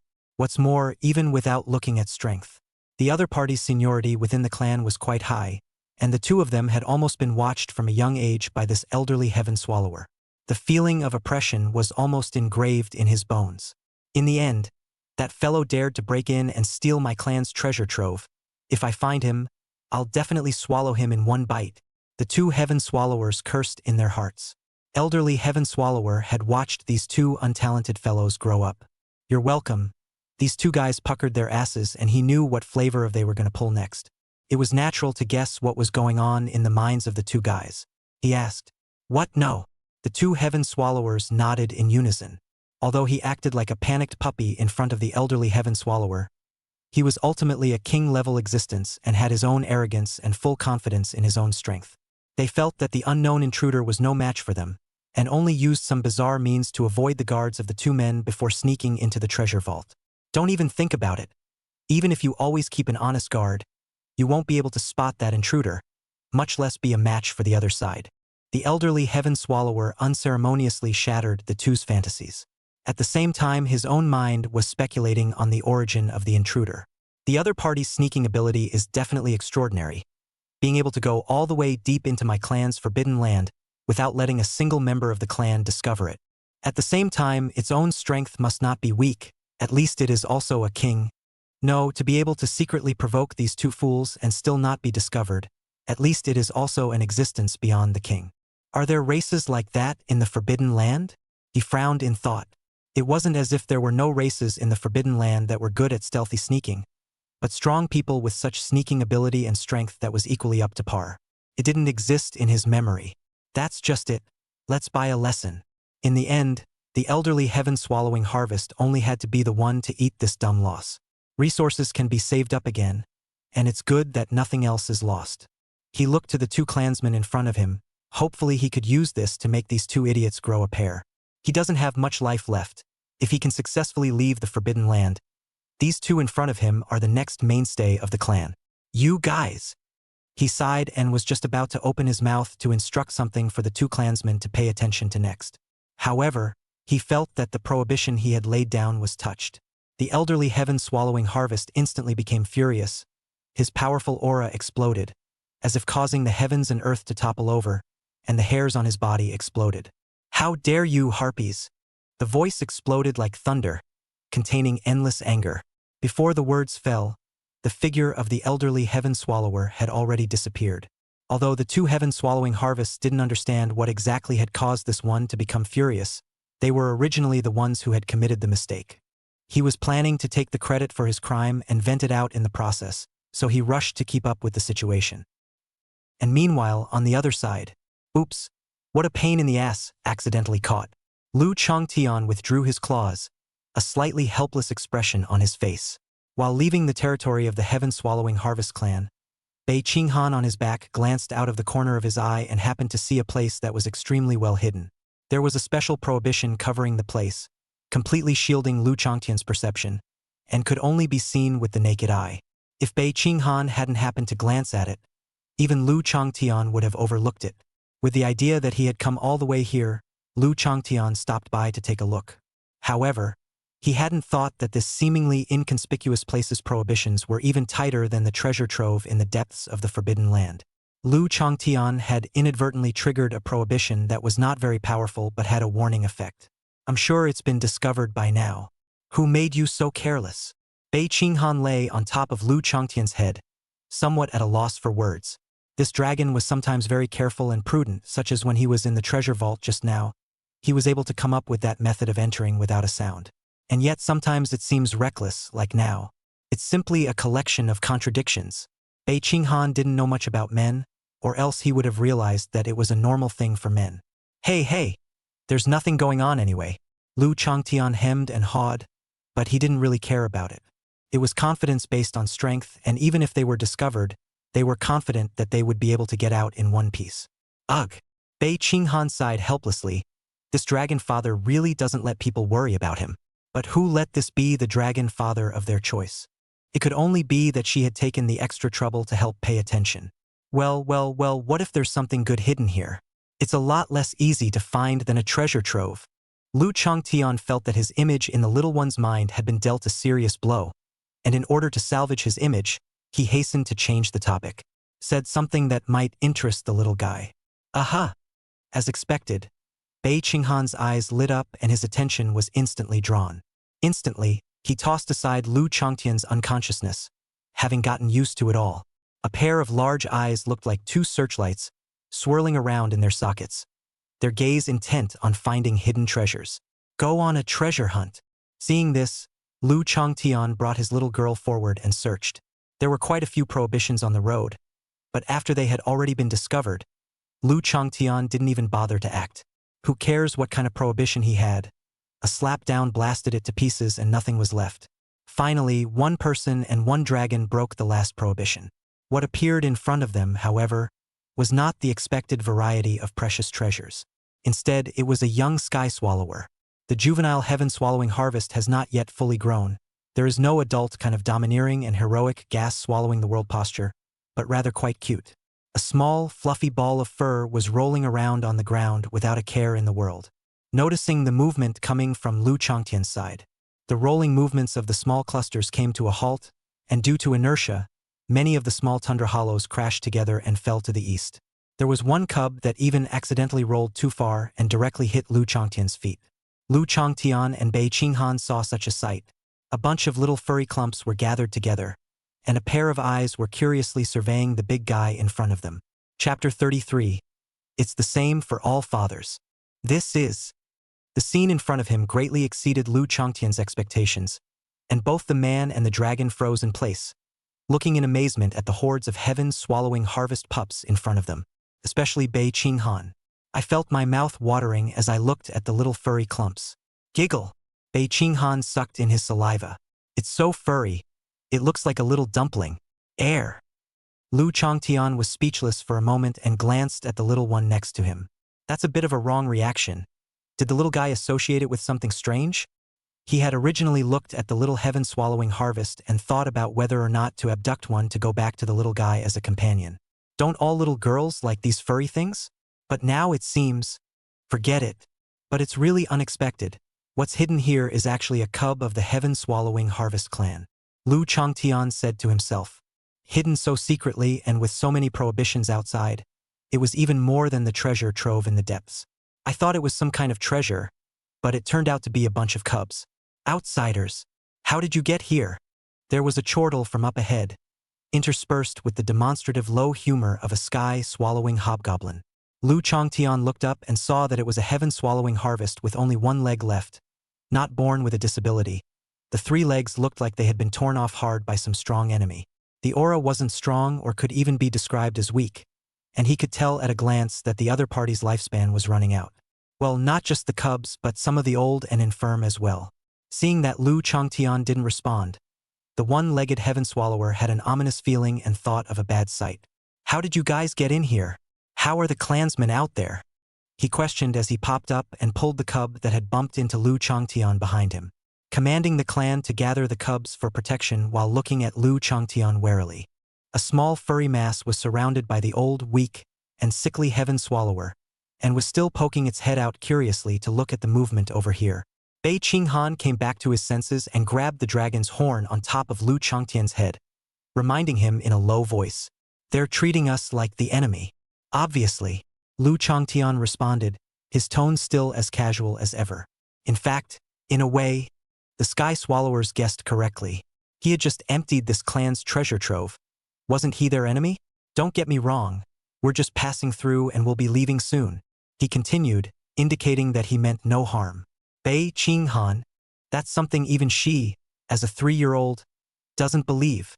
This situation is equivalent to the fact that there is a war going on outside right now, and the top man in your family is out fighting, and it just so happens that a guy who just looks like he's not to be messed with breaks into your house noiselessly. After being discovered, they still claimed that they were just passing through and meant no harm. If this kind of words can be believed, then I'm afraid that the heaven-swallowing harvest clan is really hopeless. Obviously, this heaven-swallowing harvest with only one leg left was quite a bit smarter than the 2 heaven-swallowing harvests that were guarding the gate of the treasure vault, and didn't fall for this kind of excuse that sounded like a lie at first glance. That heaven swallower recognized Lu Changtian's race, but unfortunately did not recognize this black dragon that had recently stirred up a storm in the Forbidden Land. Black dragon? Look at me like this. Do you think I will believe such words? He moved his only remaining leg and signaled to Lu Changtian. His meaning was obvious. I'm down to one leg and I've been through a lot, so don't take out this kind of words to fool children. I don't think so. Lu Changtian shrugged. He felt that maybe this guy had broken only one leg because he had listened to similar words. The one-legged heaven swallower didn't know what Lu Changtian was thinking, but felt inexplicably offended. However, there was no strong person from the clan here, and he didn't dare to easily provoke the other party, so he could only warn. With the broken restriction, the strongest members of our clan will surely have received the warning and will be here soon. I advise you to retreat quickly. He braced himself for a bottom. In fact, he was no longer optimistic about the situation outside, and just now, when the clan elders were shocked away, he thought that it must have been the other party's handiwork as well.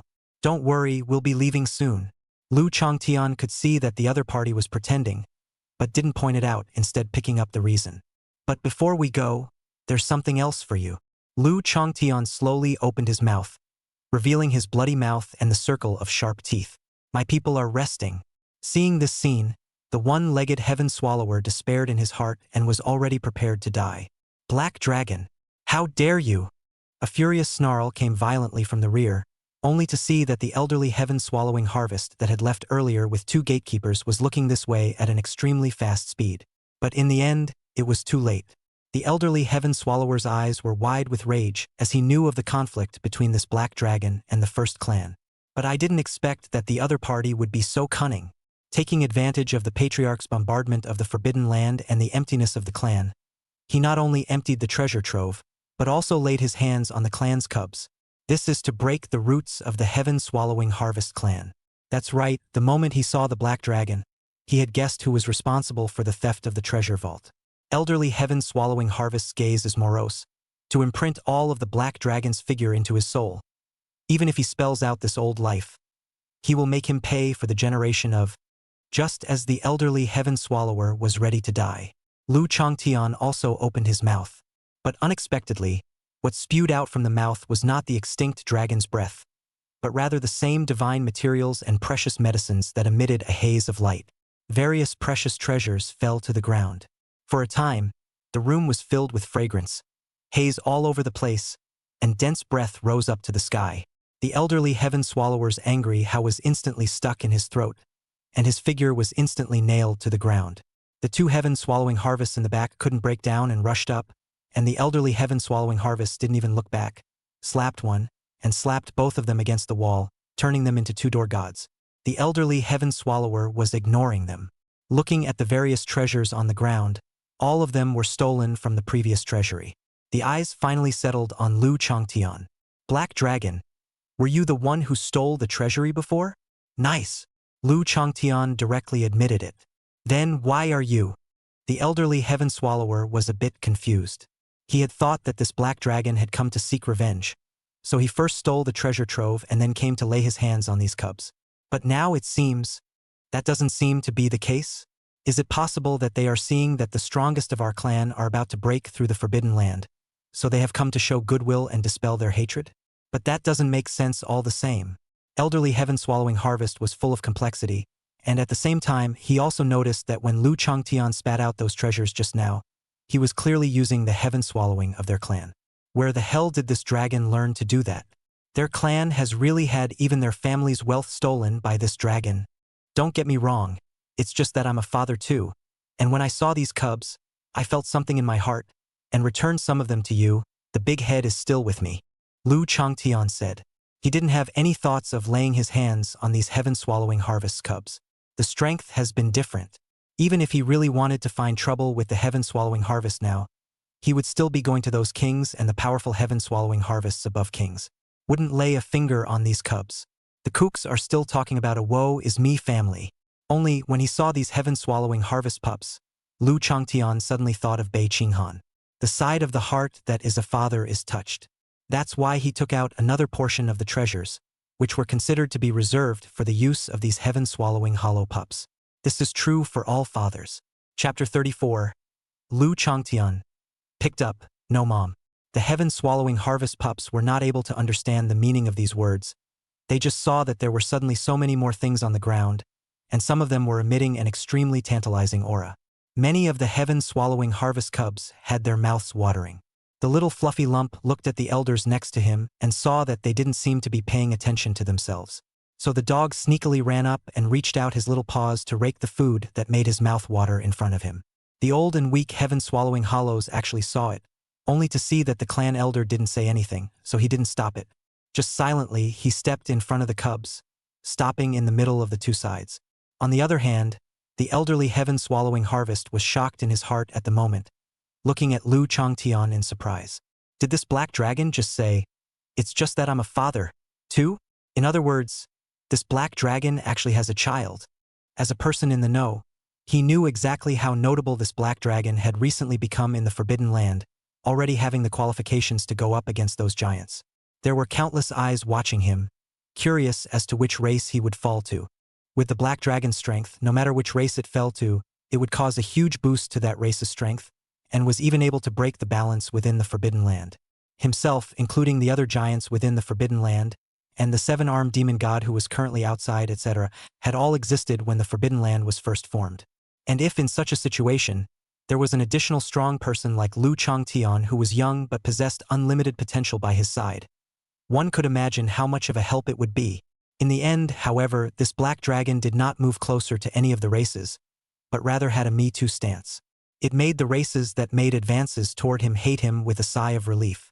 At the very least, the black dragon is not being pulled by another race, But now, he's actually saying he's having a baby.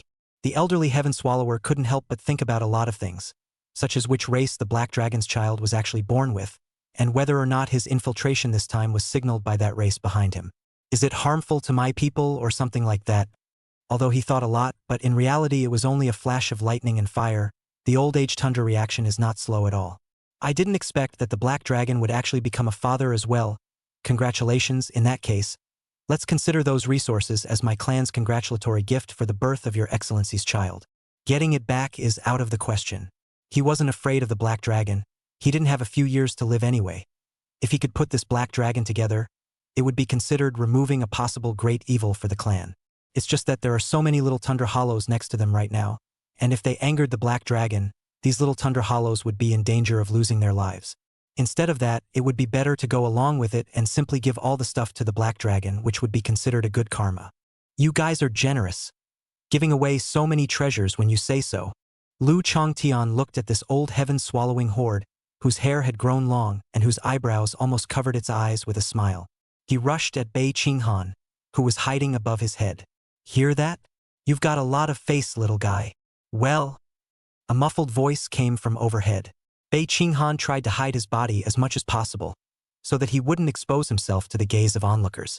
In his heart, he wanted to strangle the stupid dragon father. Unavoidably a little big-hearted. This is in the lair of the heaven-swallowing harvest clan. Himself is still human. Is it really okay to just recklessly expose yourself like that? Lu Chongtian withdrew his gaze and said, "The child is a bit scared of being born. I'm sorry to hear that. I can't believe you brought the baby with you? It doesn't matter if it doesn't matter." The elderly heaven-swallowing harvest did not move, but out of the corner of his eye, he was vigorously glancing upwards, trying to see Bei Qinghan's figure clearly. Unfortunately, under the other party's intentional concealment, it was completely impossible to see clearly, only able to confirm that the figure was small. Young dragons, are they that small? The elderly heaven swallower was puzzled in his heart and asked with some curiosity. I wonder if the mother of the child is... Lu Chongtian faintly said. Picked it up, no mom. Bei Qinghan. While that's true, why does it sound so much like cursing? Elderly tuna. I'll believe the hell out of you. The elderly heaven-swallowing harvest didn't believe in this kind of nonsense at all, and to be fair, if he encountered a lone fey cub in the Forbidden Land, the first thought would never be adoption. It seems that although this black dragon is rumored to be reckless and going around causing trouble, it is actually rough and careful. If Bei Qinghan had heard the elderly heaven swallower's speculation, he would have denied it. This daddy dragon is just so reckless and just looks so rough. Just as well, it's the old man who's meddling. He felt that the black dragon's child must be a big deal, perhaps involving some giant. Why don't you go sit elsewhere with old man, black dragon? The strongest members of my clan are bombarding the Forbidden Land outside, and when the Forbidden System breaks, you can pair up with my clan and leave the Forbidden Land together. At that time, if you and I were allies, wouldn't the world outside the Forbidden Land be within our reach? The elderly sky swallower invited. He felt that this was a good opportunity to tie Lu Chongtian, the dragon, to the chariot that was heaven-swallowing harvest. Lu Chongtian was not that naive to eat this big bite of pie. Let's not talk about whether or not this old man was talking a good game, but behind his back, he was counting on himself. Everything the other side says is based on a major premise. His eyes narrowed slightly, and his dragon eyes seemed to have crossed time and space, seeing the scene at the edge of the Forbidden Land. Lu Chongtian revealed a wry smile. Leaving the Forbidden Land? I don't think so? The elderly heaven swallower froze, and for a moment, he couldn't understand Lu Chongtian's smile. But immediately after, from the edge of the Forbidden Land came an extraordinarily intense energy fluctuation, accompanied by the collision of various powerful auras, as well as harboring angry chirps and hooves. Among them, there was even the aura of a strong man falling, emitting a heaven-defying aura. The elderly heaven swallower's eyes instantly changed and fiercely looked towards the edge of the Forbidden Land. Rewind the clock a little. At the edge of the Forbidden Land, various colors of divine light intersected, energy collided, and terrifying fluctuations erupted, and the void seemed to be worn out and shattered. The 7 giants exerted their specialized abilities, each attacking the barrier of the Forbidden Land. For a time, heaven and earth lost their colors, and only these few figures remained. The Luan bird's attack landed on the barrier and erupted into a strong backlash, and she used the momentum to fly back, stopping in the void with her wings up and rushing the other Fae. This won't work. I don't know how long it will take to break this barrier. The 1,000-legged centipede made the same sinister sound. I'm afraid we won't be able to hold out before we break. The 1,000-foot centipede was similarly knocked away by the backlash of the forbidden land, with 1/3 of the 1,000 feet on its body crumbling apart, and cracks appearing faintly all over its armor. A number of injuries have been received. The heaven-swallowing harvest continued to utilize its heaven-swallowing ability, devouring heaven and earth and preventing the barrier from repairing itself, but it was also a bit panicked. At the same time, he couldn't help but look back in the direction where the pack was. Just now, he felt the clan elders who stayed behind in the clan erupt in anger, but it was fleeting. It made him vaguely worried in his heart whether the clan had encountered any crisis, even considering whether to retreat and return to defend the clan. The other foreign races similarly made noises. The forbidden land could not be attacked for a long time, and it was obvious that it had some effect on their morale. The heart is frustrated and weighs in its mind whether it is worth it to continue the fight or not. Chapter 35: The Conspiracy of the Seven-Armed Demon God. At the edge of the forbidden land, the 8 giants hung in the sky. Seven-armed demon god, you're the one who summoned us here. How come you've contributed the least in the end? The 1,000-foot centipede rebuked. Among the foreigners present, he was the one who was the most injured, with 1/3 of his 1,000 feet broken and his armor about to shatter. On the contrary, the 7-armed demon god who summoned them here, although he was also attacking, he obviously didn't put out his full strength and didn't even have any injuries on his body. Saying so, the other foreign races also had vaguely unpleasant faces. This 7-armed demon god, I'm afraid it's not tricking them to come, but he himself is watching from the side and reaping the benefits. Don't worry. I'm just watching to see if the forbidden land reveals any cracks when you all attack. The 7-armed demon god soothed. So do you see anything? A foreigner's tone eased quite a bit, thinking carefully. Although the 7-armed demon god in the party did not make many strikes, it was true that every strike had a not insignificant effect. It made the barrier fluctuate even more violently, in a way that made it feel like a 4-pronged attack. Sure. The 7-armed demon god nodded his head affirmatively, the confident aura of a strong man on display as he said to the 7 foreigners. I've already found where the breach is. As long as you all attack with your full strength, I can shatter it with a single blow. Then I'll trust you one last time. If we still can't make it this time, we'll leave immediately. Afei said, his tone hard. Having failed to attack for a long time, there was already a sense of retreat in their hearts. Although heaven-swallowing harvest didn't say anything, what he did in his heart was the same intention. The movement on the clan's side never made him feel at ease, so let's use this as a last-ditch effort. Regardless of whether it would work out or not, he would have to go back to the clan group immediately afterward to take a look. Each of the 7 giants occupied a piece of sky, gathering all their strength. All their essence and energy was raised to the highest level, and for a time it was as if 7 suns appeared in the air. And then, brazenly, the 7 incomparably powerful attacks struck the barrier together, causing it to tremble violently, as if the entire forbidden land was shaking. 7-armed demon god. Strike! Holding on to the powerful energy output, one of the foreigners bellowed at the 7-armed demon god. Well, I've seen where the breach is, and this is the shot. The 7-armed demon god responded. His 7 arms were wide open like demonic hands, with 7 different kinds of power lingering on them. There are thunder explosions, blazing suns in the sky, extreme cold and dark black holes. Very different powers appeared in the 7 arms. It was as if 7 small worlds with different attributes were held in his hands. It was as terrifying as if it was a real demon god of destruction. For a time, just the 7-armed demon god alone exudes an aura that actually has the feeling of overpowering the rest of the 7 great foreign races. It caused many giants lurking in the shadows to stare in awe, shocked at the mighty strength of the 7-armed demon god. It might even work out for them. The 7 alien races that were attacking were even more delighted. The strength of this 7-armed demon god was truly beyond their expectations. Obviously, having such a powerful strength, just now they had been out of work watching them die in front of them. When he left the forbidden land, he would inevitably seek him out for an extra sliver of favor. That's right, in their minds, success is on the line. The 7 foreigners became more and more agitated, and the attacks from the 7-armed demon god in the rear gradually arrived. However, it did not land on top of the forbidden barrier. Rather, Ah! Seven-armed demon god. Why are you attacking us from behind? A foreigner let out a wail, covering the wound that had been struck by the seven-armed demon god. And with that wound as the center, half of his body had been frozen into ice. That was due to the terrifying freezing chi contained in the seven-armed demon god's fist, which was enough to freeze space and time. Karara!